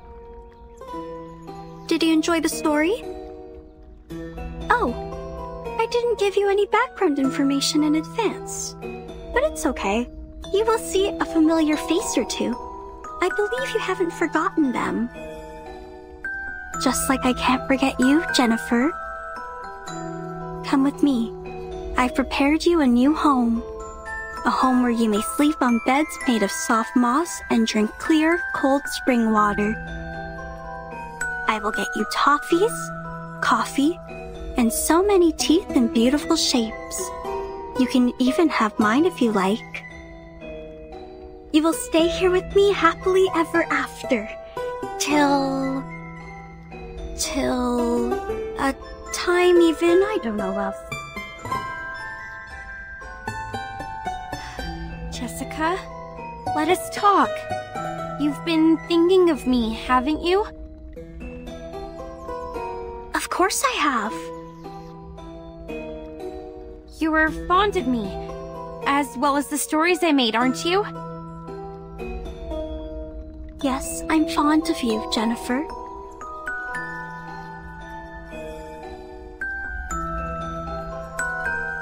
Do you want to make me happy? I think so. I have made you happy once. Would you let me do it again?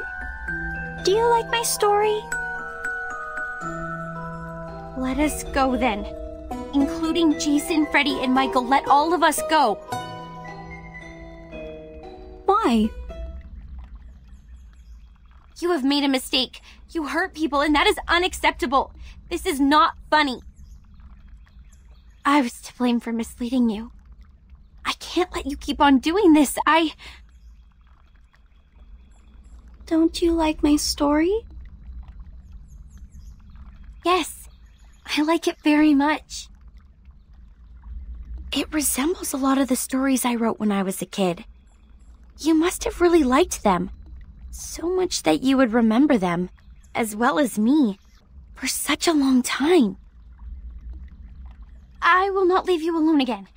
I'll come back for you. Every year. No, every 6 months. I'll have more time after the graduation. If I make a new movie, you will be my first audience, like what we used to do. But I hate living by myself. I don't want to live like this anymore. I have no one to talk to. The friends I have here can do nothing but roar. I sing with them as the sun comes up, and wake up among them as the moon rises. Jennifer, you know, I used to have the same dream over and over again. Forest and a grassland, not in Green Lake, nor any places that I know of. I can hear music that I've never heard before. After we met, there was you in that dream. You'd wake up in that dream with me, giving me a wreath. In that dream, I can truly rest. But when I wake up, I found myself in Green Lake again. Do I belong here? In Green Lake campsite? Or somewhere afar? In the days when no one is here, I always hum the melody in the dream. Quietly, waiting, until my figure almost blended into the mosses. But I've waited for too long. So long that you are no longer a girl, but a woman now. I'm tired of waiting for you. I'm tired of living all by myself. I was hoping that you may like my story, that you are different from all those people who always try to run away.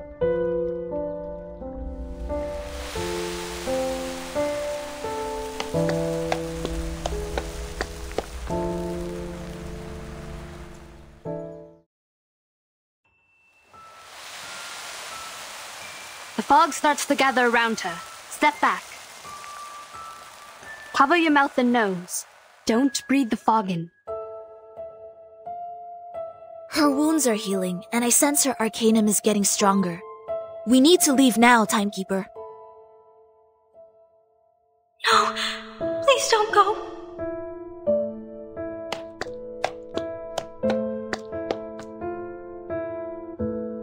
Please stay here.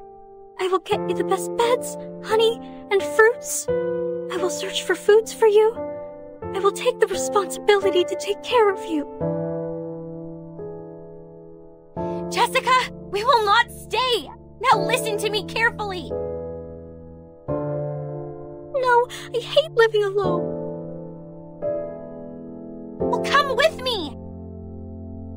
I will get you a beautiful house much better than the one you have here. I will show you around restaurants, shopping malls, and discos. We can have fun in so many places. I will also get you a room right in our house. I don't care whether my parents allow this or not. Jennifer, I really want to be with you, but I don't want to leave here. I have no desire for the outside world. I will quickly reveal this true love of mine, and people will look at me as if I've done something wrong. I don't like that. I hate when my power gets weakened. I want you to stay here with me. If I say I could stay. Timekeeper! Jessica, if I stay, what will you get me? Except for food and shelter. What else will you get me? Will you?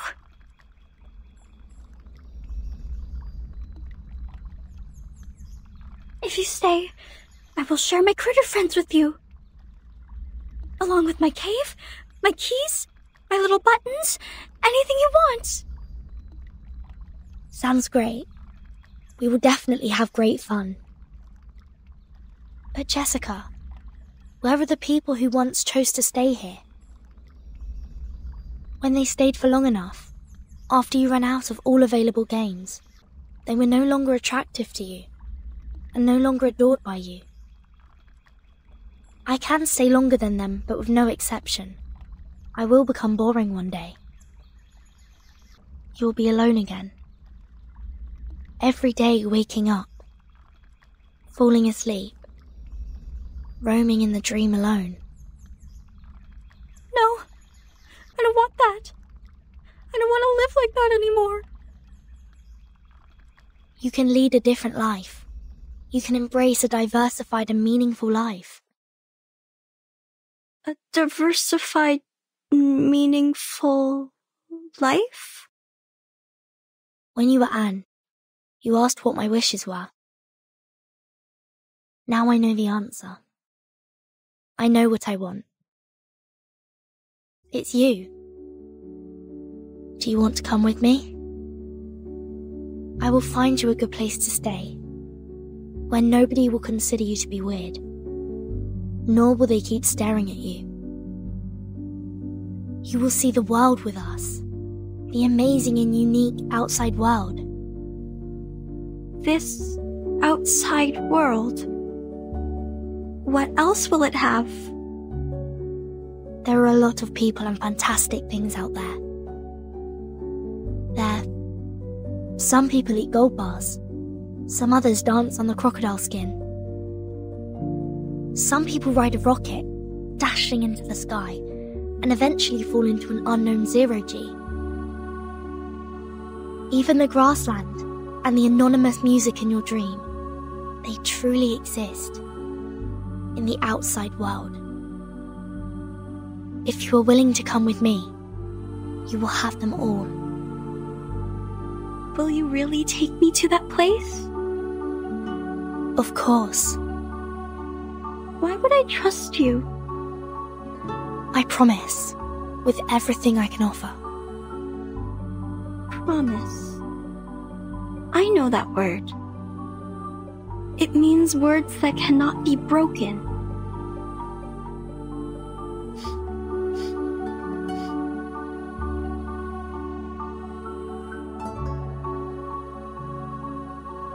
I will make your wish come true. I like you. I hope you can be my friend. This is new. I haven't made a friend like you in a really long time.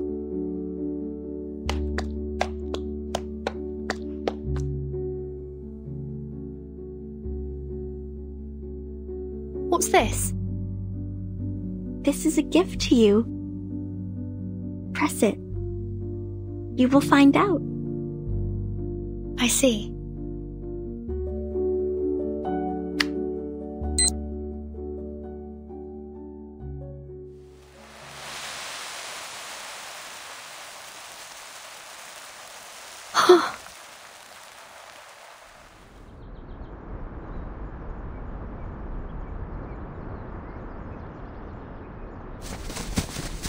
They're here! Hey, come here! The medics are ready. Please, leave the injured to us. Captain! Captain! We found the target and are now carrying out the rescue. Over.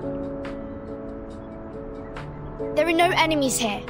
Everyone here is a member of our squad. Please don't attack. Repeat, please don't attack. Oh, come on. Seriously? First we persuaded her with love and care, then we presented the Deus Ex Machina. Now we're doing this? This is the worst antagonist ever! Everything is so screwed. Commentators won't write anything nice for us. Well, if it were them to write the story, characters like me would always fail to live long enough to see the end. So I don't oppose to end this peacefully, but to end it like this... Aren't you happy? They did it, like what you said. Some emotional and comforting plots. Eventually, it shows us that love always wins. Miss Tooth Fairy, that was a joke. A joke to show you my sense of humor.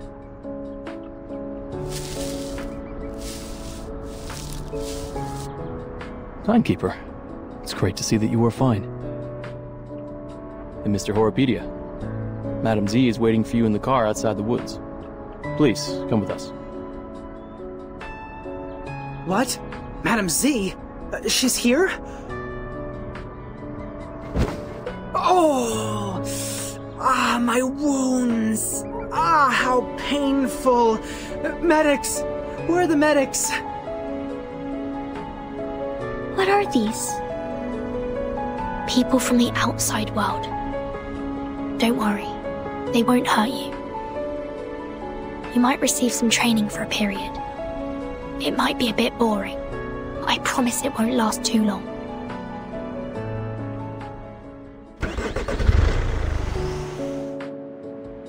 Are you suffering from the headache again? Me? No, I'm not. You shouldn't lie to a doctor. Fine. A bit. Just a bit. Some warm water will help. I don't need those things. I don't dislike your tooth fairies. It's the texture that creeps me out. I've tried multiple times. You know how it ended. Don't worry. I have some drugs for humans. Wanna try?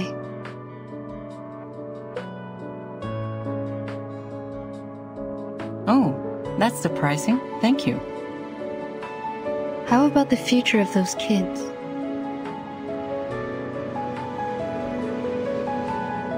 Are you talking about the dear girl or Joshua the troublemaker? You can tell me one by one.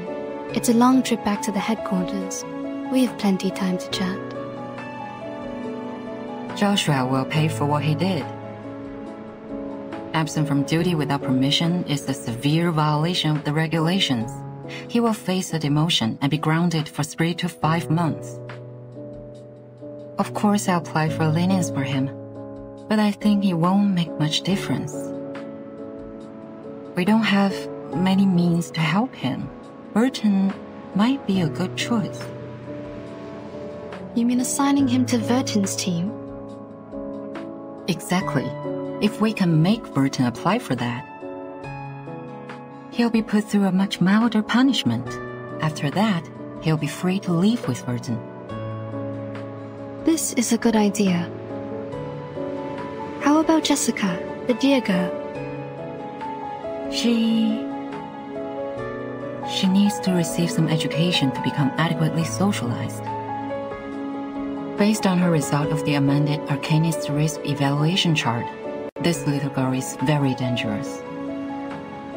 We rescued 9 hostages from her cave. 3 are from the film crew. The other 6 are from the student expedition team that went missing 6 months ago. The validity of that chart is debatable, for it doesn't have a sufficient number of questions to draw a conclusion. Yeah. When we arrive at the Foundation, we will give her a more comprehensive test. But that doesn't mean that she'll get a higher grade. We all know that the amended version tends to overestimate the examinees. Can I visit her while she's in the Foundation? Of course. Chatting with someone familiar is conducive to embracing the community. You don't need to worry too much about her. We'll treat her the right way. The arcanum shown on her is of a very unique kind, and shall be helpful in many experiments. That's good, but I still have one more question. Go ahead, Doctor. Members from the Xeno also participated in the rescue. Did you call them to come? Yeah. This should have been their responsibilities. To be more precise, all of these problems were their fault. Are you talking about the missing of the youthfuls? What? No. But wait, what missing youthfuls? The myth that Xeno youthfuls disappeared overnight at the Green Lake campsite. Haven't you ever heard of that? No, never. Where did you hear that? Joshua told me. He's just a young man, impulsive and can tell a story from a fact. Why would you believe? Never mind. Back to the business. By the end of the 50s, Xeno found a bunch of critters with unique appearance in the woods near the Green Lake campsite. As they continued to investigate, they found a special moss in the woods that can trigger changes in appearance. In order to conduct further research, they built a campsite and held some camping activities as a disguise from time to time. The critters mutated and evolved very fast. Meanwhile, the town prospered and the nearby population soared. After several incidents of attacks on local residents by fled creature subjects, Zeno decided to move the campsite out of that area. That dear girl was neglected during the moving. She was left at the Green Lake and kept on secretly living there till now. Other creatures that escaped have hybridized with the local breeds and hence created the new creatures you've encountered. They more or less carry a lineage of changelings, which are very hard to deal with. But thank God you've brought this girl under control. Jessica has been like their friend or leader. I think she's more like a leader, or even a master to them. Zeno conducted military training to the first batch of critters, so they are more obedient than others. Your Jessica is like their commander. She gives orders to the critters at the bottom of the lake through a radio hidden in a remote control, so that they act in precise alignment. So you knew the truth of the Green Lake campsite from the beginning? It was Zeno's idea to clean up the mess with the Foundation. They contacted me before.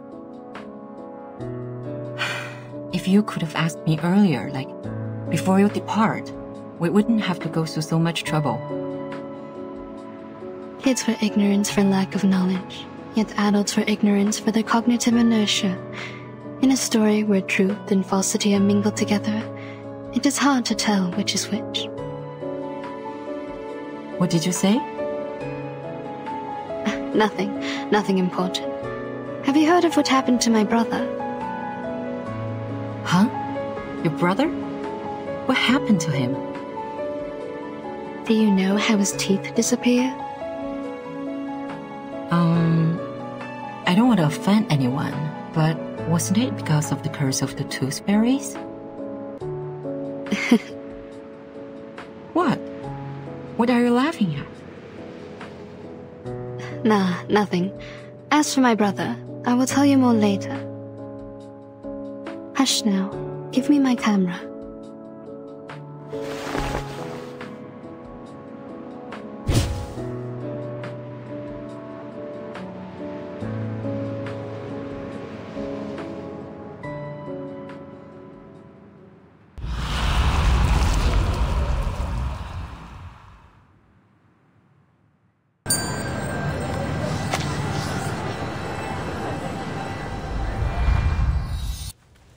Hypotheses have been made regarding the quasars as follows.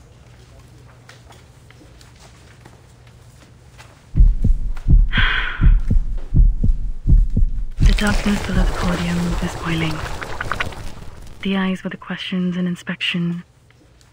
Some behind glasses are cast out of the darkness.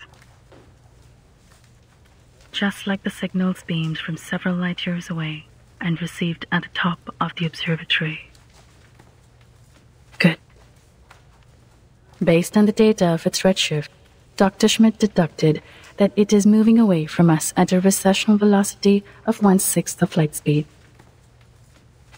Page 3. I did put it in. In most cases, we would consider a stellar black hole as what is left from the gravitational collapse of a star.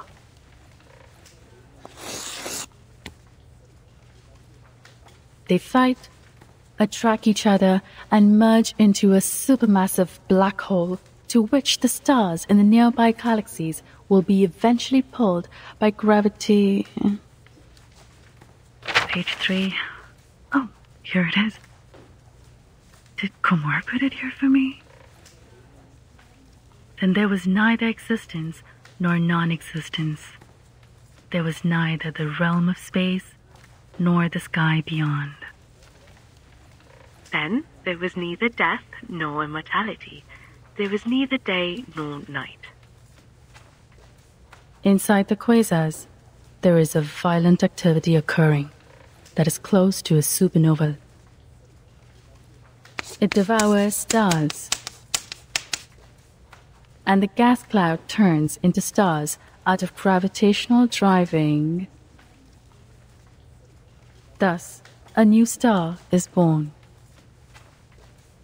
It is a graveyard filled with corpses, as well as a cradle for new stars.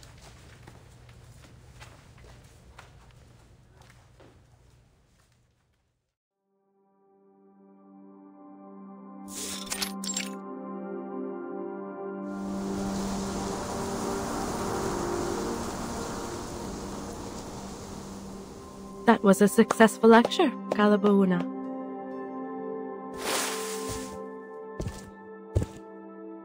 Thanks for your rare compliment.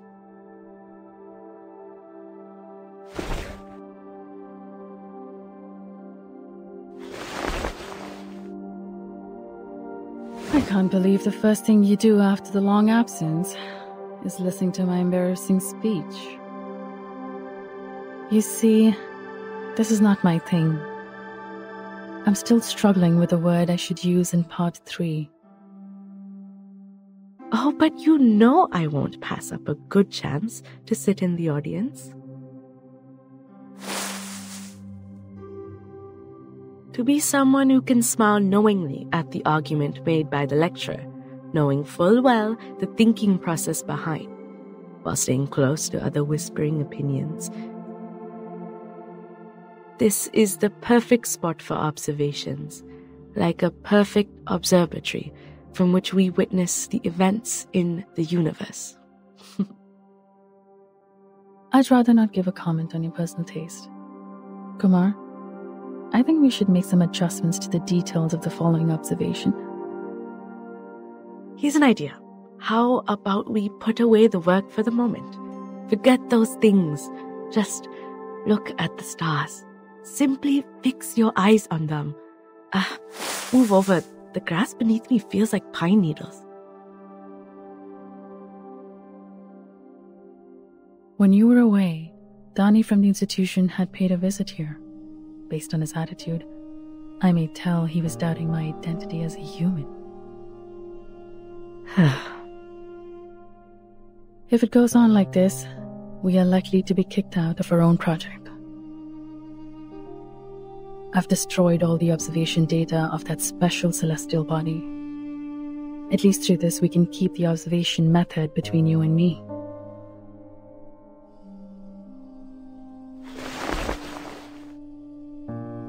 You seem...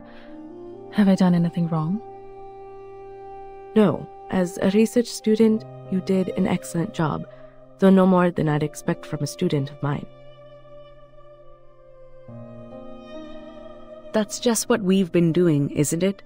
Hiding in the corners, doing research that completely has nothing to do with others. You know what? I'm a bit tired. Seriously. Tired of the pointless power struggles between these specks of stardust. We all know none of us could avoid the fate of being restored to the basic elements of the universe after we die. Never mind. It's not the first time it's happened. I've never been welcomed on either side. Speaking of which...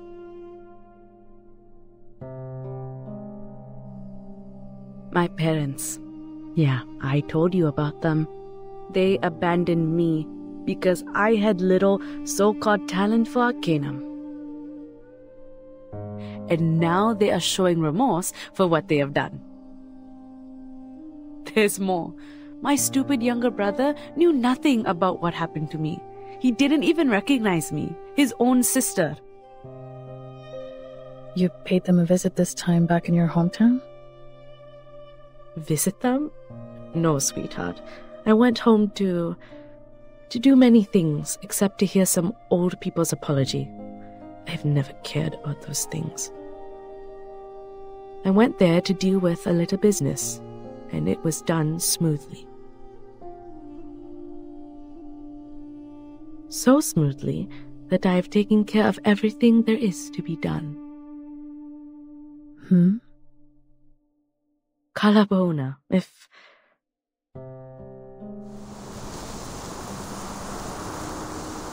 one day we can see that celestial body with our own eyes, or even touch it with our own hands, I will definitely. Kumar, what are you talking about?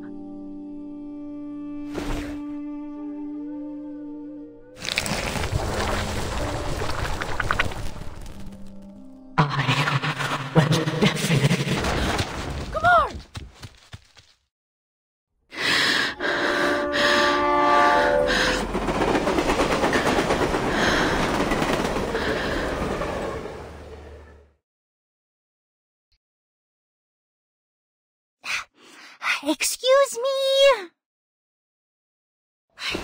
Let me get through!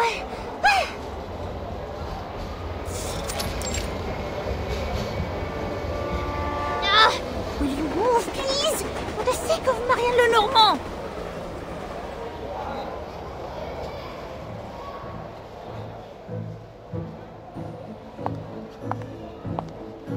Oh, enfin! Ah, aïe! Ce trajet en train m'a vraiment fait mal au cou!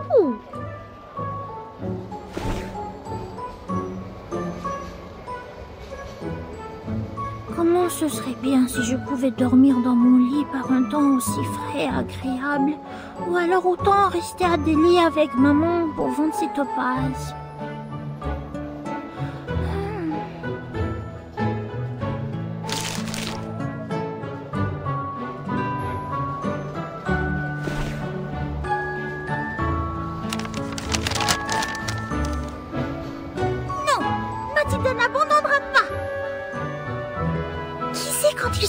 Mes congés la prochaine fois.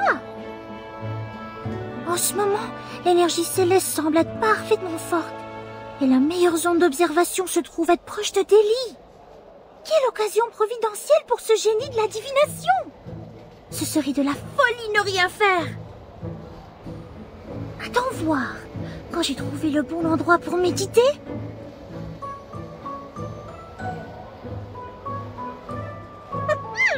Tôt ou tard, je remonterai jusqu'au sommet.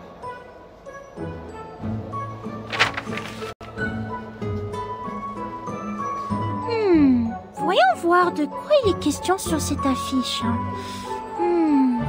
Dipa Festival.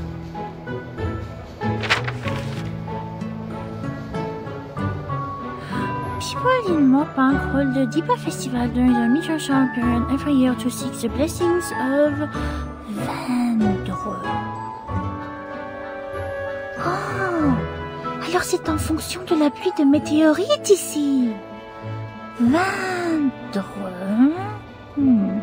Je crois que j'ai lu ce nom dans les documents. Je suis à l'est de Chandigarh en ce moment. Pourrait-il y avoir moins de signes ici? Ah! Cette carte est en anglais de l'autre côté. Très bien. Ce serait encore mieux et plus classe si c'était en français. L'endroit que j'ai trouvé grâce à la divination s'appelle... Morpank. C'est un temple. Je dois me rendre dans sa grotte au nord. Bon, un temple. Cela peut être un rapport avec le mythe de la comète que j'ai lu avant. N'est-ce pas aussi l'un des endroits où l'on peut voir la prochaine pluie de météorites? Super! C'est là que je vais alors. Où est mon stylo? Là. Très bien, notons-le.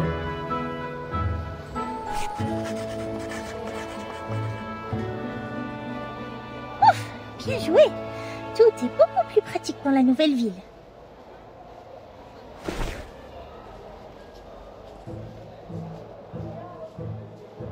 Ah, c'est beaucoup mieux que le plafond de la gare de Delhi. Oh, je me demande comment vont maman et papa maintenant. Cet Indien parle vraiment vite quand il négocie.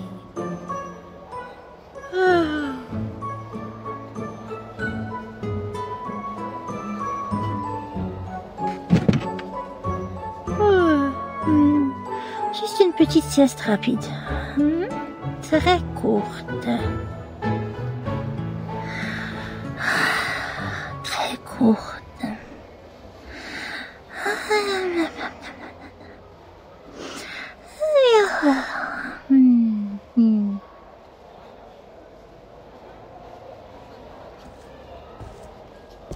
वाह, कमाल है। क्या निडर लड़की है।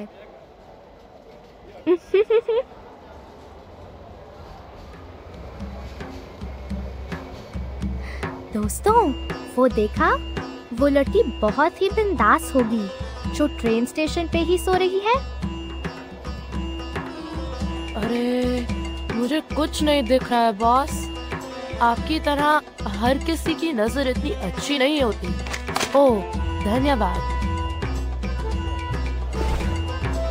ओह, चमत्कार गहने और बटुआ। लेकिन इतनी गहरी नींद में भी वो कौन सी चीज है जो इतने कसकर पकड़ी है?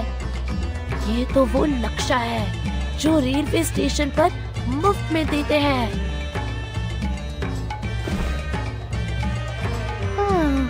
कोई कीमती चीज शायद, जैसे खजाने का नक्शा होता है किताबों में। अगर करीब जा सको और फिर रहने दो, तुम्हारे लिए बहुत मुश्किल होगा। अजय, तुम बाएं से जाओ, कागज को वैसे ही लेना जैसे मैंने सिखाया, और मिल जाए तो मुझे ये इशारा करके बताना।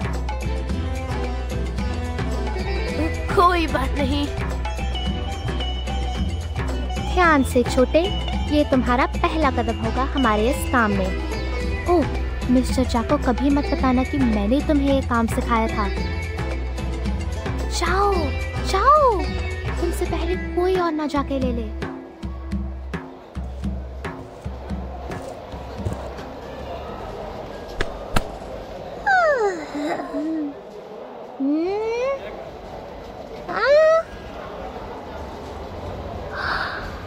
Qu'est-ce que c'est? Quelque chose qui se balance.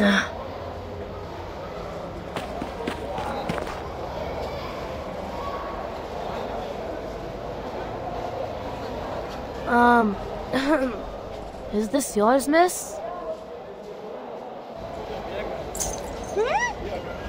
Hey, that's the pendulum Mom gave me. Who are you? It fell on the floor. I was just picking it up for you. There. Don't lose it again.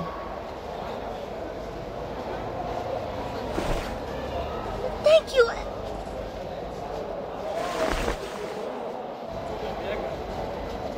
Nuh-uh. It's yet too early to say thanks, girl.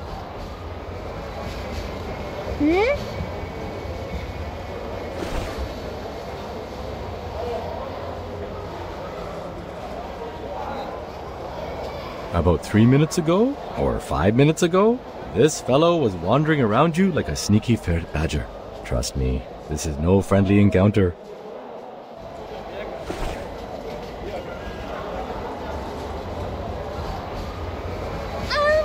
That's mine. You stole my wallet. What? I've put it in my pocket. Someone needs to work on his techniques. Right, boy?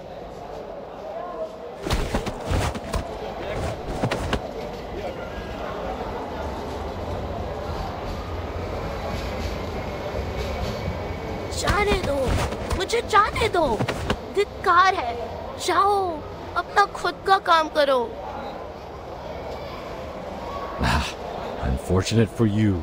My business these days is to mind others' business. Seems like there are more things in that pocket of yours. Come on, you know where we are going.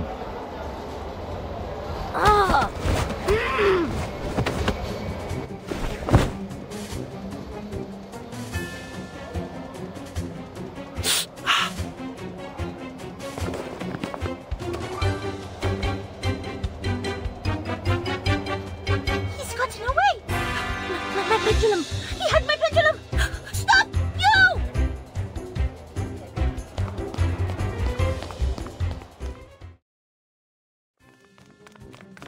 तेरी, वो लोग नजदीक पहुंच रहे हैं।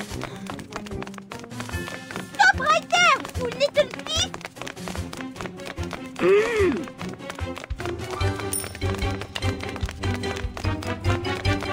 Hey, you, boy! Wait!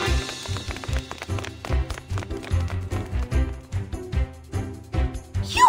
No! It's fragile! Don't!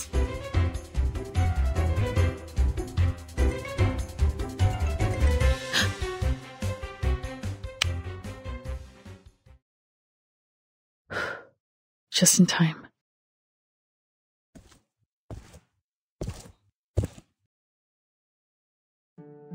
Is this yours? Yes.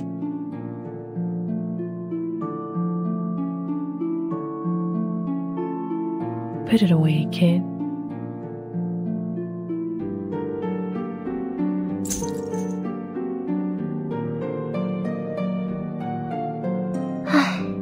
Thank you. It's okay.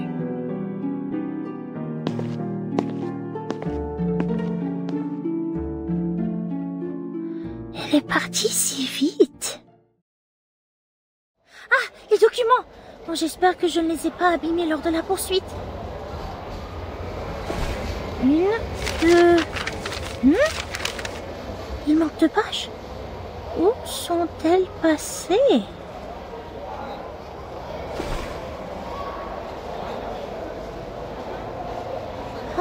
शुक्र है कि मैंने अपने भागने की योजना पहले से ही बना ली है और अजर से तेज कोई नहीं दौड़ता।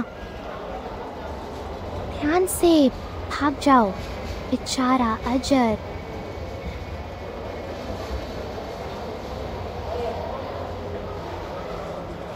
मैं उस लड़की से लाभ कमाऊंगी और उसमें भी जिसमें तुम कामयाब नहीं हुए।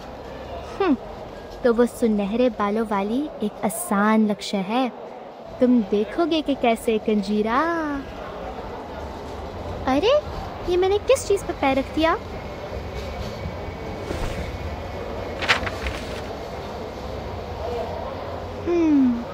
क्या वो इस चीज को ढूंढ रही थी? हाँ, मेरी आंखें मुझे धोखा नहीं देंगी।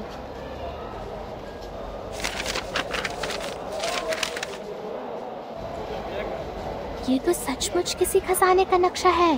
देखो, उसने एक तारा भी बनाया है, बिल्कुल किताबों की तस्वीरों जैसी। ओह, भाग्यशाली हो तुम कंजीरा, ये तो कमाल हो गया। मुझे देखने दो। ओह, मुझे नोट्स के साथ पढ़ना होगा। ये क्या है? उसने सारे शब्द गलत लिखे हैं, यहाँ तक कि बिंदु और मात्रा शब्दों के ऊपर। Don't even bother trying. It's in French. ओए, मेरे खजाने के बारे में सोचना भी मत। ओह।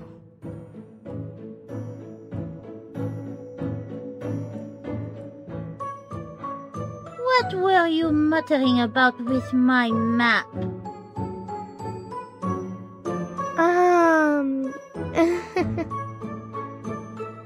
I just pick it up and look for its owner.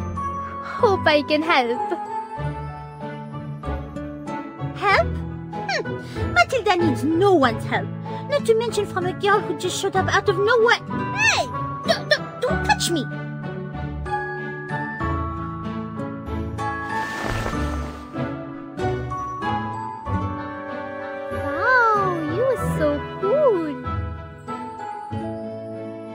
First time in the village? On your own? What's the plan? Sightseeing, family visit, or looking for some... Hey, let go first. Why is that any of your business? I mean, perhaps not clear to you, but in fact, I am a guide who always give best service. A guide? Who always gives the best service? Tour guide maybe? Anyways, I tell you, nobody knows this village better than I. Hey, don't stare at me like this. I'm wandering here for a reason. I only give services to outstanding and cool people. They have good taste. That's why I find you at the station from all travelers. My most great customer ever. Ah, the outstanding and impressive people, you say? At least you have sharp eyes.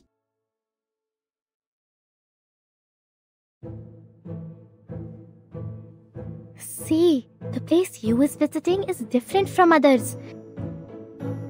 This shrine, only few tourists are willing to... only the locals know. And now people can only go into 3 caves out of 4. But if you choose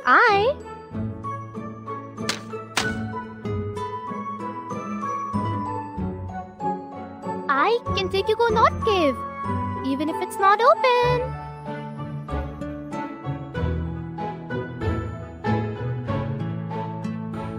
How are you going to take me there? How I do that? My local connections, of course. I see. No wonder there were some discrepancies between the documents and the tourist brochure. Well, of course, I knew this all along.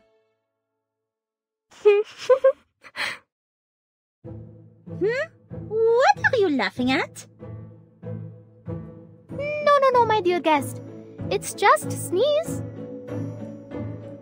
Well, you see, I just make a living here. I'm short and thin, can't compare with adults.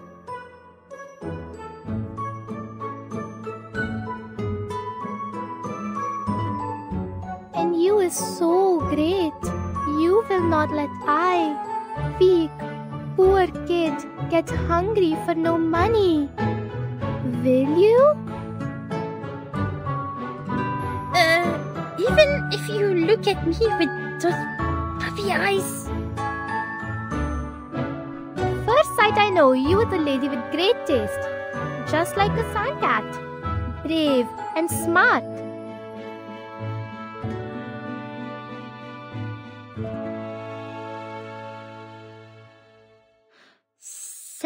Sand cat. It does sound like a smart animal.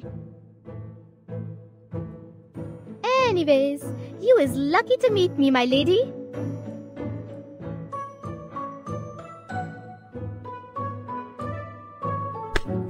Well, for a great customer like you, I can only suffer some loss. Just 200 rupees and I'll show you the shrine and the whole Moorpunk village with a special Deepa festival tour on the house. Want me to recommend a hotel? I know good hotels too. Yes or no, my dear guest? My most great guest? Please? Fine. I will allow you to be my temporary assistant. For your life has been so sad already. Yay! Let's go treasure hunting! Sightseeing. Excellent. Have you arranged a shuttle bus for the travel? I have something gooder than bus for you.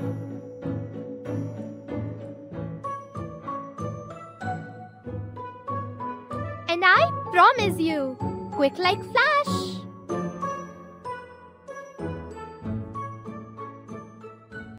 Woohoo! All right, sit tight. Let's go.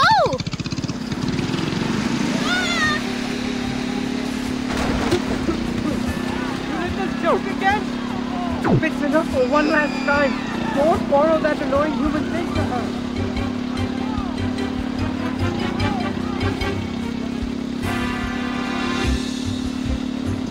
Slow down!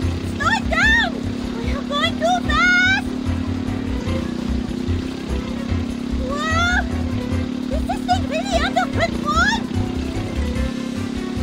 Hey!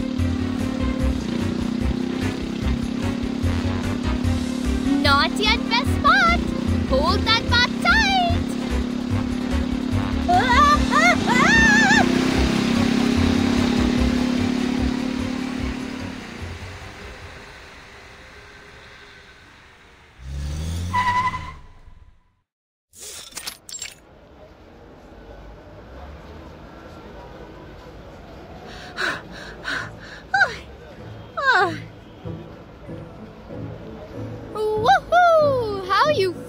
my guest?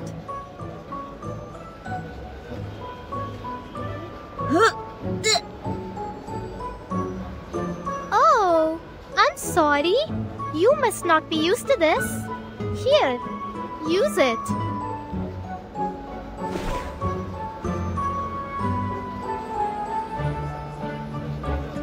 If you want your silk dirty, fine. You look very decent after all. And here it is.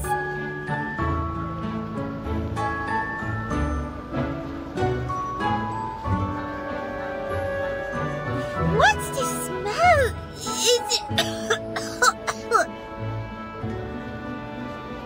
Smell of full white musk and sandals, calming Palo Santo and cinnamon. You feel your chakra open? But I can also smell a lot of mango. That smells good.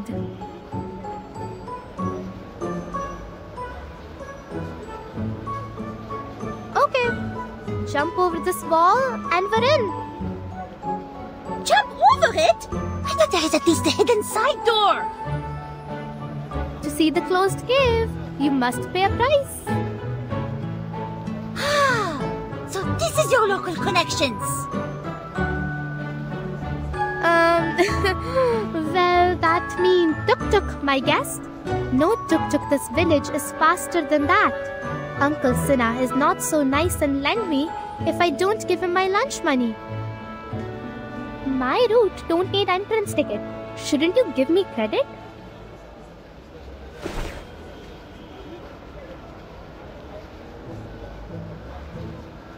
Now come. Although I think you don't like this rude behavior.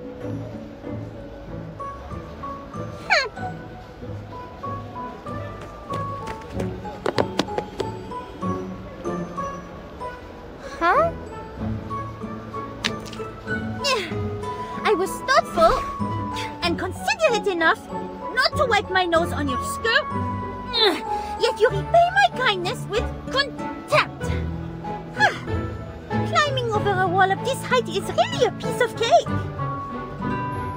So, do you need a hand getting up here?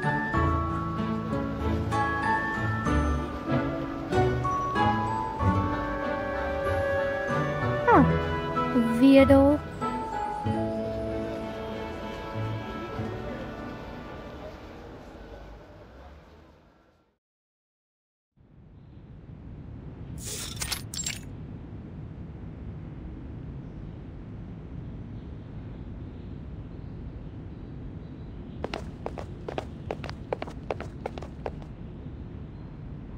Don't know what this skulking was for. You better not be lying.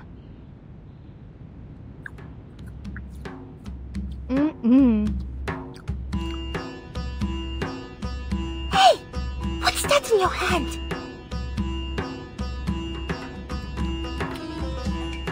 You want a bite? The prayers are so pious. So don't worry, the fruits is tasty. Like I expect. So sweet. When did you take it from the offerings? Don't mind. Manga, come back.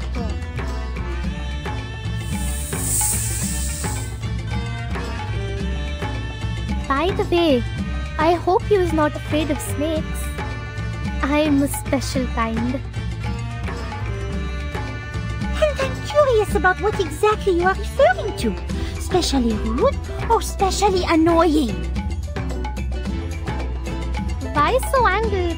I mean, I'm Artemis. Hope I don't scare you. Relax. I'm not like others. Are you serious? Can't you tell I'm also an excellent, one of the best, Arcanist?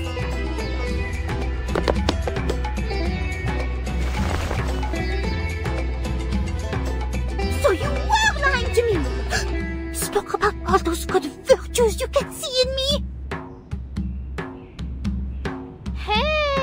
not my fault. You doesn't look like one.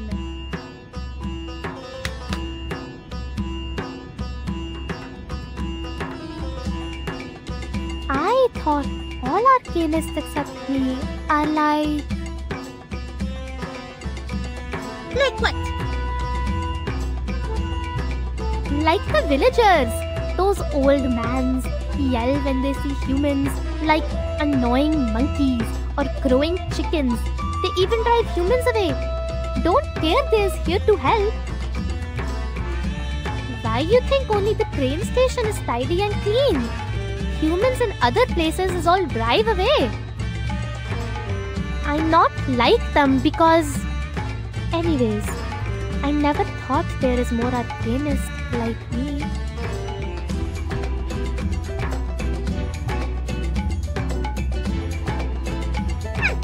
If you ask me, I'd say you read too little and know too little.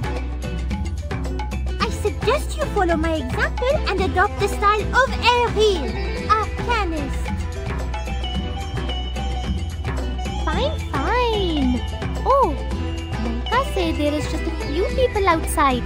So up your head, stay confident and walk out like we paid.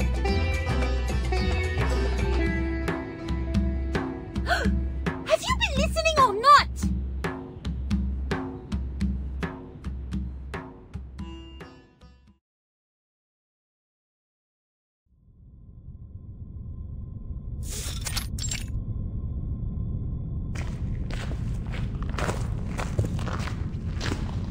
Huh, nice. Nobody around as usual. But I still suggest you be careful since... I understand the damage when digging. Just don't involve me if you must break something.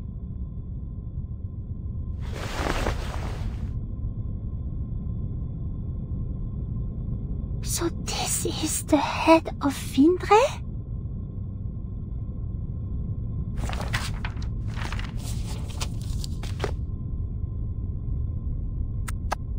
Dark and scary, but this is what must go through on the way to treasure. Just like you must say, open sesame, right? I really don't know what to make of this treasure you've been mumbling about. I hope you didn't get the wrong idea. Ah, I see what you mean here. Relax. I will zip my lips and tell no one.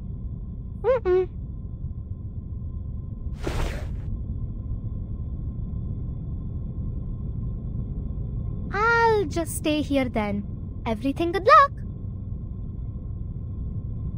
Huh?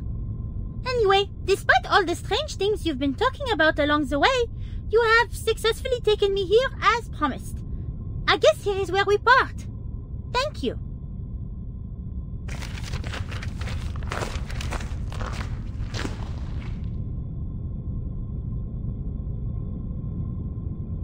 तुम्हें मेरी हार्दिक शुभकामनाएं मेरे बहादुर मेहमान। भले ही कोई सांप या कोई ड्रैगन तुम्हारा इंतजार करे, तुम्हें पौराणिक खजाना पाने से मतलब है। हम फिर मिलेंगे।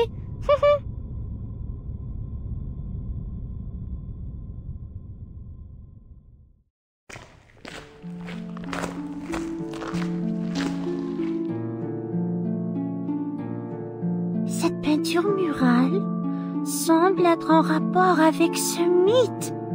Là, sur ce document. Voyons voir.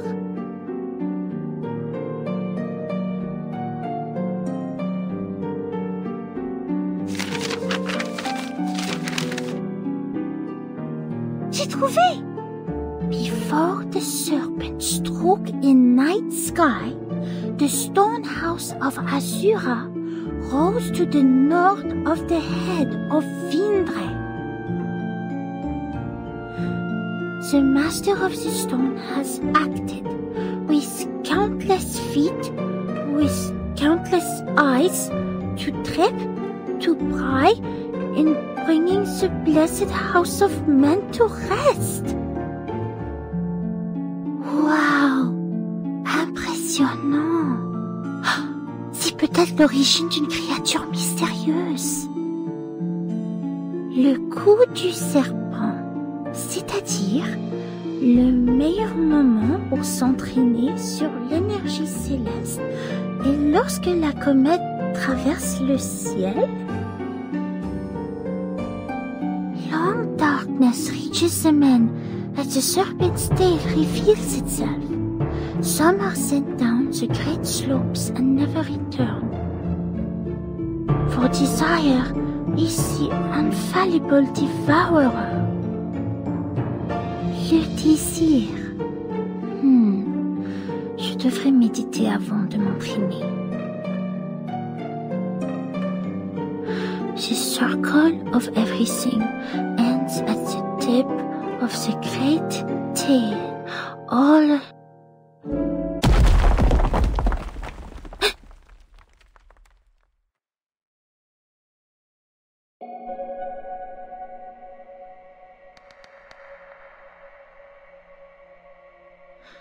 Est-ce que j'ai mal entendu?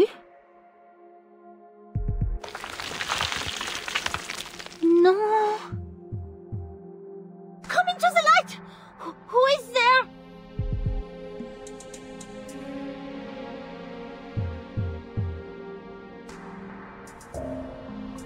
Ce n'est pas normal. Est-ce que cette statue était dans cette position avant?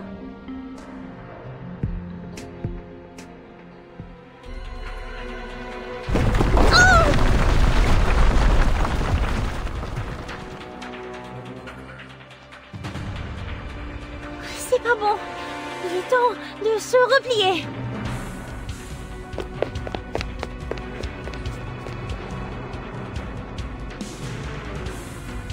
Qu'est-ce que c'est?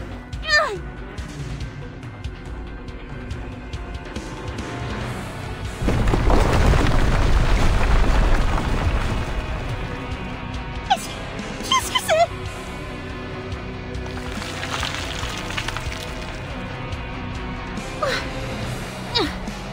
Dépêche-toi, ressaisis-toi, pense à ce que tu as appris et pratiqué autrefois.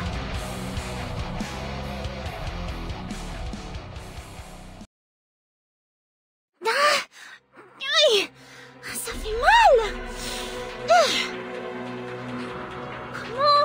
Comment se fait-il qu'il y en ait tant?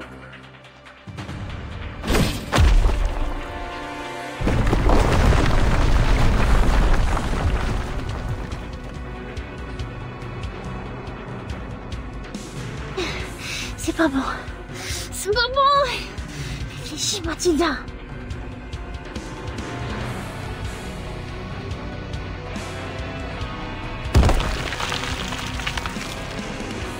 Non, ne fais pas ça.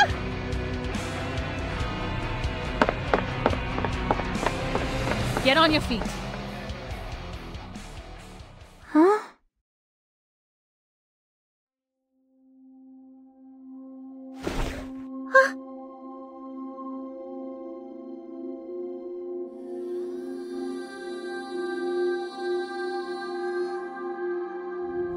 Well done, little diviner. Ramaniyani Ariyani. My legs, they healed themselves. Where are the wounds? Close your eyes. Don't look at anything. The illusions will destroy your will. Wait, that was... Mayura Abiratani.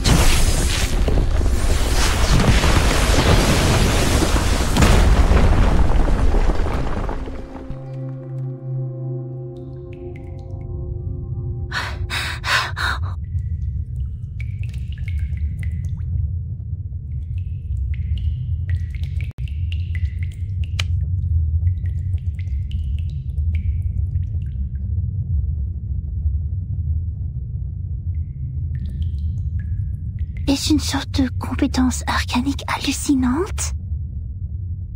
You are the lady from the train station.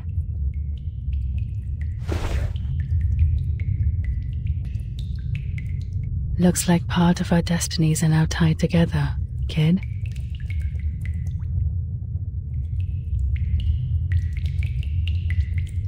What are you doing here? I don't think this place is open to tourists. They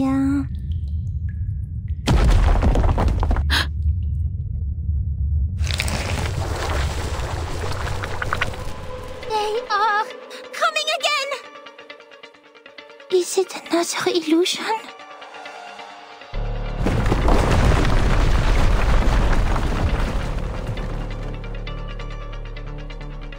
No, they're not.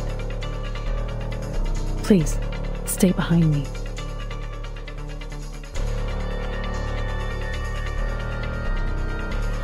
ये तो बिल्कुल असली लगते हैं. Watch out! Oh, they are coming again! Move!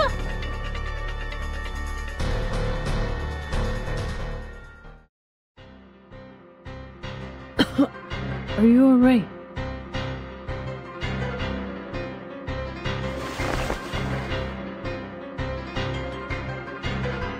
Not illusions this time. अरे क्या तेरे की कुमार ने ये कैसे किया? The pain. What is happening now? I was only here for... Sorry, but it's not the time for explaining. We're at the exit soon.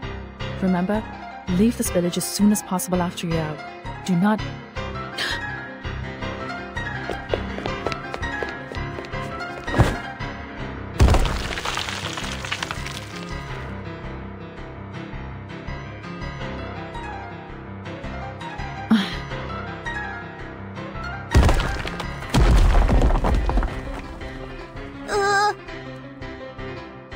Hey! Watch your head!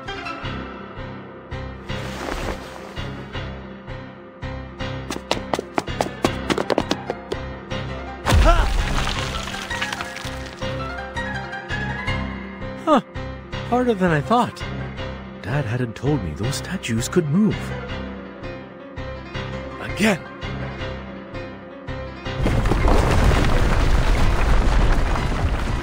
Huh. That's dangerous. Sorry. Though you have a very impressive appearance as a statue, your attitude and manner are problematic. Ha!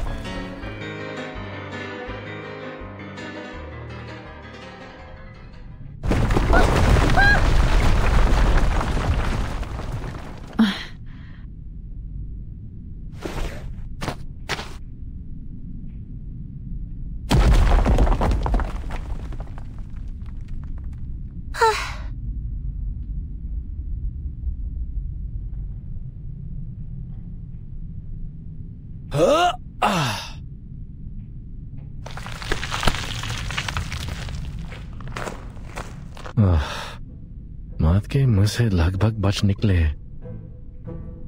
Hey, you guys all right? These things are freaky.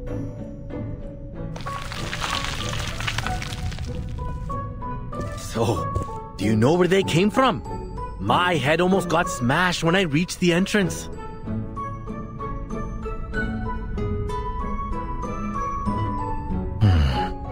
मुझे यह जगह छोड़े हुए 11 या शायद 12 साल हो गए. I'm welcomed by these things as soon as I'm back. What a surprise, huh? Huh? Is he talking to us?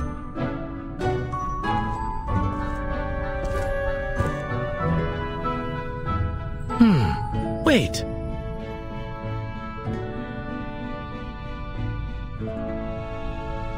Aren't you the little one from the train station? I helped get your stuff back. Remember me?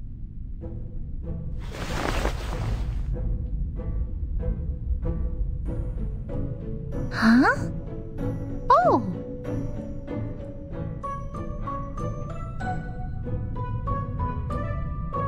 It's you! The man bitten by the thief! Yeah, that's me. That was one merciless bite.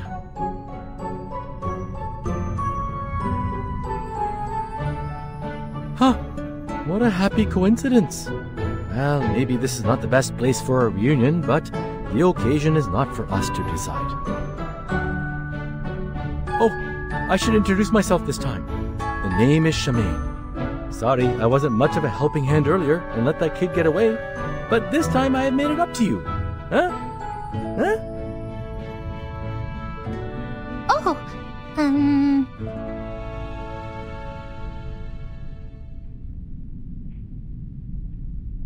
You have made it up, I guess. Sorry to interrupt you.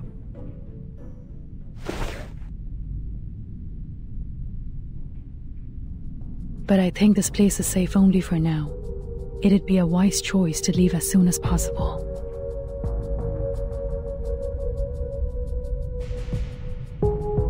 And I mean more than this cave.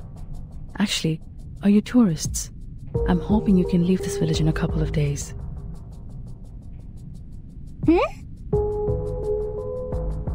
I know this sounds weird, but you need to trust me.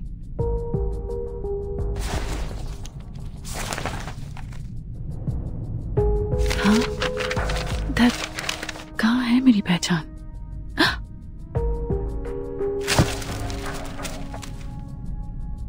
Whoa, whoa, whoa. Easy, lady. Take your time. We're listening.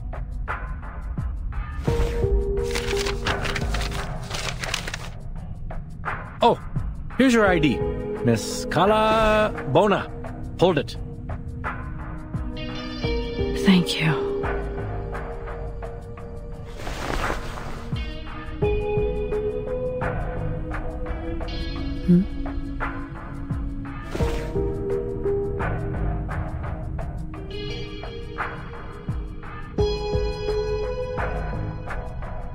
नहीं, मैं गलत नहीं हो सकता. How come you have Kumar stuff on your belt?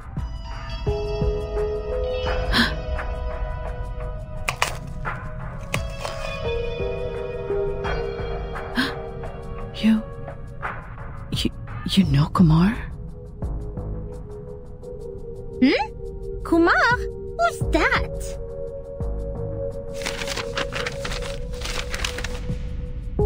And what's with the shock? I thought we need to leave now.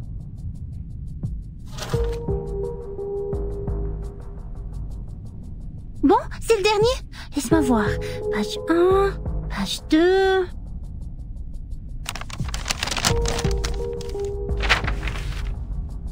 Page 5.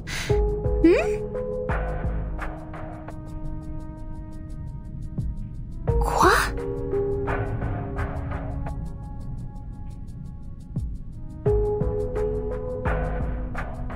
Ces papiers parlent d'énergie céleste, et exactement de celle sur laquelle je veux m'exercer. C'est ça. L'analyse sur l'énergie arcanique est très similaire à celle des documents que j'ai trouvés. Mais pas complètement. Celui-ci semble...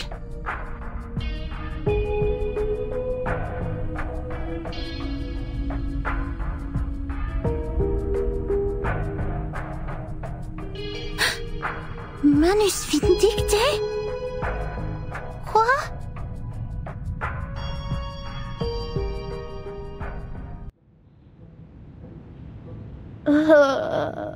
वाक्य कुमार का खाना था.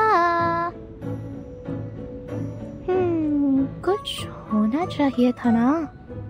उसे कोई राक्षस तो नहीं खा जाएगा.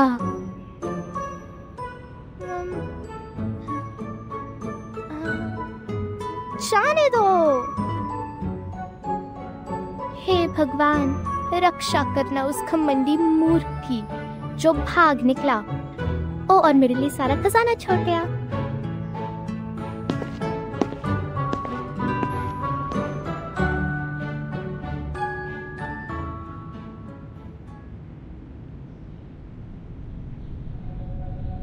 संभल के, चुपचाप. ओ, वो ठीक है, वो गहराई में क्या कर रही है? वो दोनों कौन है?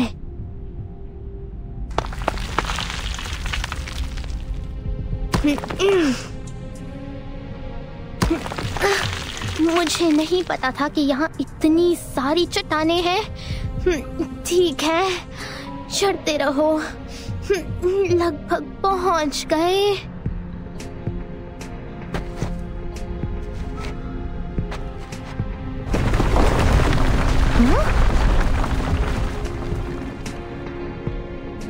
ये क्या है?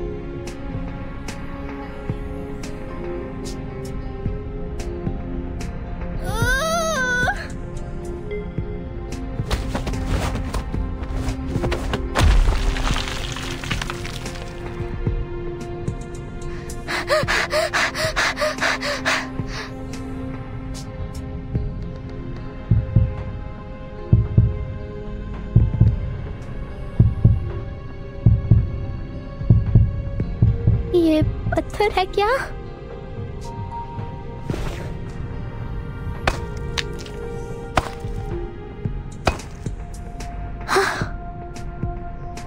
ऐसा लगता है कि ये वहां मौजूद बदसूरत मूर्तियों में से एक है। अरे, ये क्या हिल सकती है? वाओ! ये बिल्कुल वैसा ही है, वैसा ही।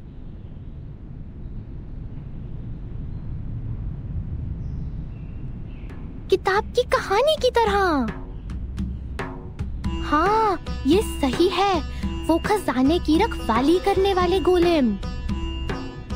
वो सच है, मैं जानती थी। और वो अजगर जो महल को खाता है, वो रतन जो समुंदर को तोड़ता है। खुल जा सिमसिम। मिस शर्जा झूठ बोल रही है। वो परी कथाएं नहीं है। इसमें कोई आश्चर्य नहीं कि उसके 2 सहायक हैं। वो खजाना खोजने वाले हैं। उन्होंने रक्षकों को हराया है।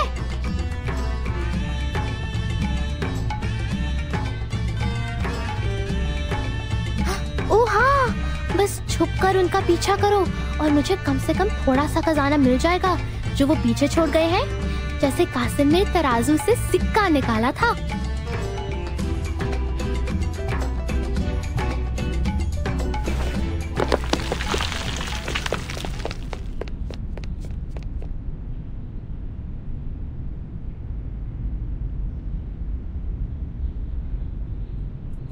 Okay. I think I understood every Hindi word, but none of them make any sense anymore when put together.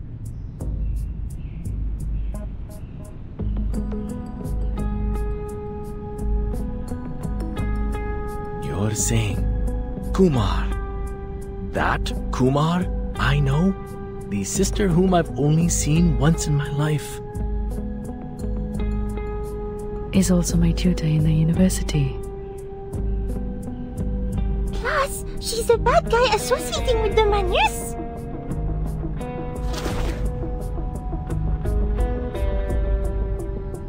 So these abnormal growth curves, the fluctuation of celestial energy is a man-made result? Actually, I'm not 100% sure about their association. But yes, your conclusion about the growth curves is right.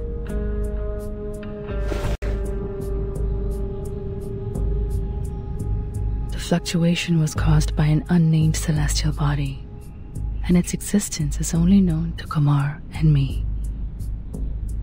It was the object of our research at Banner University. At that time, we found some Arcanum-related materials very helpful for our project. But then...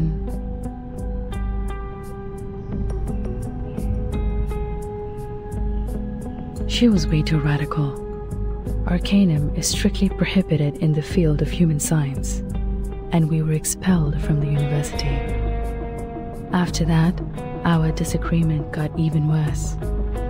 In the end, we took different paths. But apparently, neither of us gave up on the research. We could frequently feel the existence of each other from the changes of the celestial body. And one day, I found an abnormality during the observation. The energy never fluctuated in such a fierce and peculiar way. I decided to contact her. But when I finally found the lab she had worked in, the staff told me she had already left.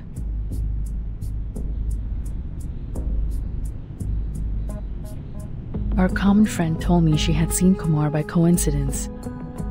She saw her leave with the madness.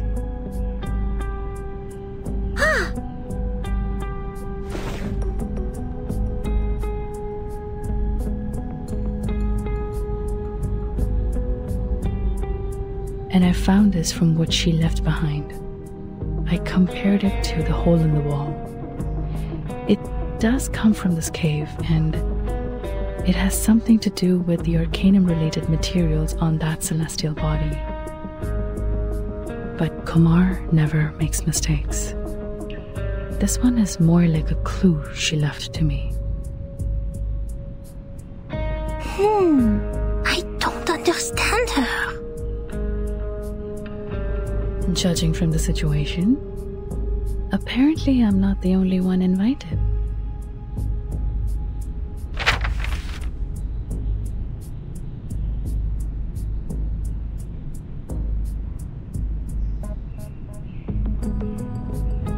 Oh, this is getting even stranger than seeing those moving statues.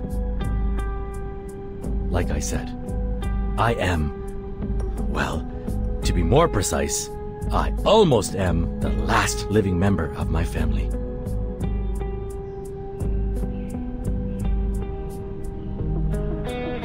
This stamp was supposed to come from a special seal that belongs to the heir of the family. Unfortunately, it was passed down to me, and I lost it to a bear many years ago. I checked the postmark on the envelope and found the letter came from this remote cave where even rock pigeons don't bother to pay a visit. Since it is highly unlikely that the bear with my seal in its belly would take transport all the way to a cave to send me a letter, I decided to come here myself and find out what this was all about. But there's one thing I found weird in what you said.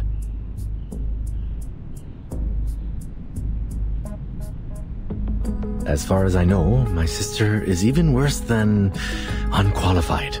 If taken as an arcanist, she's almost like a human. It's nearly impossible for her to use the most basic arcane skills. And this...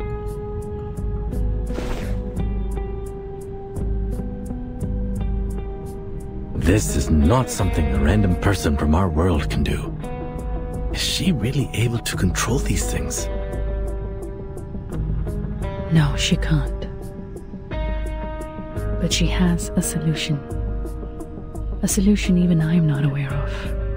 Theoretically, our skills can only create illusions and nothing more.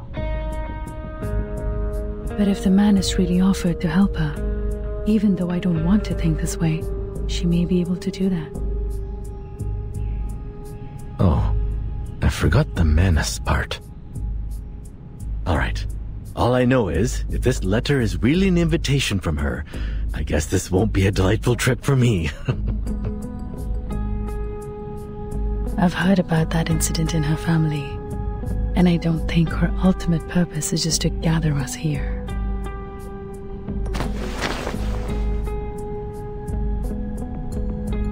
Thank goodness I met you here, young lady. Can't believe I ran into a Foundation investigate. Don't mind the title. Every member of the Foundation is obliged to contribute to the cause of peace, let alone an arcanist as extraordinary as I am. That's great. Ma Saraswati ka vardaan hai. Yeah, exactly. How fortunate the Foundation has been to have such an excellent subordinate like I am. I hereby apply for assistance to the Foundation as an astronomy professor and an arcanist.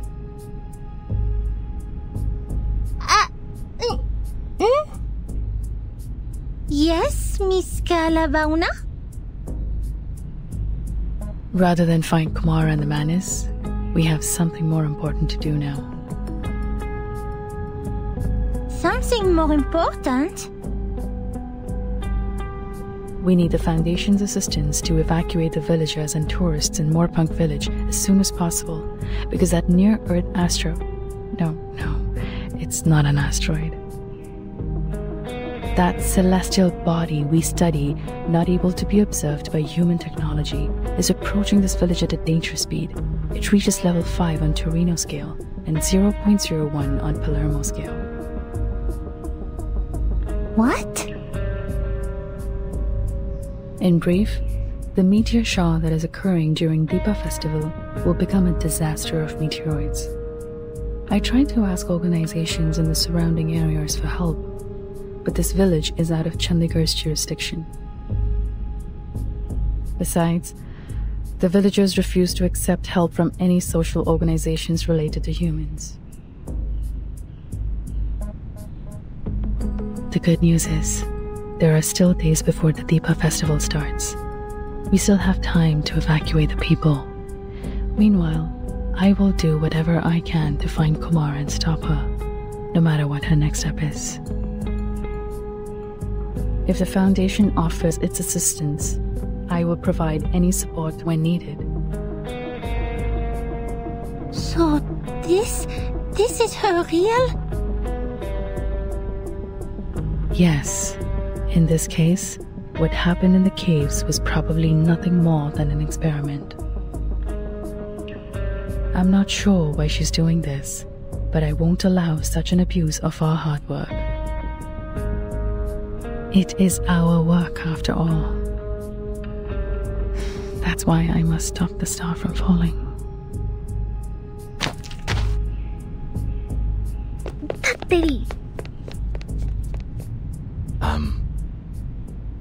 Did you guys hear anything?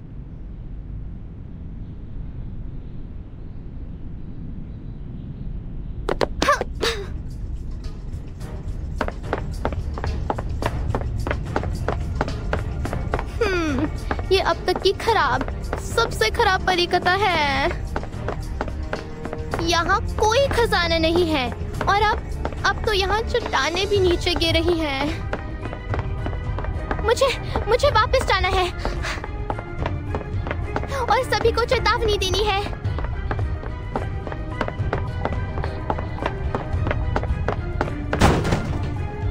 भागो अजय, इन सबको ले जाओ और मैं थक गई हूँ। Conjura? Mr. Jha, why? How you find this place? Of course I can find it. It's your secret base, right?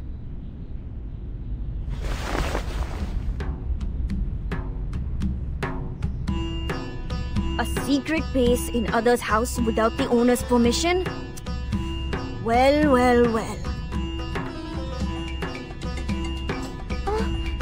No, Mr. Jha.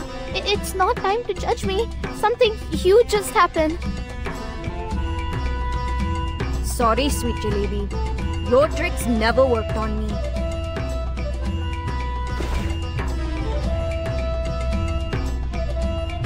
Taught a jar to steal, broke into an old house? Let me check your wallet. I knew it! Whose wallet is this? Did you forget what I've taught you?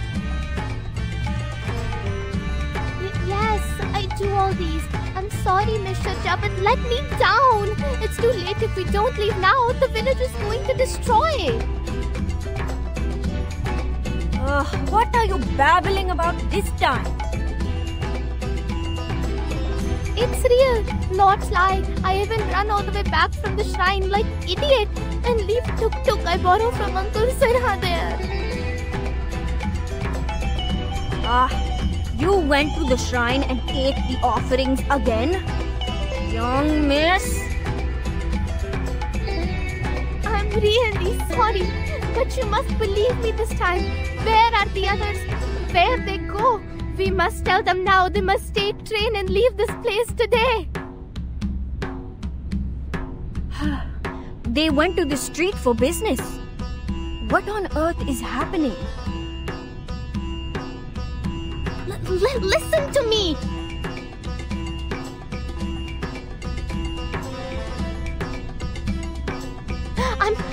touched by a stone hand in the shrine's cave, and I see the treasure hunters.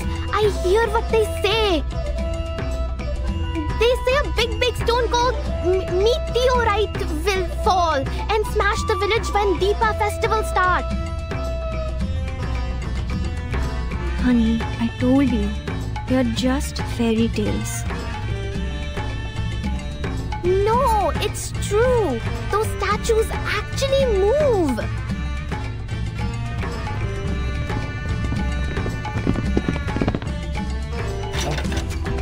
Broken, but that's okay. I know the place well. Though Kumar hasn't come here very often in the past year, it's a good place to start with.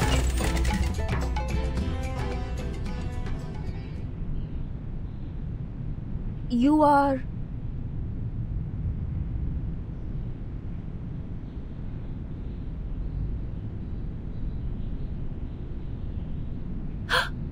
Hey! That in your hand, is that my wallet?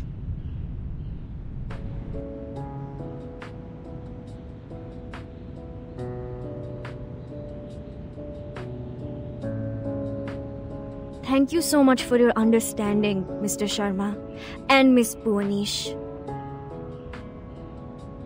Please, madam. You have my admiration for voluntarily taking care of these kids. Besides, technically speaking, this room doesn't belong to me anymore, but to my sister Kumar. I wish I could leave the house to you for future use.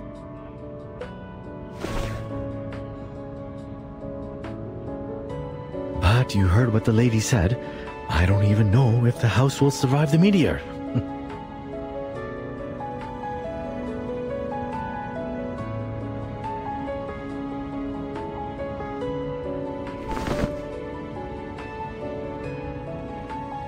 This is the latest batch of Darjeeling tea.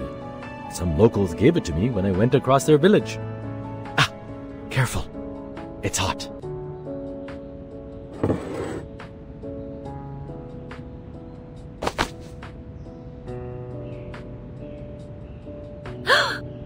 You two are in on it together? You've been lying to me all this time? Hey, quiet before Mr. Jha. You don't lose anything, my lady. Please forgive me, will you? Now pass me cookies. I need to fill my belly and get to work. My apologies, Miss Sharjah. I know this is totally out of the blue.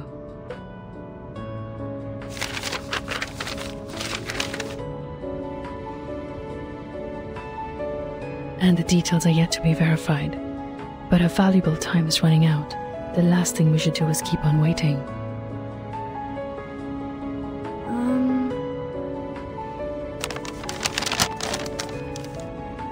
Kalabona. My, I think I know this name. I've read the paper co-authored by you and Professor Himani. Huh? You've read my paper? Yeah. I'm studying in a public university in Chandigarh. I get to learn a lot of new stuff there. I had a whim to study astronomy before, and I remember reading it in a periodical.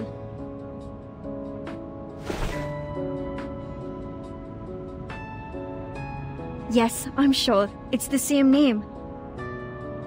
This part, and this part. I've read them in your paper, but this one on the side? I don't know anything like it. It's okay.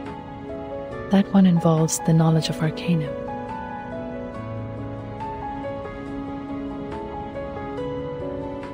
Anyway, this is good news. No, great news. So what are you doing in Moorpark? Oh, I take care of the kids here in my spare time. Most of them are humans, but there are Arcanists too.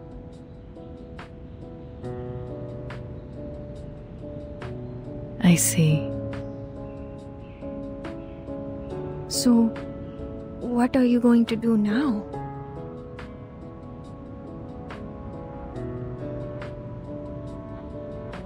I know the top priority is to evacuate the villagers. But we don't have much time, since the Deepa festival will start in less than 4 days. Besides, things are complicated in this village.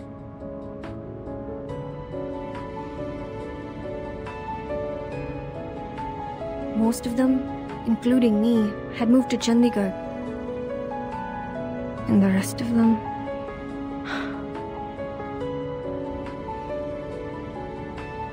I've heard about that on the way here. Most villagers are reluctant to leave no matter what I say. I tried by starting with those young arcanists, but shame it didn't work at all. The silver lining is, we have the helping hand of Miss Bhuwanish. She will try to make contact with the Foundation as soon as possible. But we still need to evacuate every villager we can.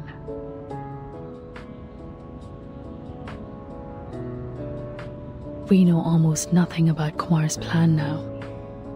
Not to mention her whereabouts or purpose.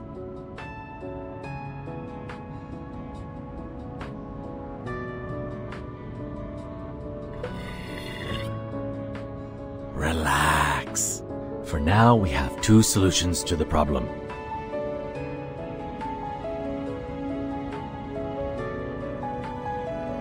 First, let's find my clever evil sister so that our astronomer friend can figure out a way to stop the meteor.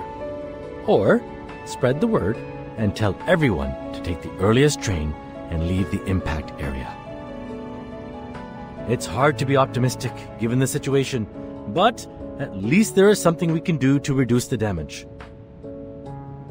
But if we continue to sit around waiting, the situation will only worsen.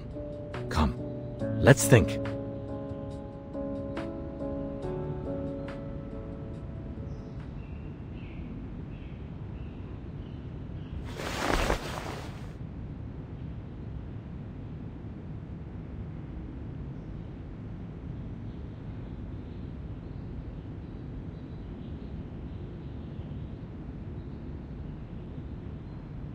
Génial! Il est finalement utile!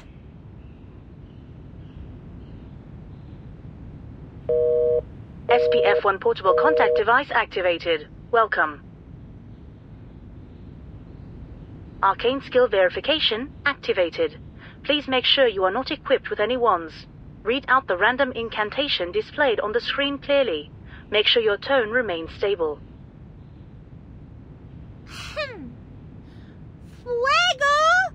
Burn! Verification success. Registered user, Matilda Bhuwanish. Access level D.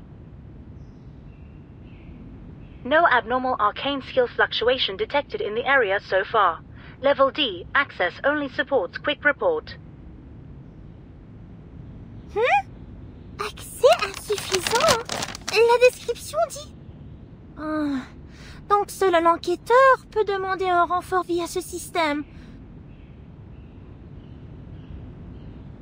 Alors, à quoi ça sert de le transporter partout?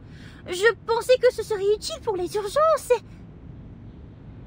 Non, cela signifie-t-il que je vais rater l'occasion d'étudier l'énergie céleste, en plus de gâcher ma chance de capturer le Manus? La réception est terrible ici. Comment est-ce que je vais entrer en contact avec la Fondation?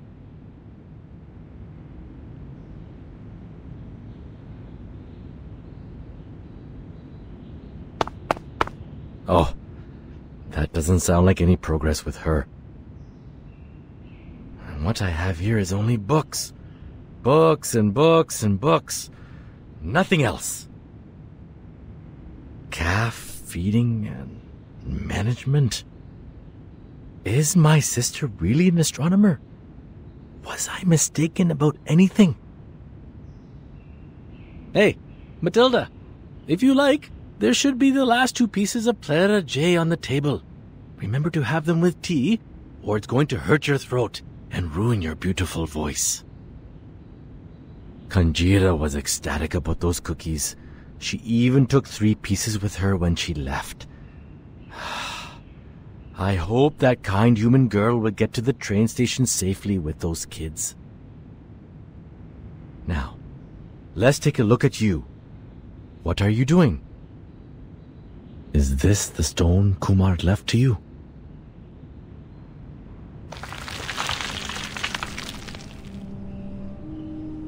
Vishnu? Brahma creates, Shiva exterminates, and Vishnu safeguards the balance of the world, lying on the ocean of stars.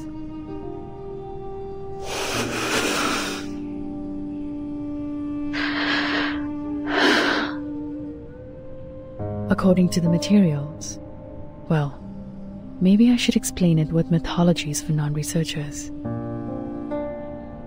They mentioned 3 idols, but Vishnu's is the only one left, so she must have taken the other 2. Perhaps it's proof that Kumar abandoned the path of maintaining the balance in the first place. That mural there, she said the mythology on it has been passed down in her family. That's true. I've recited that story at least 20 times. But the part on the mural, to be honest, it feels so out of place to me. It was more like foisted into those well-known myths. Like, a pair of ox horns on a horse's head.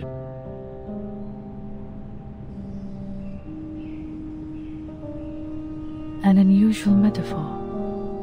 But actually, it plays a significant part in connecting all the mythologies we know. These mythologies are the primary material of our research. We've been trying to prove human science with basic arcanum theory. In fact, there is a connection between them, and they can support each other.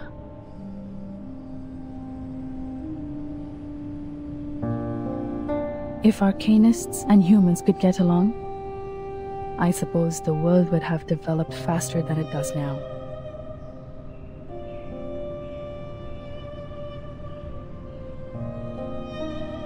It's not easy to explain it through, but in short, there is another universe in the shape of an egg affecting reality. We call it the meditator's realm. Just like our daily dreams, you can enter it once you fall asleep. But that's not how we do it. We connect part of our gnosis with the realm through a special kind of meditation. It's not as easy as it sounds. One needs to either master the meditation skills like we do, or use a special medium as an anchor.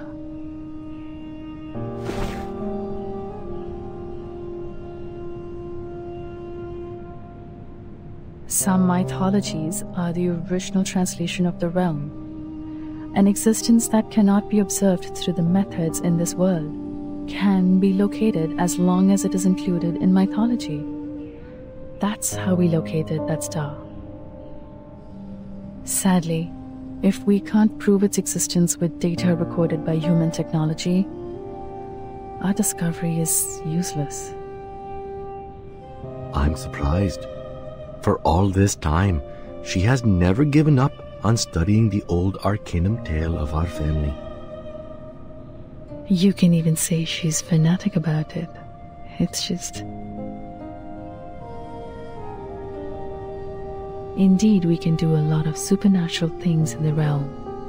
If your mind is calm or your anchor is strong enough, you can even do whatever you want. But it's limited inside there. Remember I said it's like our daily dreams? Just think of it as a controllable one. Everything in the realm is created based on reality. In other words, it's nothing but a mirror, and the images in a mirror can never affect reality. It's impossible to bring anything into the realm, not to mention taking anything out. But the statues in the cave actually exist in this world. They are tangible.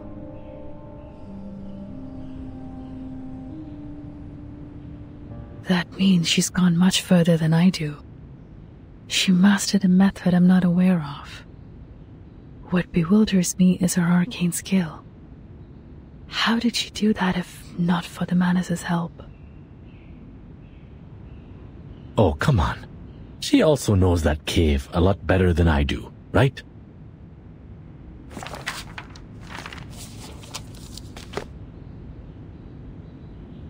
We never hung out much. How long did she stay in the village on her last visit? A month maybe? Or 2 weeks? I'm not sure. I even crushed her glasses by accidentally sitting on them. Those are the same glasses you have on your belt. At that time, I thought she was a distant relative I don't know of. After all, it's rare to meet someone so clever and open-minded in this village. I even lent this room to her. This was my secret basement, you know. But only after we parted did my father tell me that she's my sister, the daughter they sent away for lack of arcanum talent. I do remember those days roughly. Back then, I couldn't find her in the institution. I was all alone for a long time. What happened to her has inevitably affected me. I grew more and more rebellious against the family rules. It's like a story full of cliches. Giving up the training, refusing to listen to my father, skipping all the practice I could possibly avoid. I didn't want to be the blockhead hedged by the so-called family heritage. Of course, at the end of the story, I paid my price for breaking away.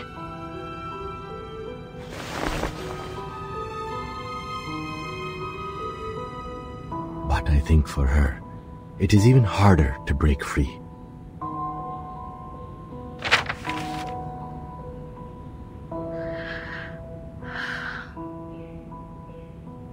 I guess her plan is to invite me over to this dump full of bad memories, and swoosh, boom, smash all the annoyances with a star. That's a solemn ending. Pity the ones she hates are all gone now. But how come you're invited too?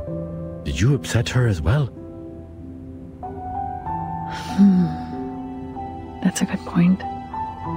Hatred could be the most likely reason. Actually, we didn't get along well after we left the university.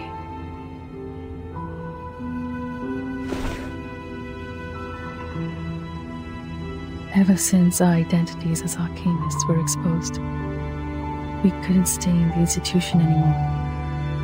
That's also the beginning of our disagreement. I always thought that, on the way to proving myself, ourselves, we were each other's only friend and best partner. How could I finish my study in campus full of humans without her?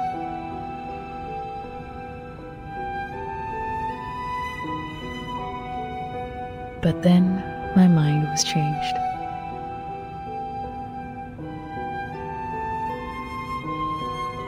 I wouldn't have connected Kumar with the Manus Vindictae if Hermione's words were all I heard. But I know that was not the first time they made contact. You mean... Yes. I don't know the reason, but the Manus has contacted her long ago.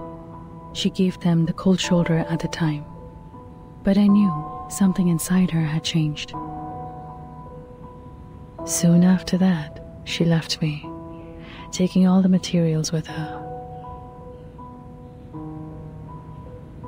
I know the only thing I can do to meet her again is keep walking on the way to study that celestial body. That will lead me to her one day. As I said, we could frequently feel the existence of each other from the changes of the celestial body. But she could always find more information than I do, because the traces left by Arcanum are more obvious than those left by science. This connection between us conveyed my belief to her that one day we would meet again as colleagues. I just didn't expect that this would be the final outcome of my observation, or that we would end up on the opposite sides.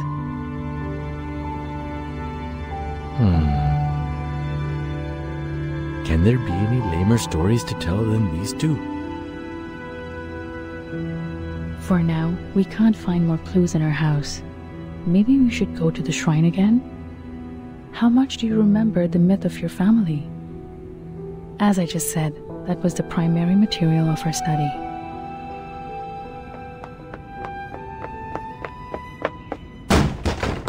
Aha! A genius you are, Matilda! Running and jumping around with hot tea. I sure know the fun within. But at my age, with the benefit of hindsight, I have to tell you to be careful. You might get burned by the tea. No, it's the spice! The spice in the tea! More spice to it? I do have a dozen kinds of different spices with me. Looks like you are very used to them in tea. Exactly! These spices!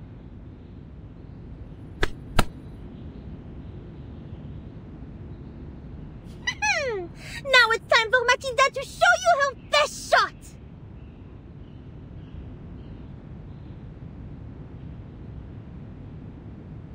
The orb.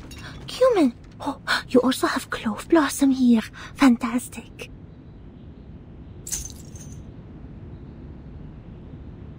The crystal divination.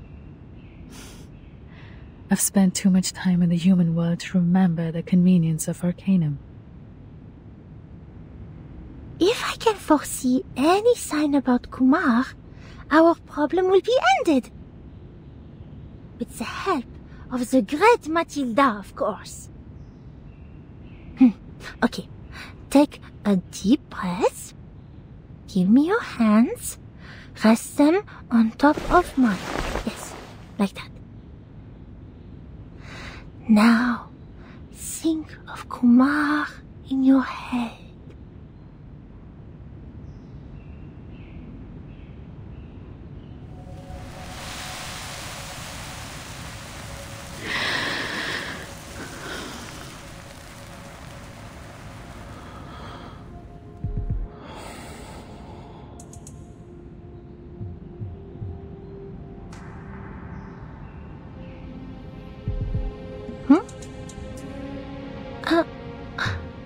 Odd.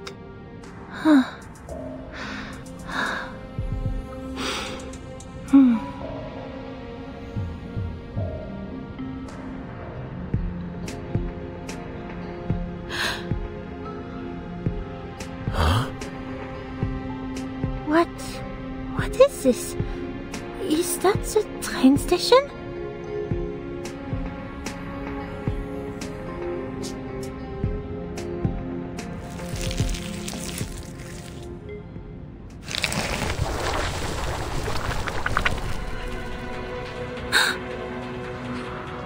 There are...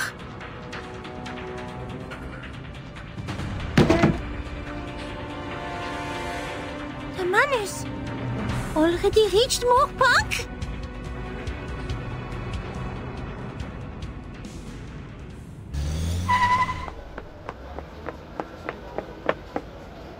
Hurry up, Ajur! Bring those guys too! Take the tuk-tuk to the train station. Here are a few spots in my caravan. Yes, boss! No, wait. Where's Sharjah? What took her so long? Wasn't she with you? I saw her. Went to the other side of the village. Over there?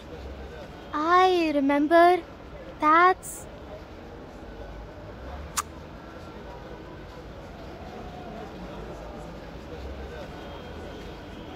Sir, please trust me.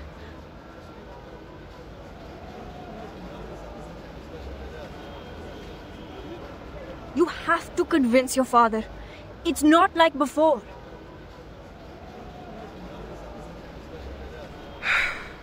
Sharjah, it's not that I don't want to talk to my father.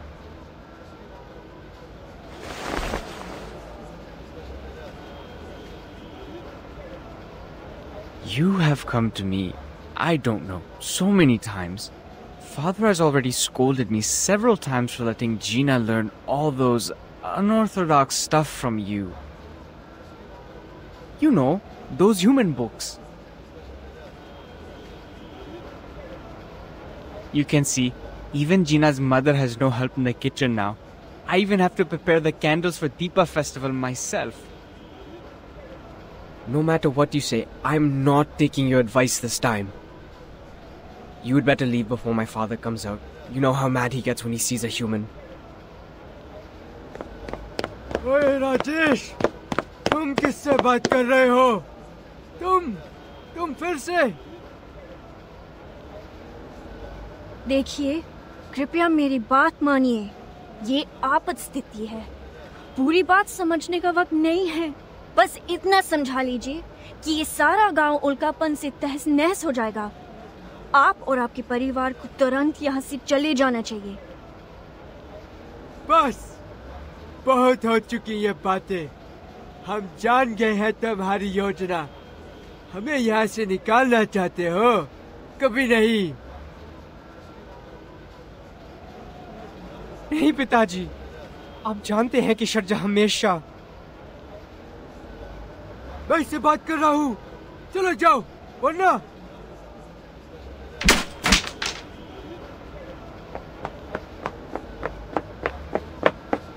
Bunji, stop him!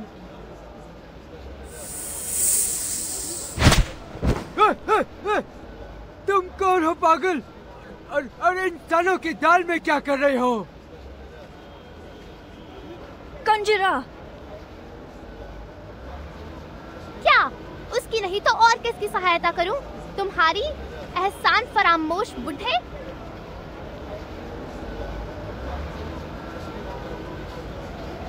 तुम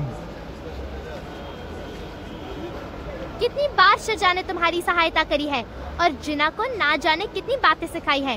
तुम लोगों ने सिर्फ उसके साथ बुरा बर्ताव किया है। बस बातें करते रहते हो आर्केनिस्ट और इंसानों के बारे में।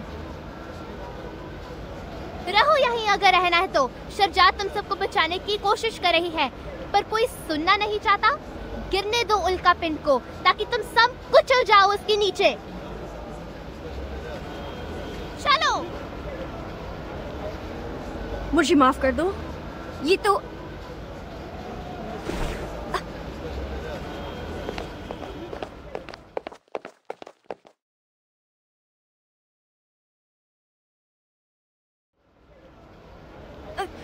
Kanjira, stop! Don't pull me. It hurts.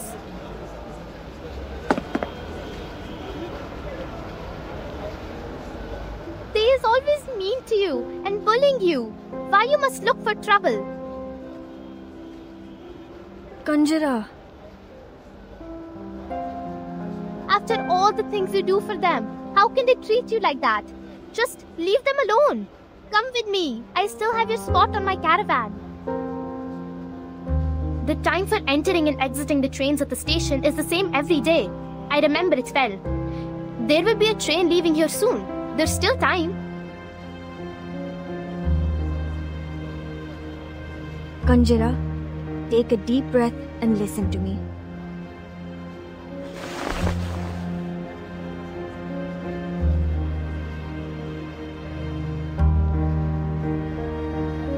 I know you said all those things to them for me, and I appreciate that. But think about it. If I treat them just the same way they treated me, just stand by and watch them head to death,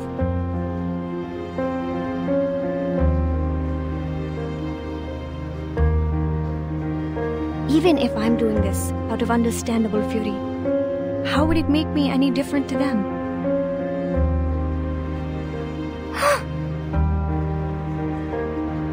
Volunteering to help you, and, in your opinion, risking my life to save them, they're all out of my own will. Hatred doesn't end itself, Kanjira. It has to be ended by someone.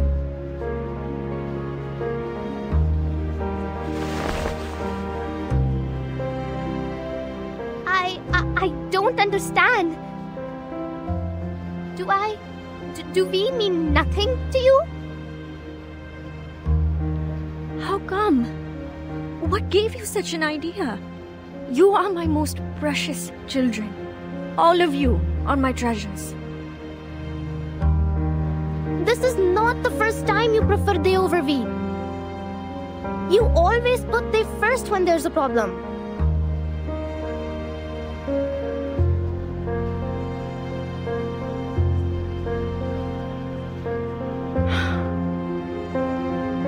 Kanjara. I am not able to read, but I'm not a kid now. If I can, I don't want to be an arcanist too. So me, you, and Ajay is the same.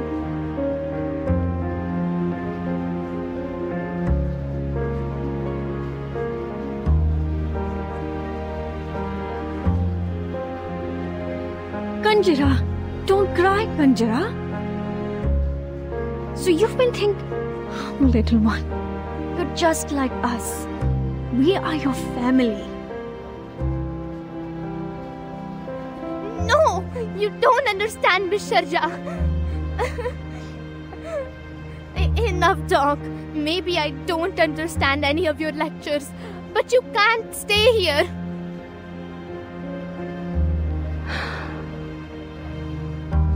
I'm sorry, Kanjara.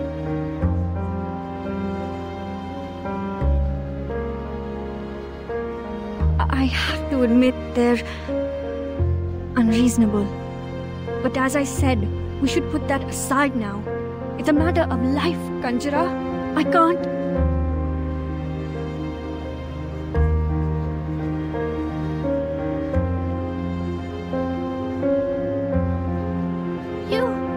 You is not listening to me at all. Fine. Be a savior and go. We leave here on our own.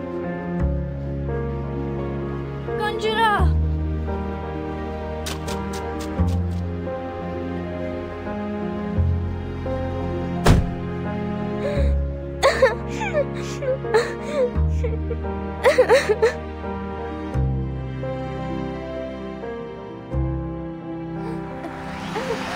बस नहीं बात करनी उससे फिर कभी.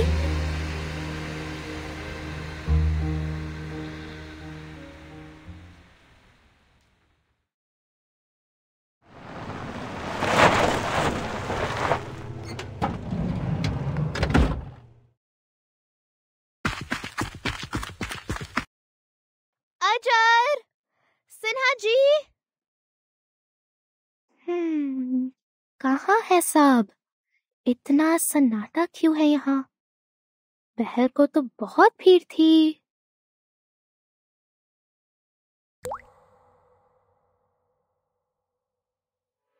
ये तो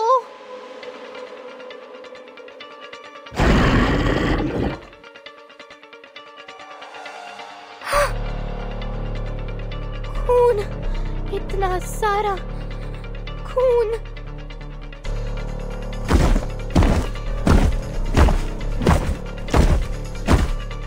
नहीं, अजय, सिन्हा जी. ओ बॉस, इधर. यहाँ सुरक्षित है. यहाँ आ जाओ.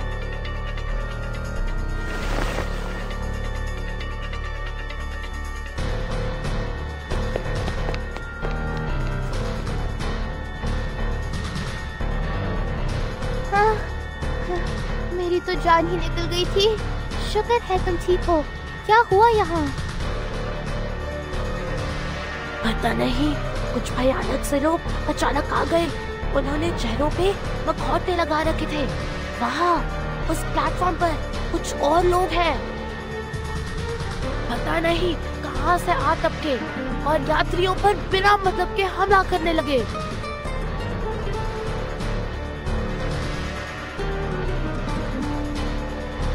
शुक्र है कि सारे यात्री यहाँ से जा चुके थे.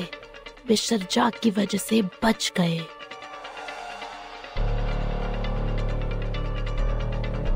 हम पीछे रह के तुम्हारा इंतजार कर रहे थे. तुम अकेले आए हो. मिस्टर जाक कहाँ है?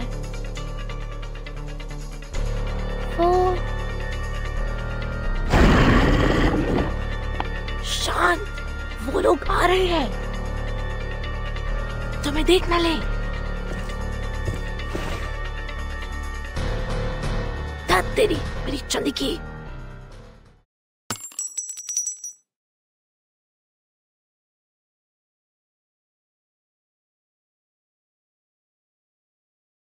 सही में इन सब चीजों की तुम्हें इस वक्त कोई जरूरत है?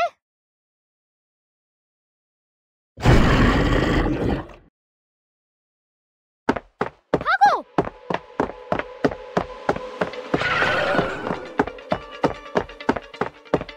बचाओ अजय!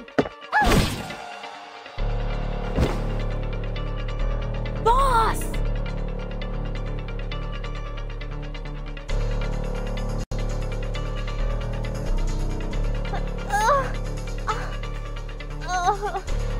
बहुत दर्द हो रहा है। बुच्ची, काट लो उनको। जाओ, कैरावैन में छुप जाओ। यहाँ मैं संभालती हूँ।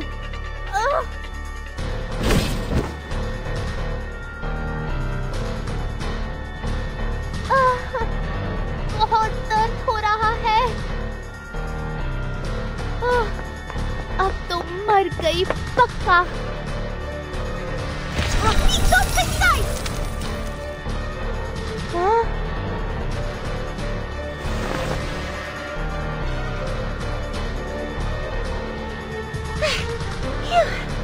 So glad I got up in time. There are people over here. Let's take her fast. This place is soon going to be dangerous. I know a place. It's close to here. Come, take them this way.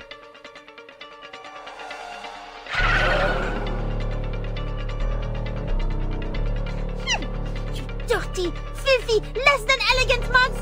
Matilda won't even sweat bringing you down. May the peace be with us!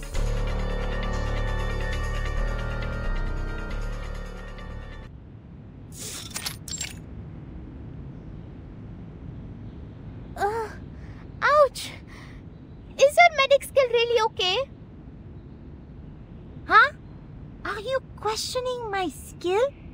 I was always, for most of the time, the best student in first aid class. There, the pain is gone. Yeah? Well, not bad. Hey! I'm not done with your stealing!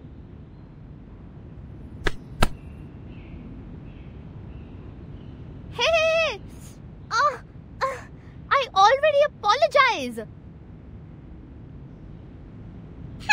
Slick!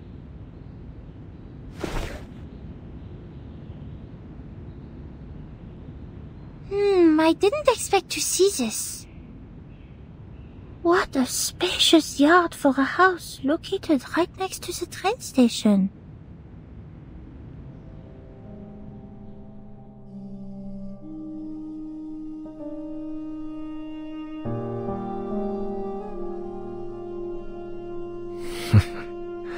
Old buddy, I'm surprised that you're still here.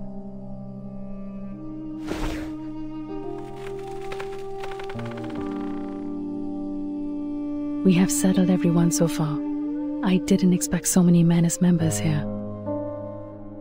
I've never encountered them before. They can't be communicated with. How horrible.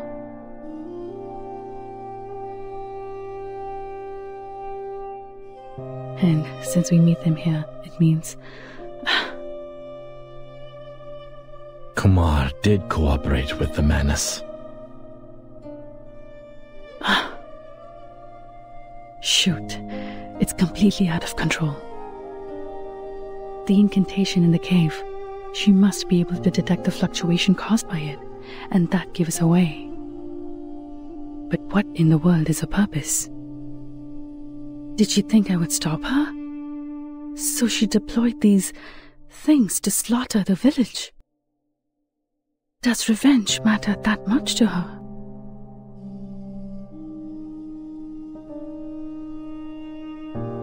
I trusted her. I never believed she would do such a thing, even if we're no longer on the same path.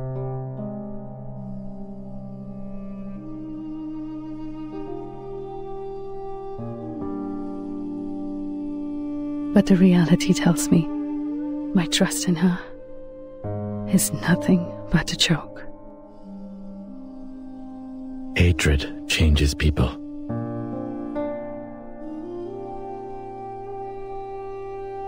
It's not a choice, Kalabona. You don't have to feel bad for trusting people. You trust someone because they are trustworthy, but you never need a reason to hate. Let your guard down for even 1 second.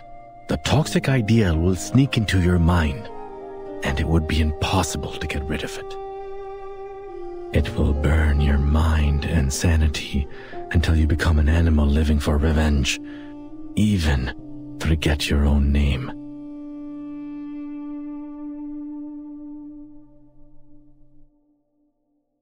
Oh, don't look at me like that.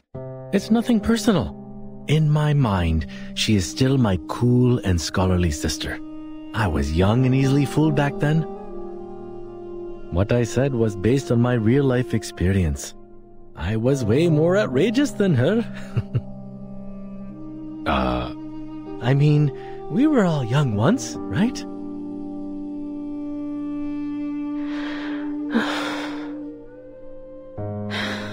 No matter what, she's already on the move. But we don't even know where she is.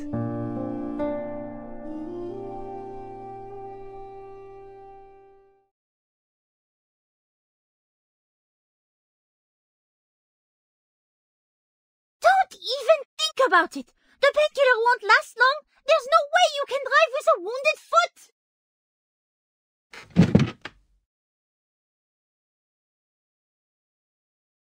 But Sharja's still out there. She can't use any arcane skills if she's fined by the mask monster. Even if you were right on this, I can't just let you...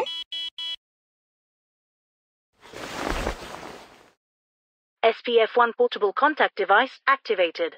Abnormal arcane skill fluctuation detected. Conducting analysis. It just activates itself? Huh? Source of abnormal arcane skill fluctuation confirmed. Similar faction, Manus Vindictae. Margin of error, 0.121%. Emergency support application sent. Adjusted support application priority to high. Does it mean we can ask the Foundation for backup now?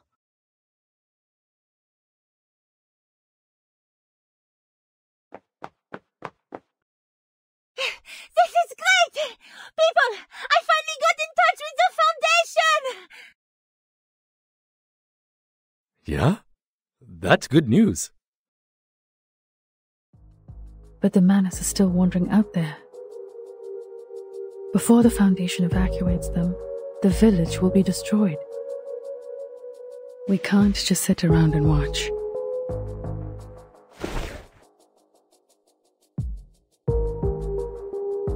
There is another way.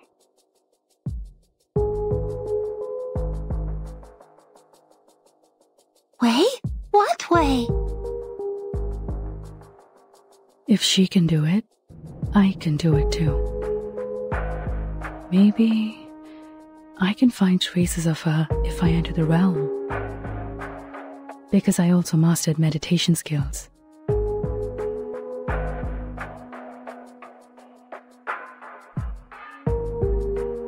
Yes, that's right. I know the path inside. What do I need? Yes, water. Enough water to soak me in.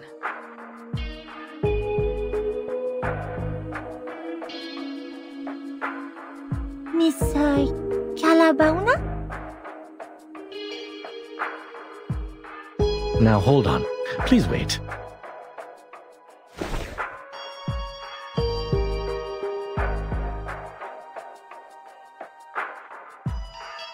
If it was so easy, why didn't you look for her in the realm in the first place?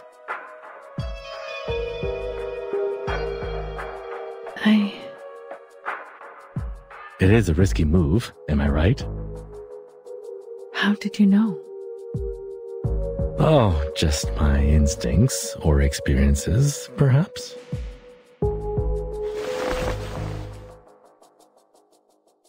No offense, but when I look at you, I see a desperate tiger cub cornered by the hunters. The situation is not as simple as you think. Since she can invite us to more punk, she can play the same trick and invite you to her realm.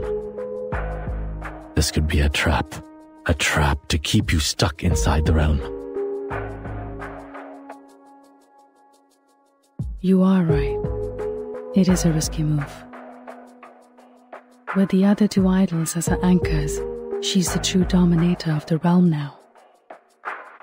I can't foresee what's ahead of us in there, so I've been avoiding it. But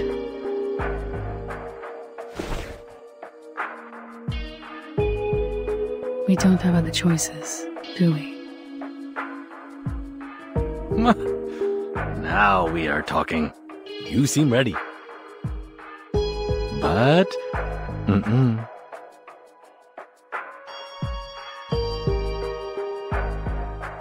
whatever you decide to do next, don't. This is the advice from an experienced hunter. Why? Because whatever is in your mind now is going to send you into the hunter's trap. This happens to all kinds of animals. When the animal realizes it is cornered, its mind will be in a muddle. It can't think of anything else, but at the same time, it strangely grows overconfident. It will take the gamble of escaping from its last way out, which is also going to be the entrance of the trap. Trust me.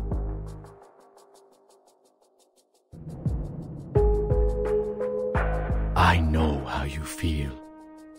You thought there's no way out but a footlog bridge.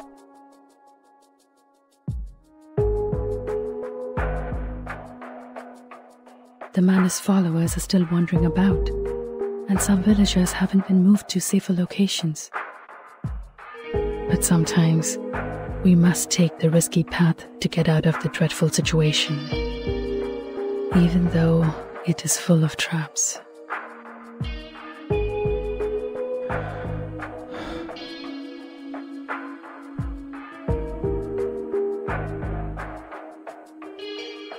It may not solve all the problems, but it's better than doing nothing. If this really is a trap, that means we will meet again. And I have been waiting for a chance to talk to her face to face for too long. I have been chasing after an imaginary goal since she left me. I watched that star closely, taking down everything that I could observe. However, despite all the efforts, deep down I know better than anyone else, it's useless.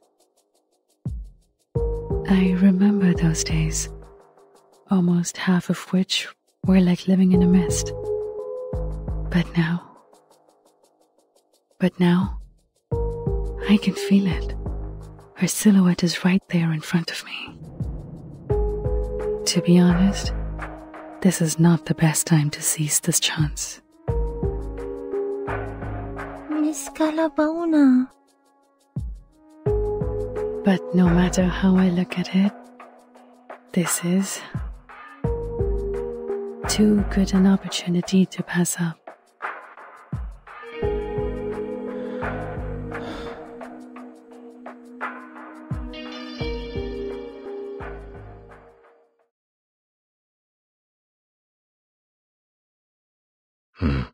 Okay, fine. If you insist on doing this, I will not stop you. We all have our lessons to learn, and you are right, we don't have any better options. What is it they say? No risk, no feast, huh? But please keep this in mind. No matter what happens, your safety will always be the top priority. We cannot bear to lose someone who is capable of putting this to an end. I will.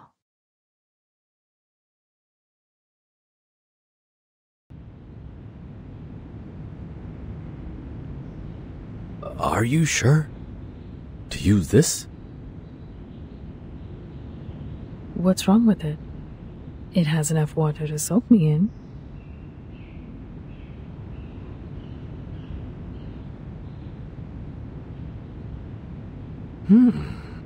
You are much more practical than I thought. Oh, before I go.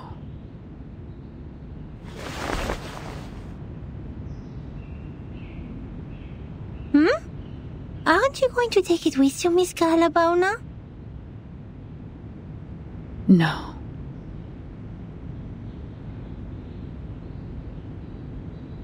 Charmaine has a point. This is our last chance to win this fight, and it should be kept away from Kumar as far as possible.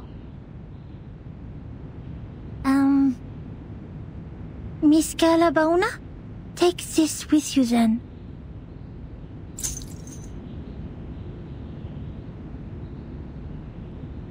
This is your...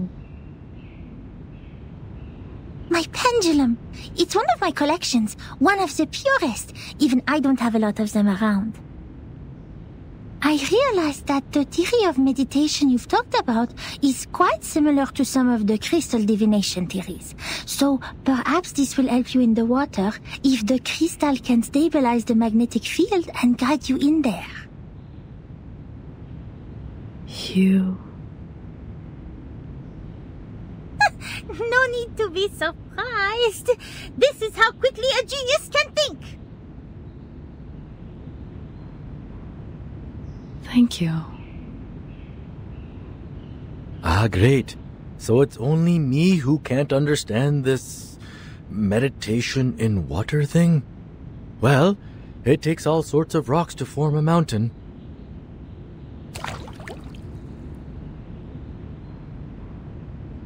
Okay, the pendulum and enough liquid. And all I have to do now is think of Kumar.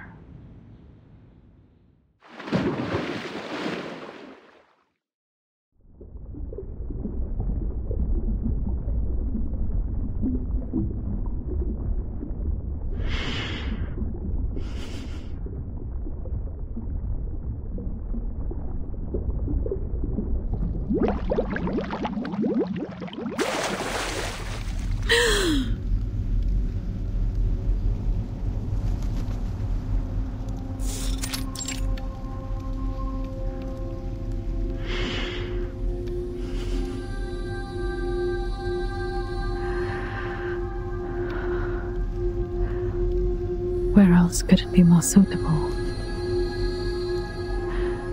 than the place we first met?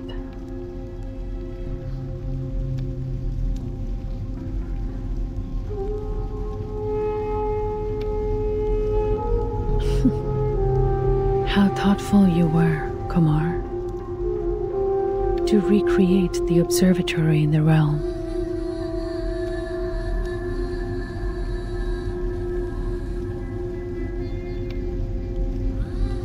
Just an illusion in my mind.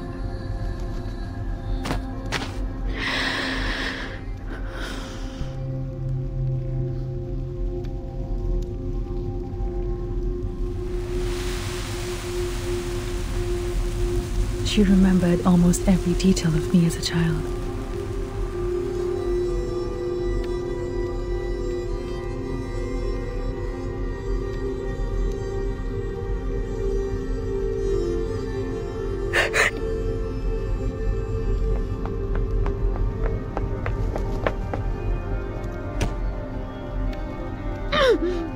It hurts. Did it hurt this much when I hit someone as a child? Get out! You should not be here.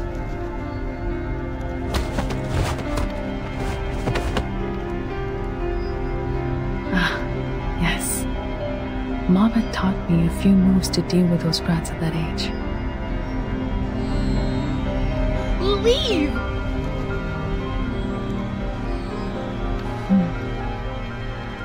This feels weird.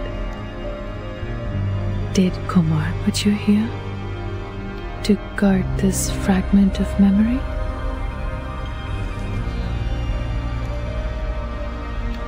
This shall be the obstacle in my way to where I want to be. It's time to face the illusion from the past.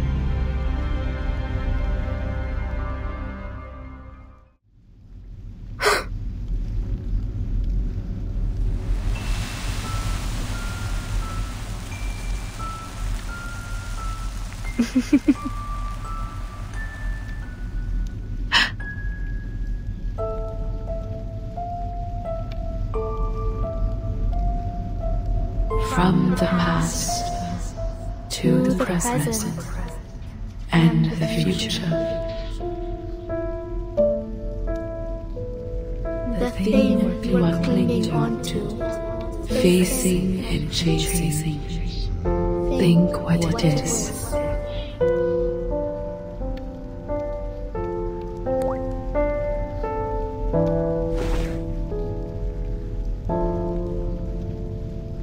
You are still asking questions that cannot be answered, just as you always did. What do you think I should chase after?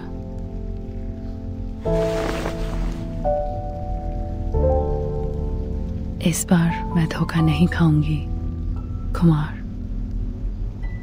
उस दिन के बाद से मैंने खगोल विज्ञान का अध्ययन कभी नहीं छोड़ा।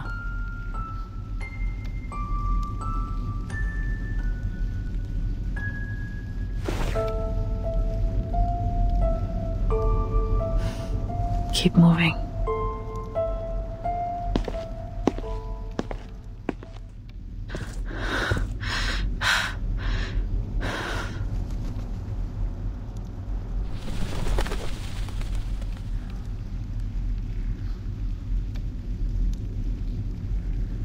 The 20-year-old me was fierce.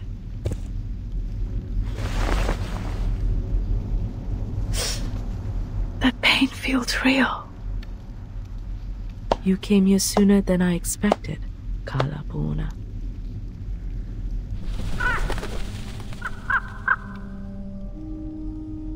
I knew you would come. Kumar. Finally, see you again. I miss you dearly too, my child. I hope you've been doing well while I was away. Hope you're happy with the surroundings I set. I always find it enjoyable here. A place full of memories. And perfect for small talks. I'd rather you suffered, miss. Ah, someone is having a worse attitude these days. There's no need to look around, kid. I already had a few years of experience in the field before you started your research. And one of the most basic skills one has to master in the meditator's realm is to cover up the traces of reality. Even so, you didn't even think about creating a starry sky for yourself here.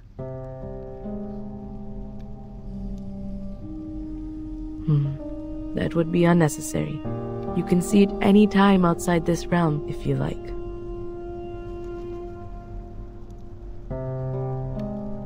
Why did you invite me here? I know you've put in a lot of efforts. I understand the difficulty within and sympathize with you, Kalapuna. I always do. Just like what I did with my younger brother. By the way, that letter has been delivered to him safely, I assume? You're smart enough not to bring the Vishnu statue with you. Did somebody kindly remind you not to do that? Never mind, that's not helpful. I don't understand. Why involve him?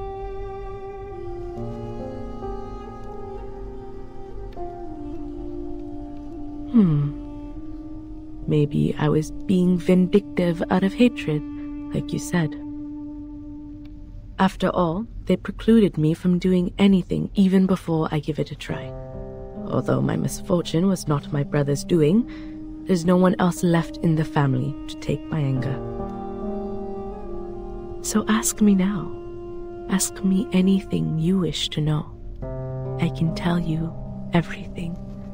What you're curious about, what you're confused about, anything you can't work out in your little brain, I can explain it all.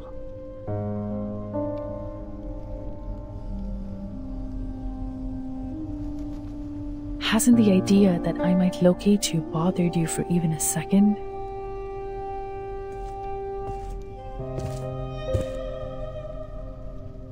Locate me? You are still as naive as a child, my Kalapauna. You little dummy Ulu. That is simply impossible. This is the first time you doubt my capability. No, why would I do that? Of all the students, you are the only child who is smart enough to follow my steps this far. You just don't have time on your side and need a better mindset in dealing with the unexpected. I've tried to teach it to you. Remember those impromptu speeches I asked you to give? Those were good practice. Don't have... What do you mean? Perhaps you have put too much stock in the idea that I will rely on Manus Vindictae in this. Instead, I trust myself more than them. And of course, I also trust you. What's more, they were never good enough for me. But luckily, I have never been a real arcanist or a real human, only pretending to be either of them when necessary. I can easily act like an arcanist to gain their trust, just like I could act like a human when I was teaching at Vena.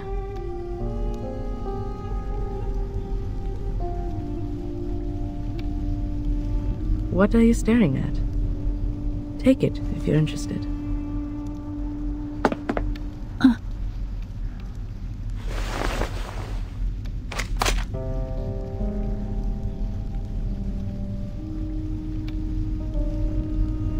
What? You thought it is the key to cracking the meditator's realm, like the stone statues earlier? Though it is too late for hints, there is one thing I have to remind you of.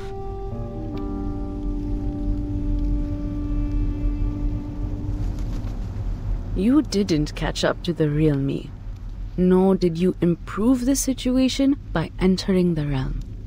You chased me all the way here. Chased the hope of winning against me. But you only helped me complete my plan. The moment you entered the realm, the last step of my plan was done. I completed what? As you know, exerting influence on reality through the meditator's realm is challenging. After all, this realm is like the shadow of its real counterpart, a reflection of reality.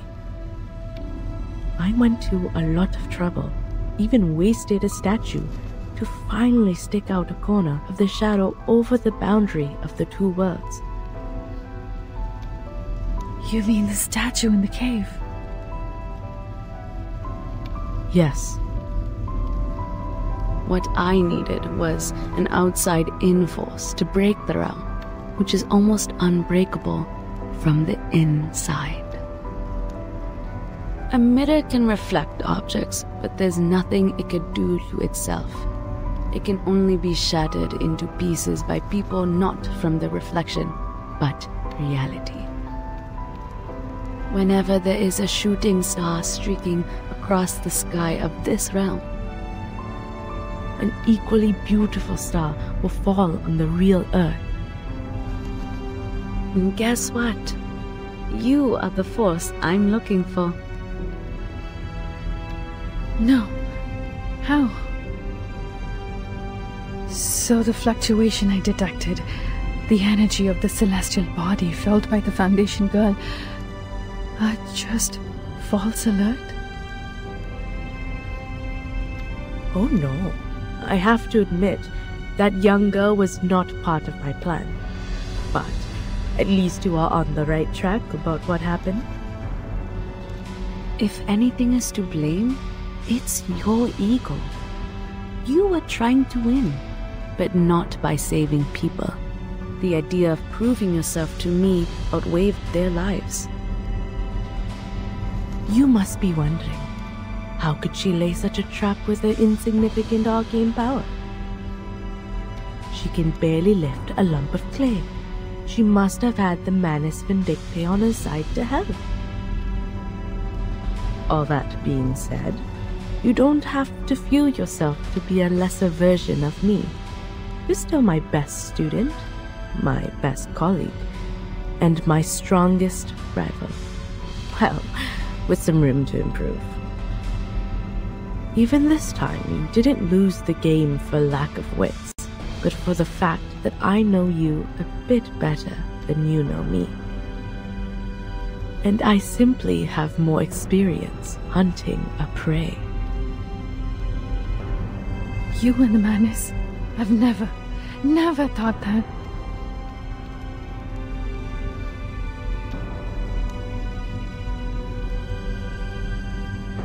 That means if I didn't enter the realm to see you,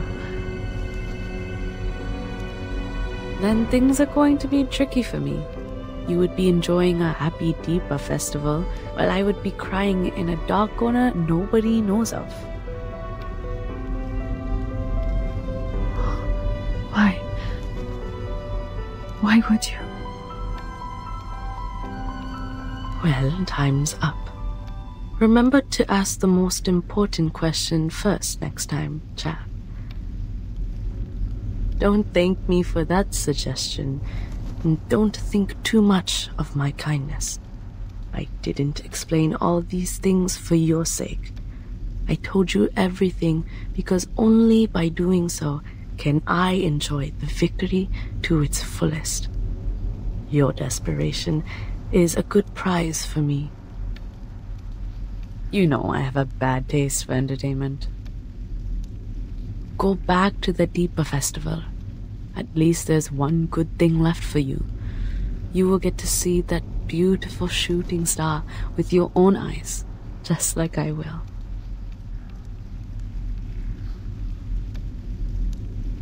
Alfida.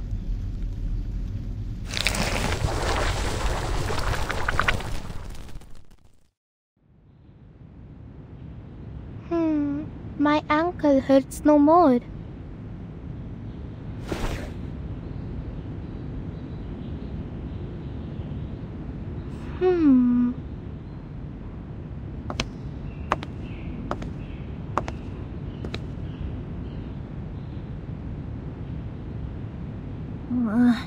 She's been in there for 4 minutes, 26 seconds. Is this a reasonable length of time? I remember I once learned about the ideal time length for meditation in one of the elective classes. What's more, she's holding her breath underwater.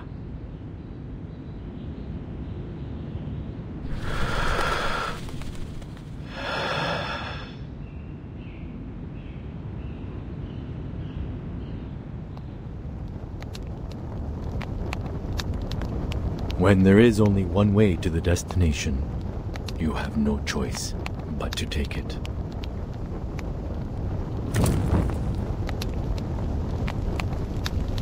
You have to force yourself to take that painful step, and then blame yourself for being such a desperate fool to move and lose balance.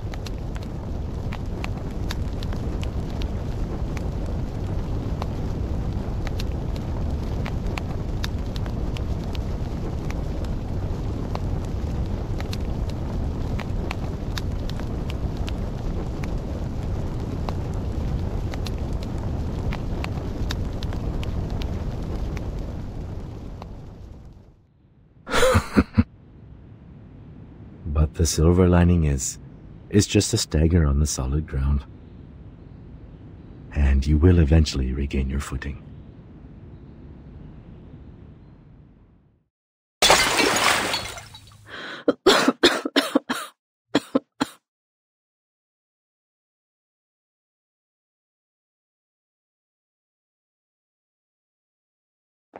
Oh, Miss Calabona!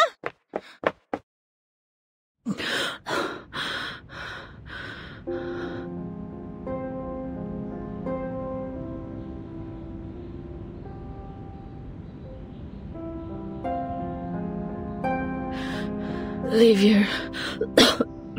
Now. And get everyone.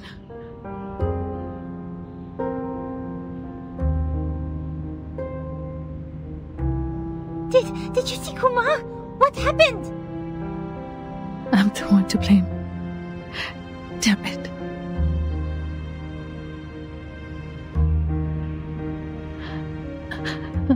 I'm such a fool. I should have known that I'm not a match for Kumar.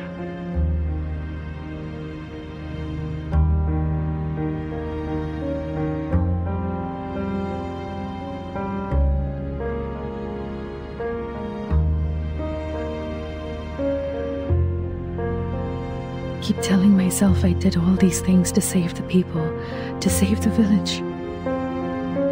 Turns out it was me fighting against a dummy she set up. I messed up everything for everyone.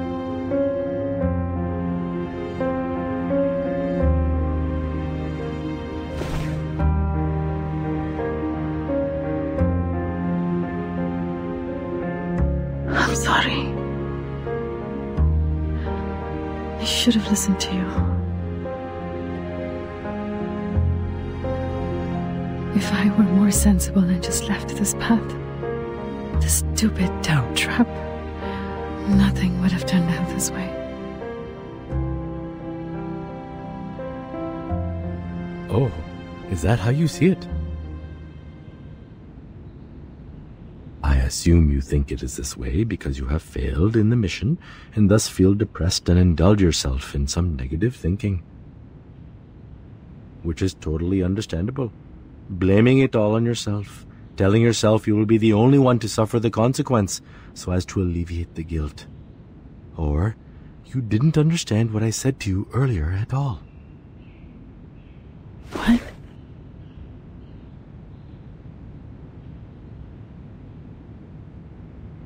You have to stop it, Calabona. Remember what I said? You don't have to feel bad for trusting people. And here's another piece. Don't blame yourself for being brave. What did she tell you? You were a fool and you ruined everything?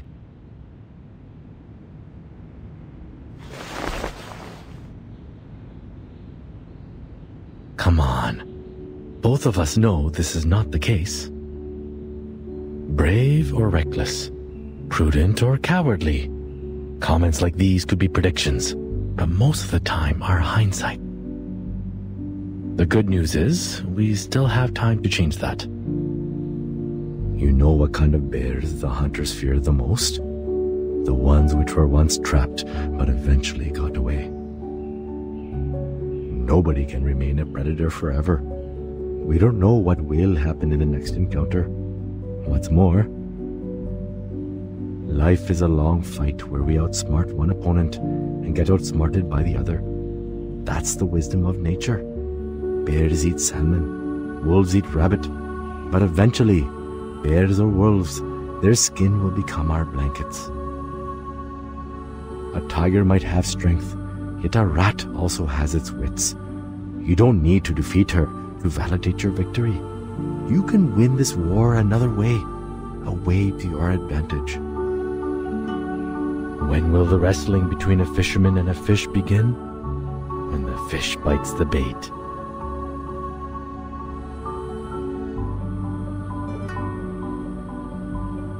So, if you still have some strength left in you to get back on your feet and think straight, that'd be most helpful. After all, I don't think we have the time for another round of meditation.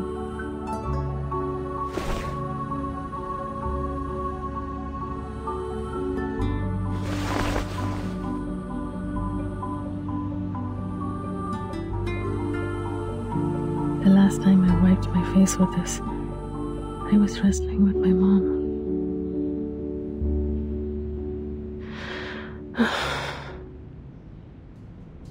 Kumar, she broke the boundary between the meditator's realm and reality through me. I'm afraid the falling star will arrive early. What? There's no other ways to stop her then? There might be a way to stop her by locating her in person. But I didn't spot any clue in the realm. And now... We are in a dangerous situation. Almost as urgent as the time when Rama was facing the arrow knocked to a full bow.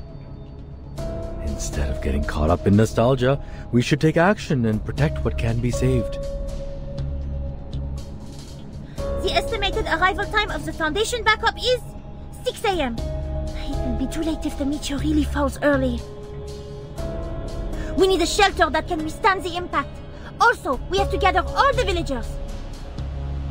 And... in the field training, the instructor also told us to... I'll go with you.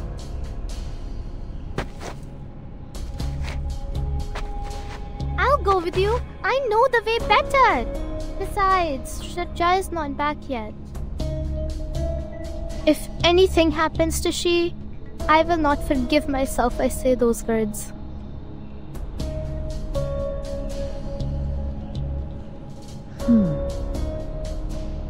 I'm staying.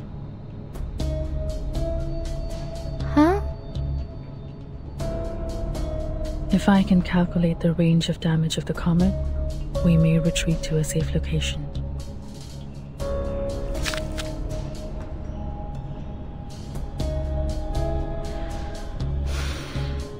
Every rat has its day. And this rat is doing her best. Don't put on a face like that. You are not some rat. I can tell. You are the tiger cub. In the meantime, let's not forget, the real rat is still out there looking smug.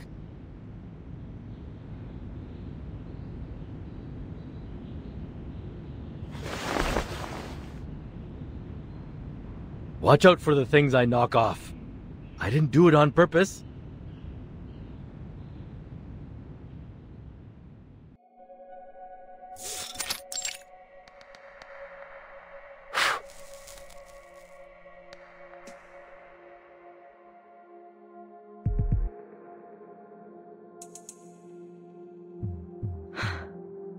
We are safe as long as they can't find us.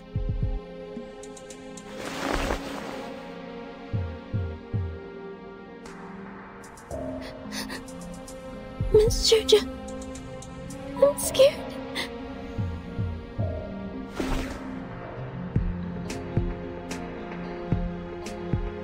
Relax, China. Remember what Pati and Dada said? Just wait here and they will be back soon. Your brother is also helping them out. But those monsters are terrifying. Even Matta.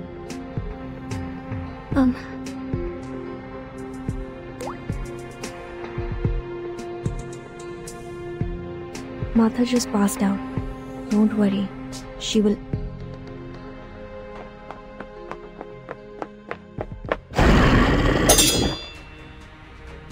Sale! Kamine Rakshas!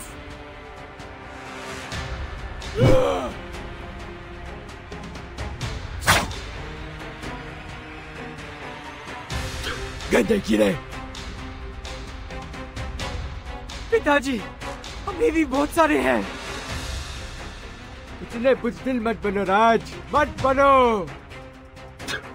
यकीन नहीं होता कि हमें एक इंसान, लड़की के सहारे की जरूरत पड़ रही है।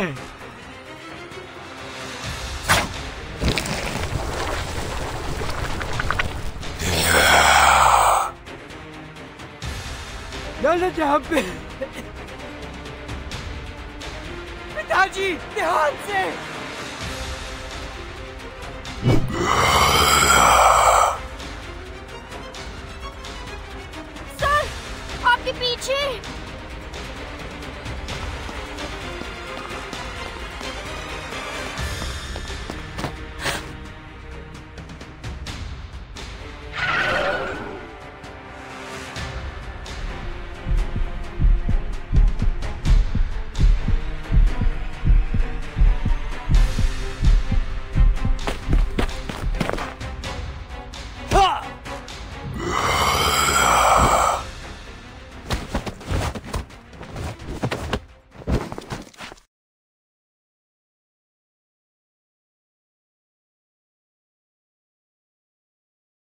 Oh boy, that was close.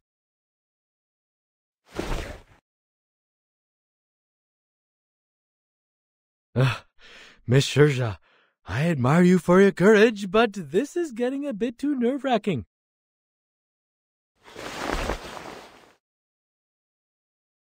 Miss Shirja! Conjurer? Wait, how did you find this place? Sorry, Miss Shirja. I should not be mad at you. That scares me so. Sorry. Couldn't control myself and my body just... Huh? रुको बच्चे!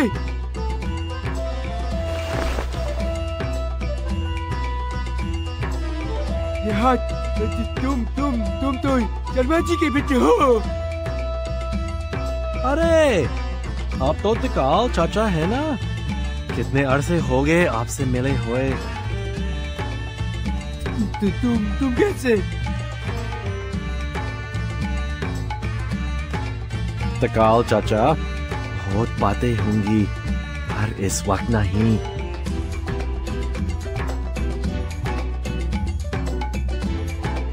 इस जगह एक उल्कापिंड गिरेगा, इसके प्रभाव से एक विशाल गड्ढा बन जाएगा, और वो उल्कापिंड यहाँ पर फाउंडेशन के कोई सहायता पहुँचने से पहले आ गिरेगा। पर आप लोग सबसे ज्यादा खुशकिस्मत हैं, क्योंकि हम सबसे पहले आप लोगों को ढूंढ पाए हैं। चलिए टिकाल चाचा, मेरे घर पर चल के पता करते हैं। आपको हमारे घर का रास्ता याद है ना? क्या? वो जला हुआ पुराना घर सवाल ही नहीं उठता, कभी नहीं। फिर तो आपको मुझे माफ करना पड़ेगा चाचा, आप हमारे साथ ही जाएंगे, भले मुझे आपको बंद कर खींच के ले जाना पड़े।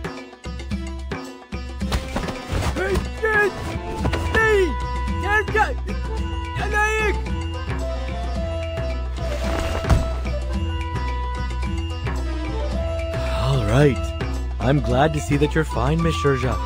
We are in dire need of a helping hand. Miss Shirja, I remember you know this place well. Yes, I do.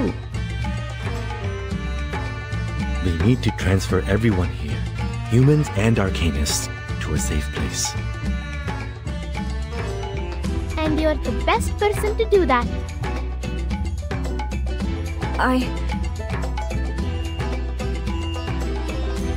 Alright, I'll do whatever I can as long as it helps. Wish my father could see this. Isn't she a lot more reliable than I am? Told the old man a million times that humans make more decent work partners than arcanists. Hurry up, you people! You can chat later! I hear you. Shirja, please briefly tell us what the neighborhood is like. We need to pick up everyone in the town as soon as possible. We need to find the quickest way to do it and avoid all the enemies on the way. Hey, relax. We can't run away from them. We will just run over them.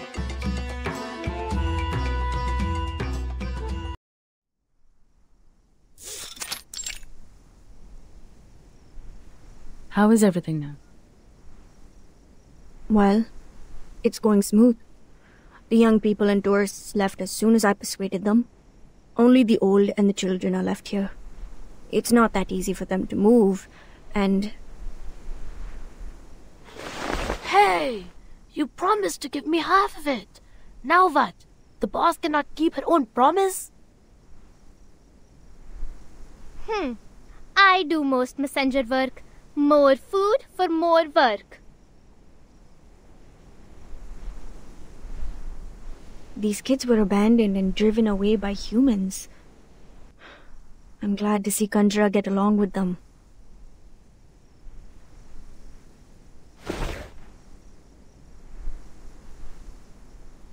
If she could enjoy life like this. No, nothing.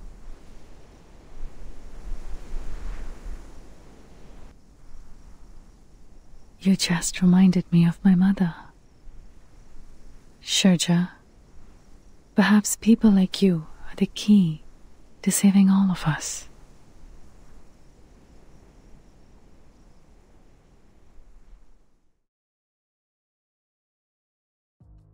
I just observed it again. The figures are showing a grim picture. Luckily, I've worked out the specific range of damage.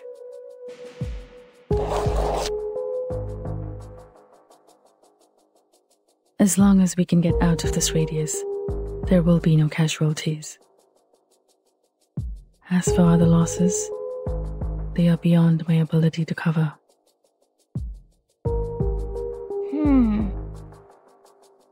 The airship of the Foundation is on the way. At least our water supply is secured for now. But the problem is, at such a distance.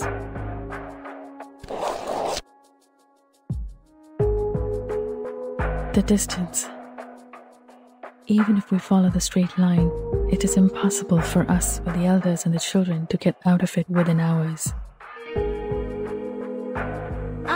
Why? We are getting so close to success! If only we could go underground. Underground? Wait! I remember my old man told me about an emergency tunnel leading to the forest on the mountain. Its entrance is right here, beneath the floor of this very room. A tunnel? He told me this, hoping that one day I will take over his responsibility to look after the village. If I remember it correctly, that forest, which is also the exit of this tunnel, is right outside the impact area.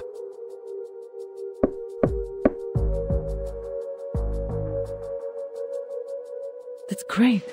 In the tunnel, even if we don't make it to the forest in time, we can still avoid the damage. But...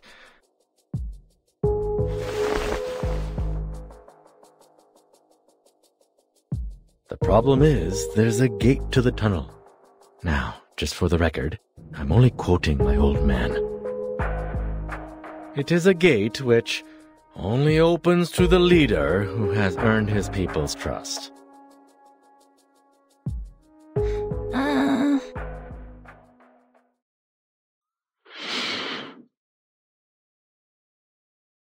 Oh, open sesame! We is going real treasure hunting this time.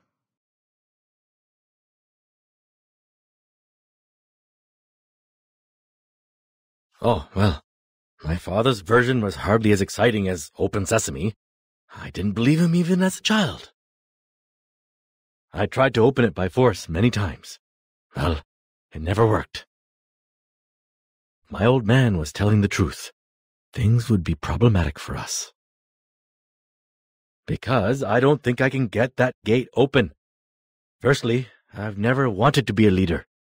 And speaking of the people's trust, how do you think those cursing old men in the yard will feel about me?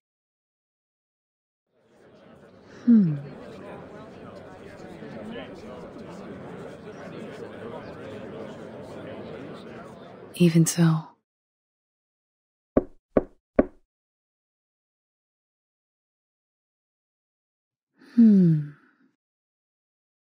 We will open that gate.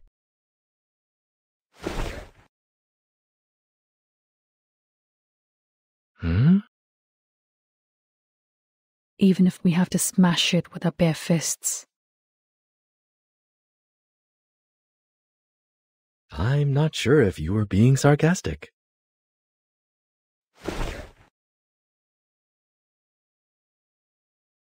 It's the best way in the current situation.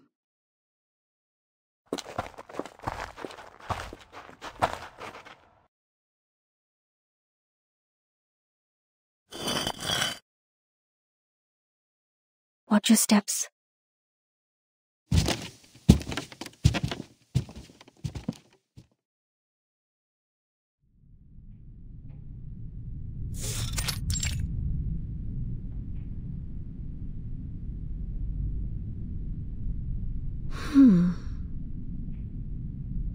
So the spirit Charmaine told us is truly useless. What did I say? This is never the gate for me to open.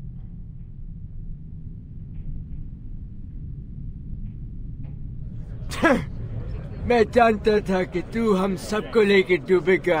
Sharma के लौंडे, तू अपने परिवार की रक्षा नहीं कर सकता तो दूसरों की रक्षा कैसे करेगा? हे भगवान, हमारी प्रार्थना सुन के हमारे लिए कोई मार्गदर्शक भेज दे।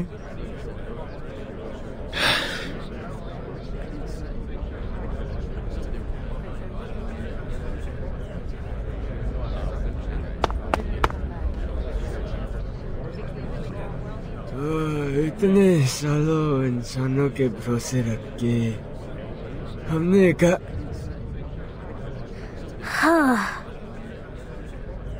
You. बकवास बंद करो सब।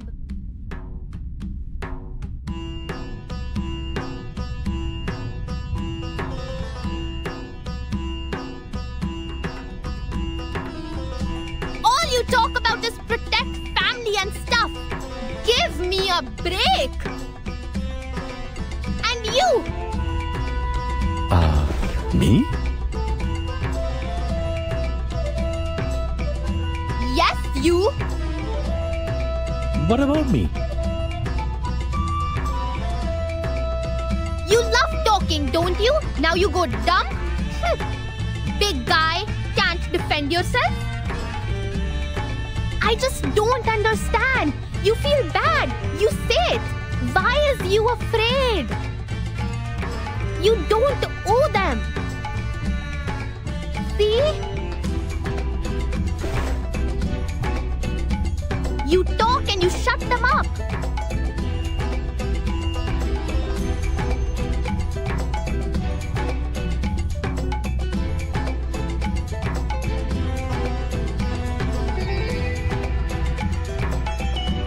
Why don't you do this earlier? We need to focus on the most important thing. It's open sesame story. In the story, only the most smart and wise people can open it. Why do you hesitate now?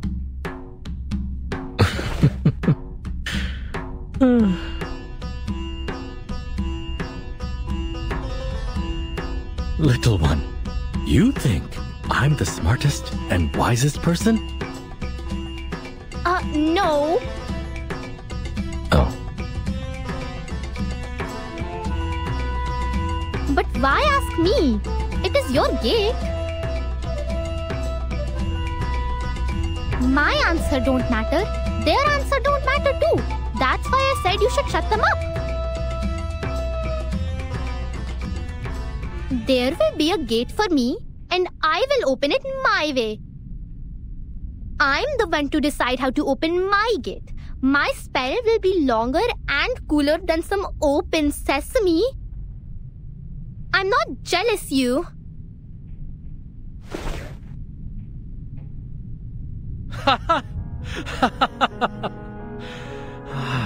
Interesting. Looks like Dad was right. I'm not qualified to be a leader. Thanks, kid.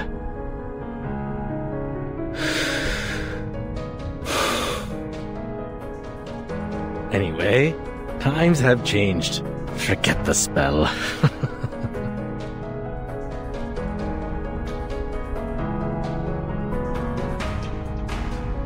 लेकिन ये मैं हूँ जो जहाँ करा हूँ, ना कि वो.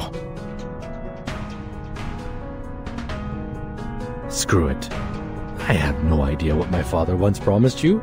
In fact, I have no interest in what your old heads think. लेकिन दरवाजे को खोलने के मेरा तरीका क्या है?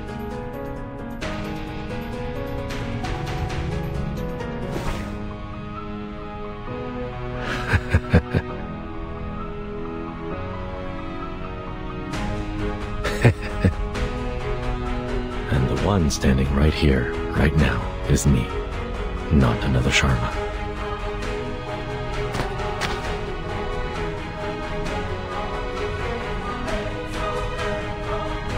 That is to say...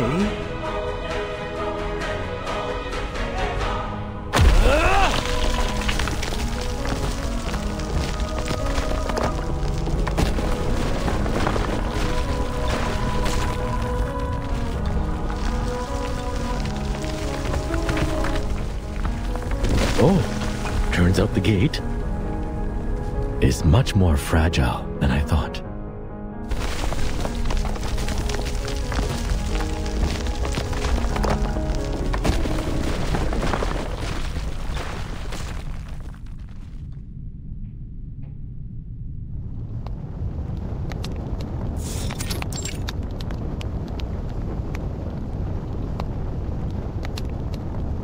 That is to say, I'll smash that door open, even if it takes the other arm of mine. Yes! That's what I'm talking about. So cool!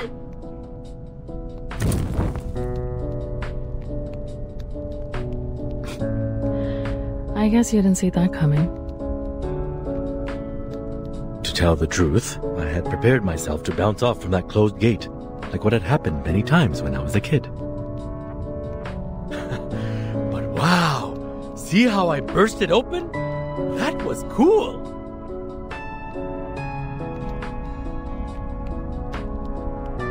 Ho ho! Ha! Ha!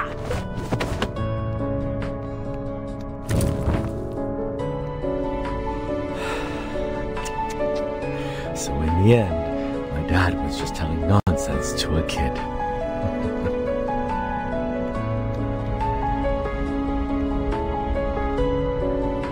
Those so-called profound teachings, like one needs adequate strength or a sense of responsibility. Those were too abstract for a kid to understand. That's indeed his style.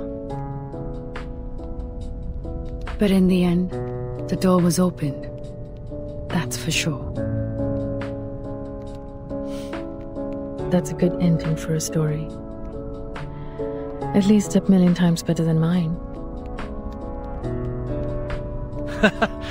You have a long way to go before reaching the end. But I'd say you're in a much better place now than you were in the beginning. It's good progress. Trust me.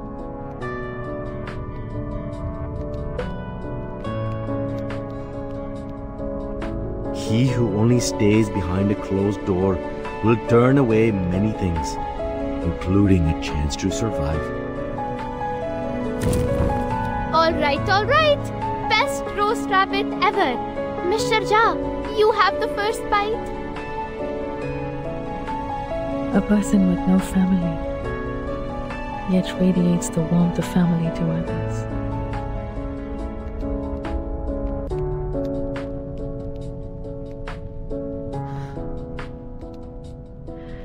If only Kumar had the slightest warmth from someone.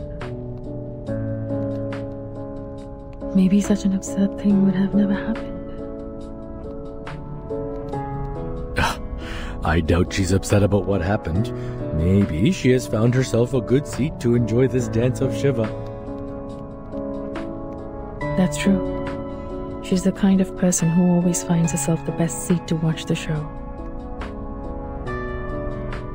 But I'm curious. Tell me, did she, say anything bad about me? That was not a part of a conversation. She just admitted that she was being vindictive.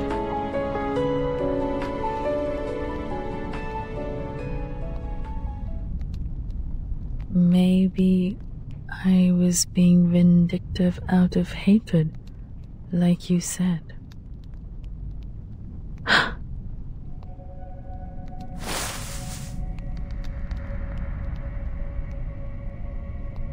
Like you said, the realm can never extract every word I've said. It's theoretically impossible. How? Where did she hear that part? She was in the same room? How could it be?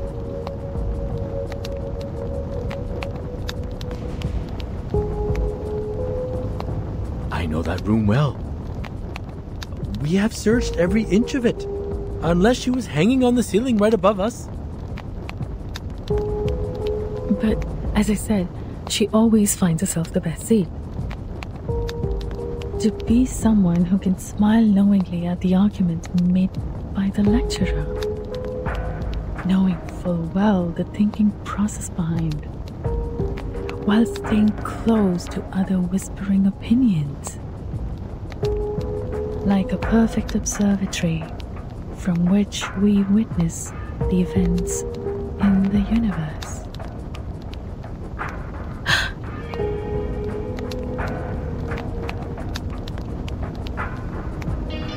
Maybe I've been in the wrong direction. She didn't make the star fall as revenge on the village.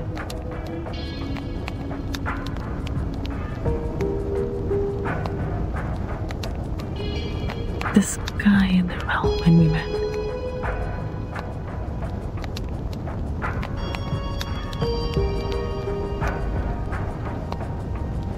Mr. Charmaine, she was not on the ceiling. Are you taking me seriously? That was just a joke to lighten up the mood. But under the ground.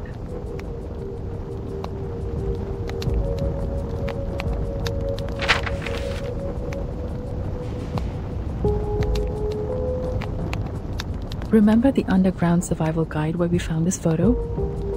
She's right under that house.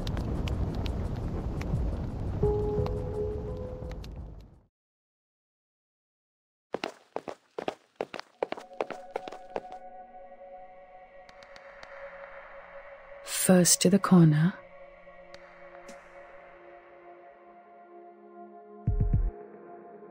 This is crazy. It has gone beyond my imagination. Sorry, but you don't have to come with me. Say no more on that.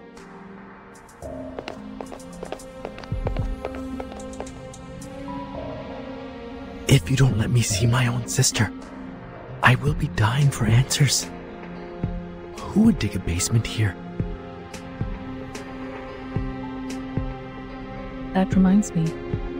Her curiosity is one of the, well, the major reason she did that.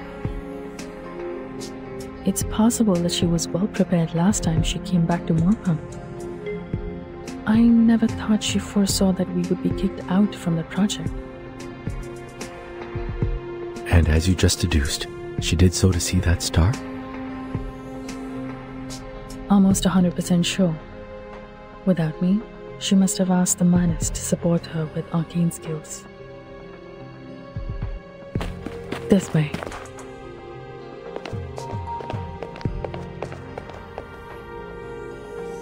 She was extremely mentally unstable when she left me. It wouldn't take any effort if the Manus had the intention to recruit her. Watching the meteor shower and being destroyed by it has been her plan all along. At this point, it is hard to say who's worse, she or we, since we have prepared to die with her evil plan. However reluctant I am to admit this, sometimes Arcanists are indeed strange creatures. It's like a madhouse party. But, what did you teach Matilda before we left? That's our only chance to survive in her realm. I came up with it when I was calculating the range of the fallen star damage.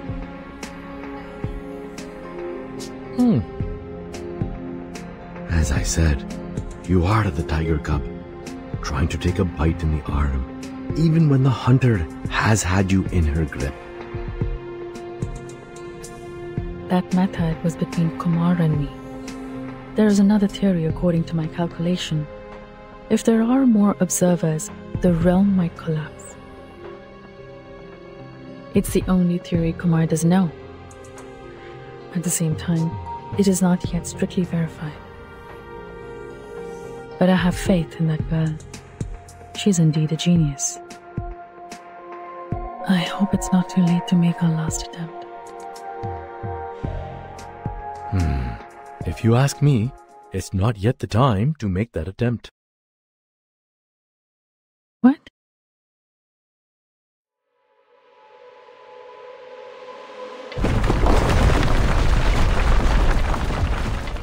Haha! This must be the appetizer she served us.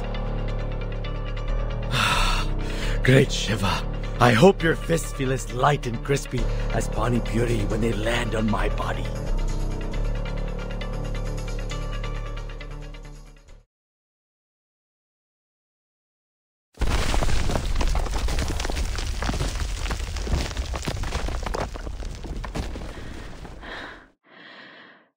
That's tough.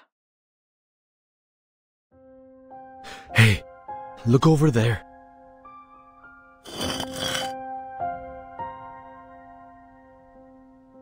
It is empty down there.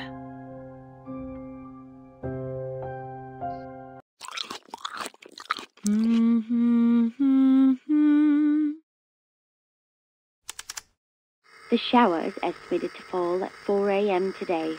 By then, the comet will also... 3.5 hours to go. Oh, almost forgot about this. Music.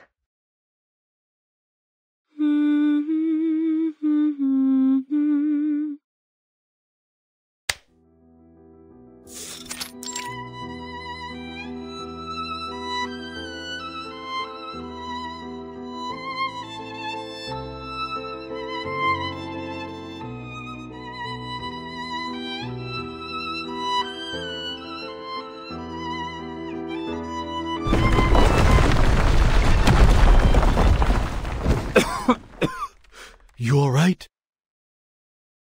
I'm fine. It's not too high for me.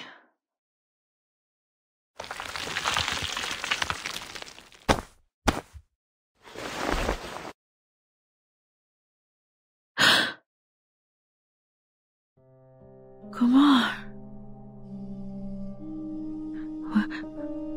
What happened to you? Oh, well, I didn't expect so many visitors.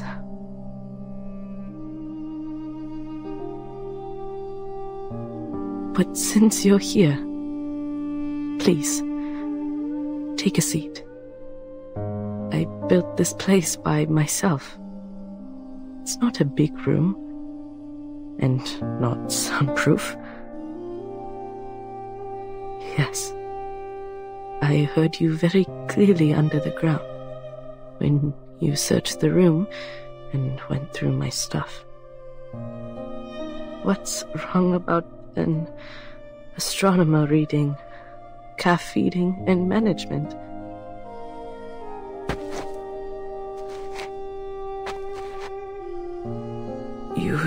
You should have left. My plan has changed. But let it be. Let it be. What do they call this? Destiny? You know about destiny, right, Caliborna?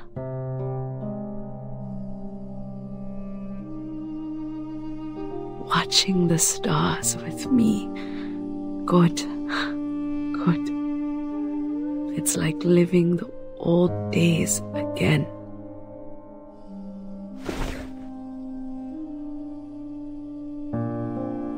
Kumar, sister.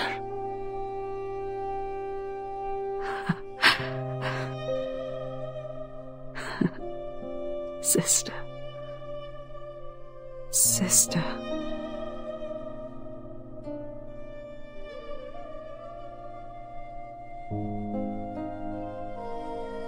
You looked much better in the realm. What did the Manus do to you? The Manus? Oh, they're fine. Helps me a lot. Impressive arcane skills. experiment apparatus, and food. Lots of food.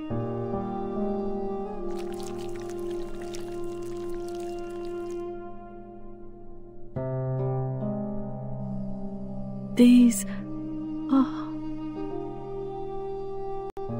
Seems like she's no longer capable of commanding those wandering madness.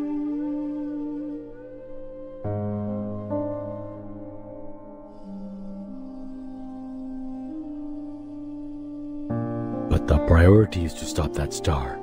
We can deal with the rest. The star? You're going to stop the comet. You are taking it from me. Again? Kumar?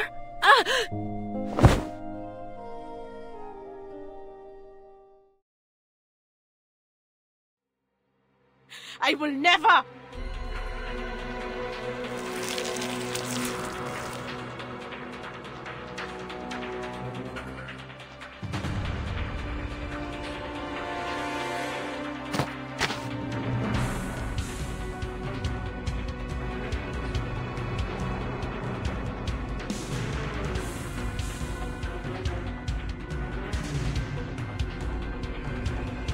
I will never let anyone set their hands on it!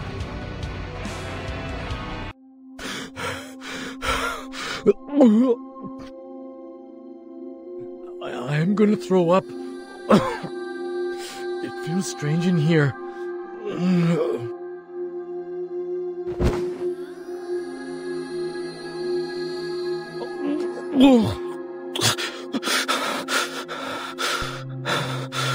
Was that Master's face?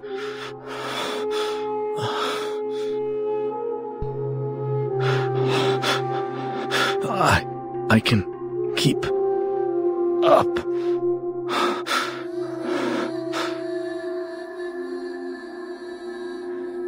It's hard to get used to it for the first time.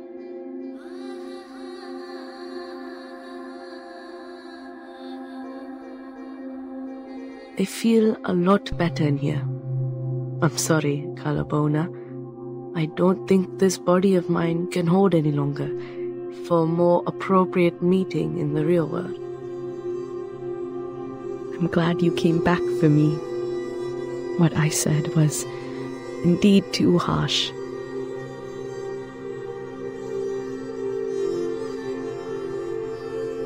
Kumar, why do you have to? Look at you. The price is too high.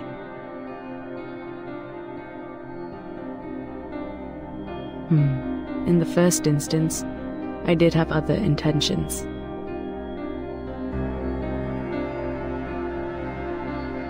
I kept imagining how my so-called parents would react when they were about to get crushed to pieces by the star. Little did I know, they have already paid for what they've done.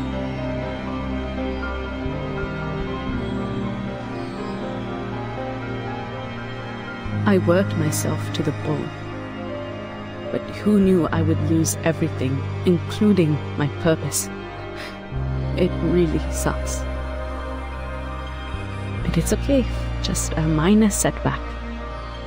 Compared to what I've been through, it's not even worth mentioning. That's why I changed my mind. I want to see it. To see it? The star we can't see with our eyes.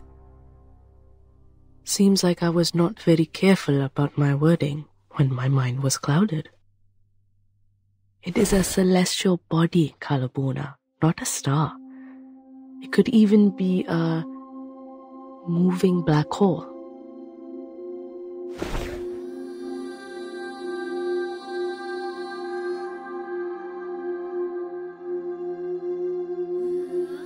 I'd rather you did this out of the hatred towards the people who abandoned you, or even towards me. For I carelessly exposed my identity as an arcanist, and thus you lost you. I wish the same. I wish so badly that I could just be filled with pure hatred towards someone. But I can't, kid.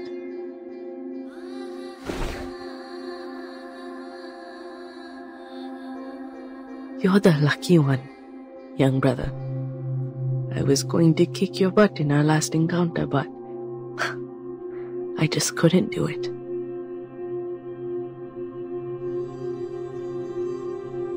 But the Manus has made you. Kid, Banner University can get my name on the SCI list, while the Manus allows me to touch the universe. They are not that different to me. Sister, Mother told me about this. You physically can't take such a great amount of arcanum in you. The Manus should also know this. I appreciate that they remembered this about me. But this is the path I chose.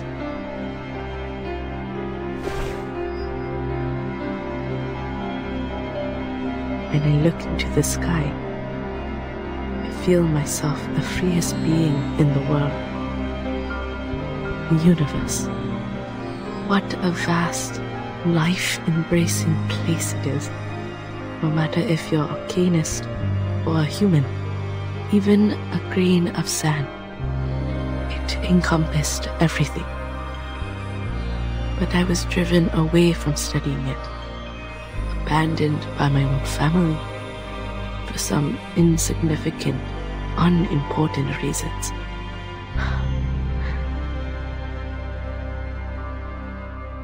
I should have understood this earlier, that my struggle means nothing on this planet. I'm tired, Kalapona. Just want to see that celestial body with my own eyes. But, Kumar?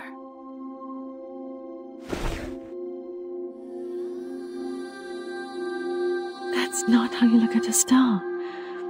The telescope shouldn't be placed in a basement, and you shouldn't lower your head. Kumar, how long has it been since the last time you looked up at the night sky, at the other stars? What's more,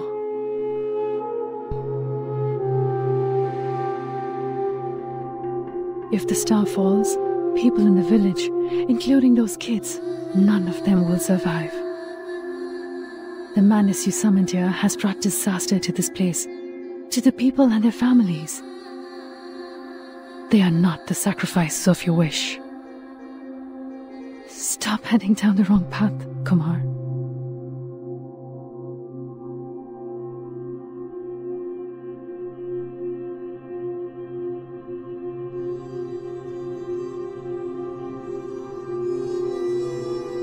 You know what?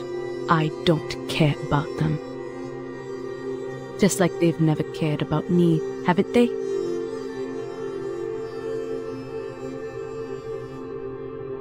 Sorry. Please indulge me with one last willful act.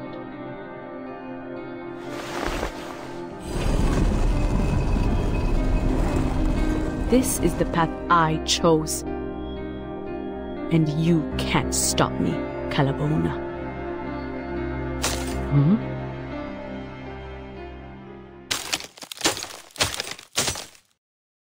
What? It's Matilda. They made it.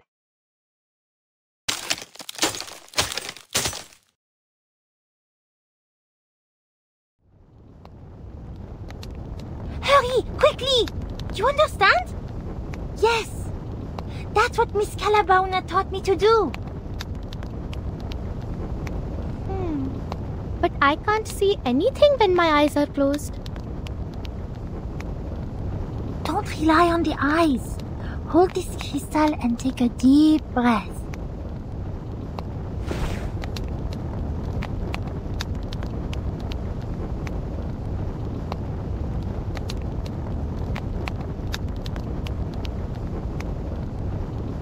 To feel, what she say?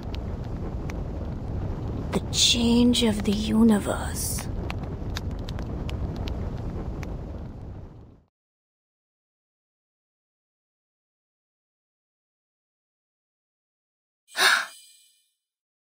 The meteor shower is starting earlier.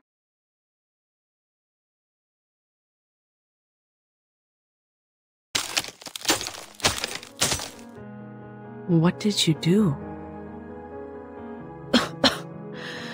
That's the method only once known between you and me, Kumar. The observation method. You told others about the celestial egg? So what?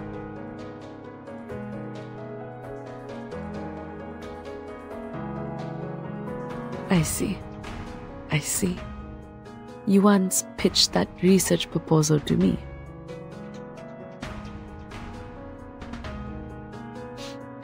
You are indeed my best student, Kalabona. I finally understand why you asked me to keep it a secret.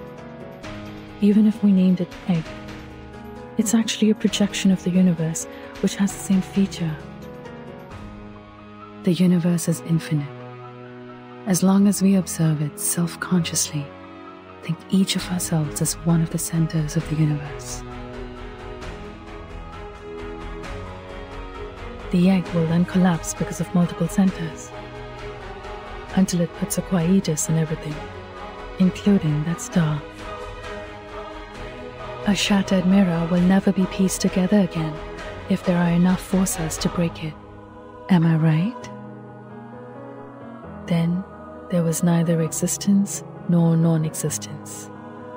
There was neither the realm of space nor the sky beyond.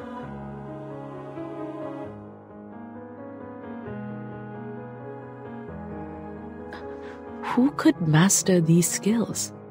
Those old fogies in the village? A genius girl, and a bunch of kids who looked up at the stars.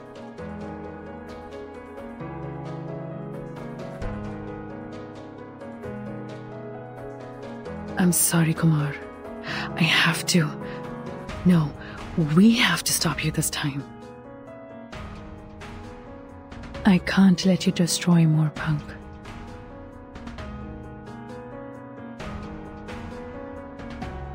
Or destroy yourself.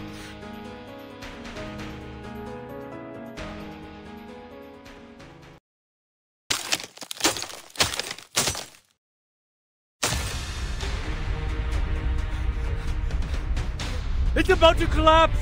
Got to go now! Kumar! Kumar!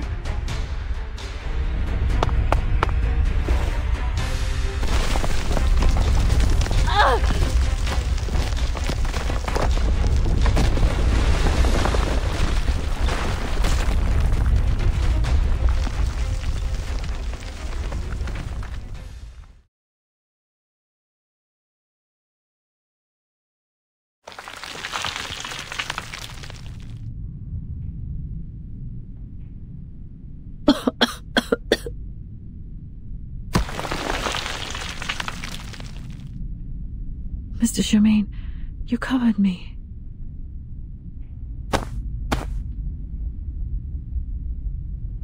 I'm fine.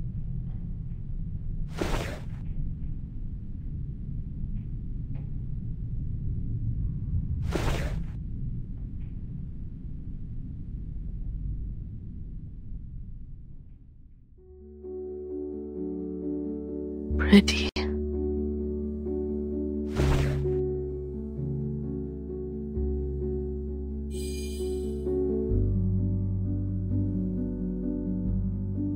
Her realm has gone, taking that falling star with it. Tonight, only the meteor shower will sparkle in the sky.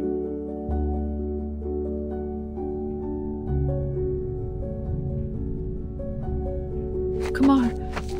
Kumar!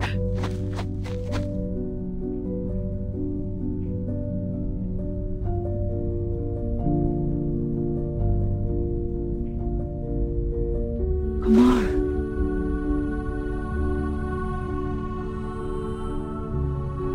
I'm still here, Kumar.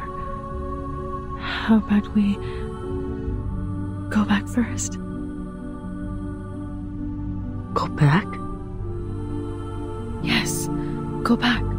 To the institution. To the university.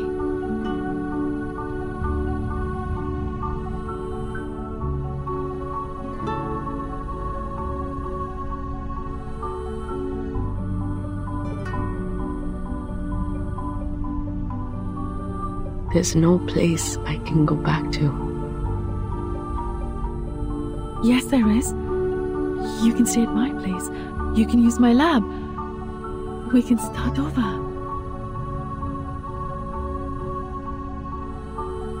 Sure.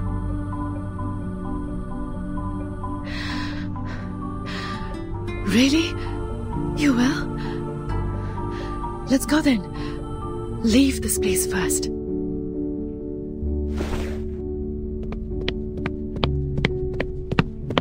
But there are some papers I need to take with me. Let go of my arm.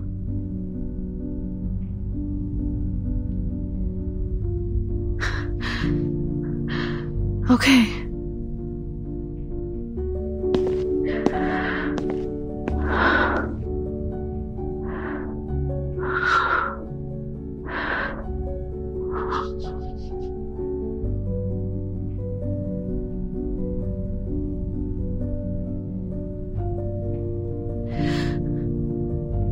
Mr. Sharma, Kumar says she'll come with us.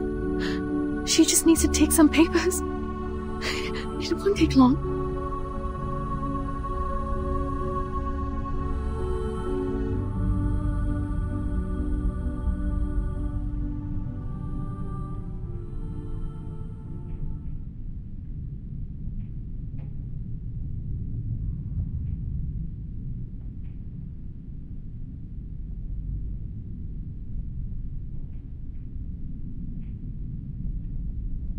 Then there was neither death nor immortality. There was neither day nor night. Everyone has a place to go back to. What a nice world to live in.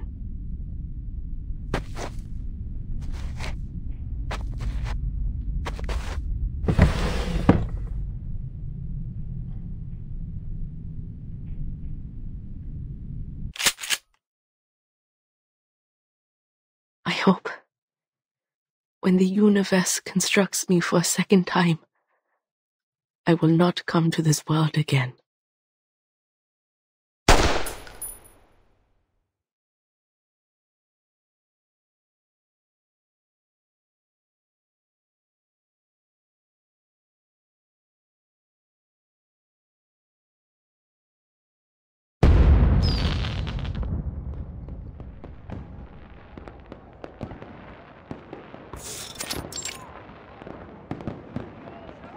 Wow! So this is what Chandigarh looked like. It's slay!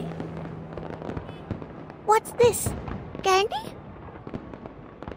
This way! Come over here!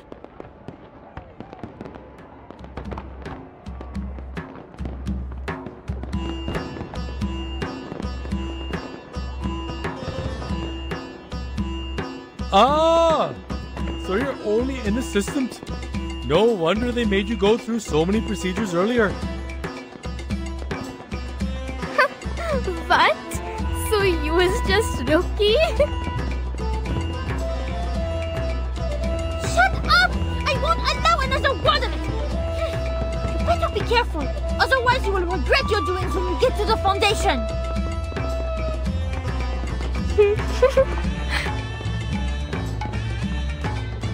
Did you just make a face to me? Stop right there! Arrête!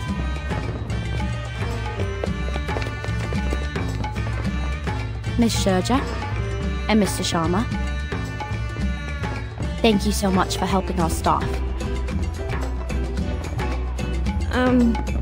You flatter me. I just did what I could. No, madam. We've ascertained your achievement. Before this incident, you volunteered to help over 10 arcanists and human children. And this time, you rescued more than 30 arcanists. That's remarkable, madam.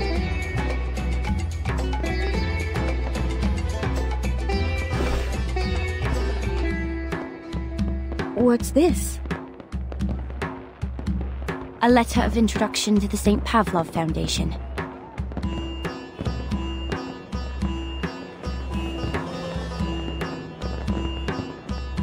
I'm sure you know our branch in Chandigarh is already under construction. Such a responsible and caring human member like you will be very welcome. Please do consider this opportunity.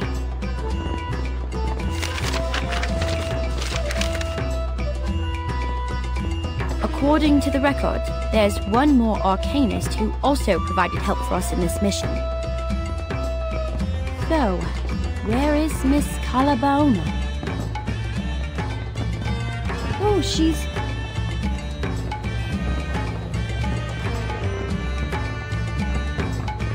That's weird. Oh.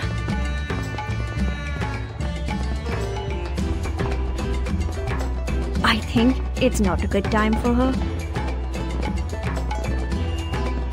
They will be back after the meteor shower.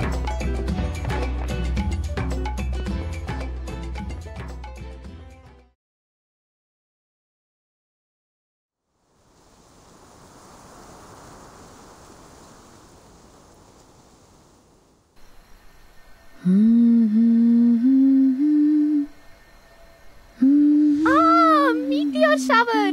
So many of them as the news mentioned.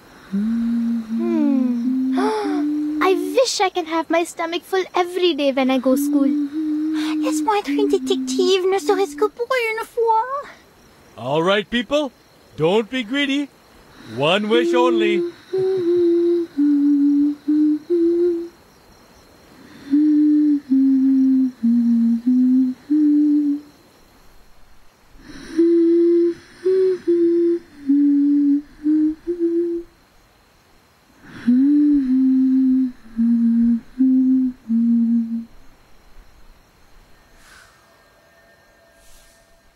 Alvida, Kumar.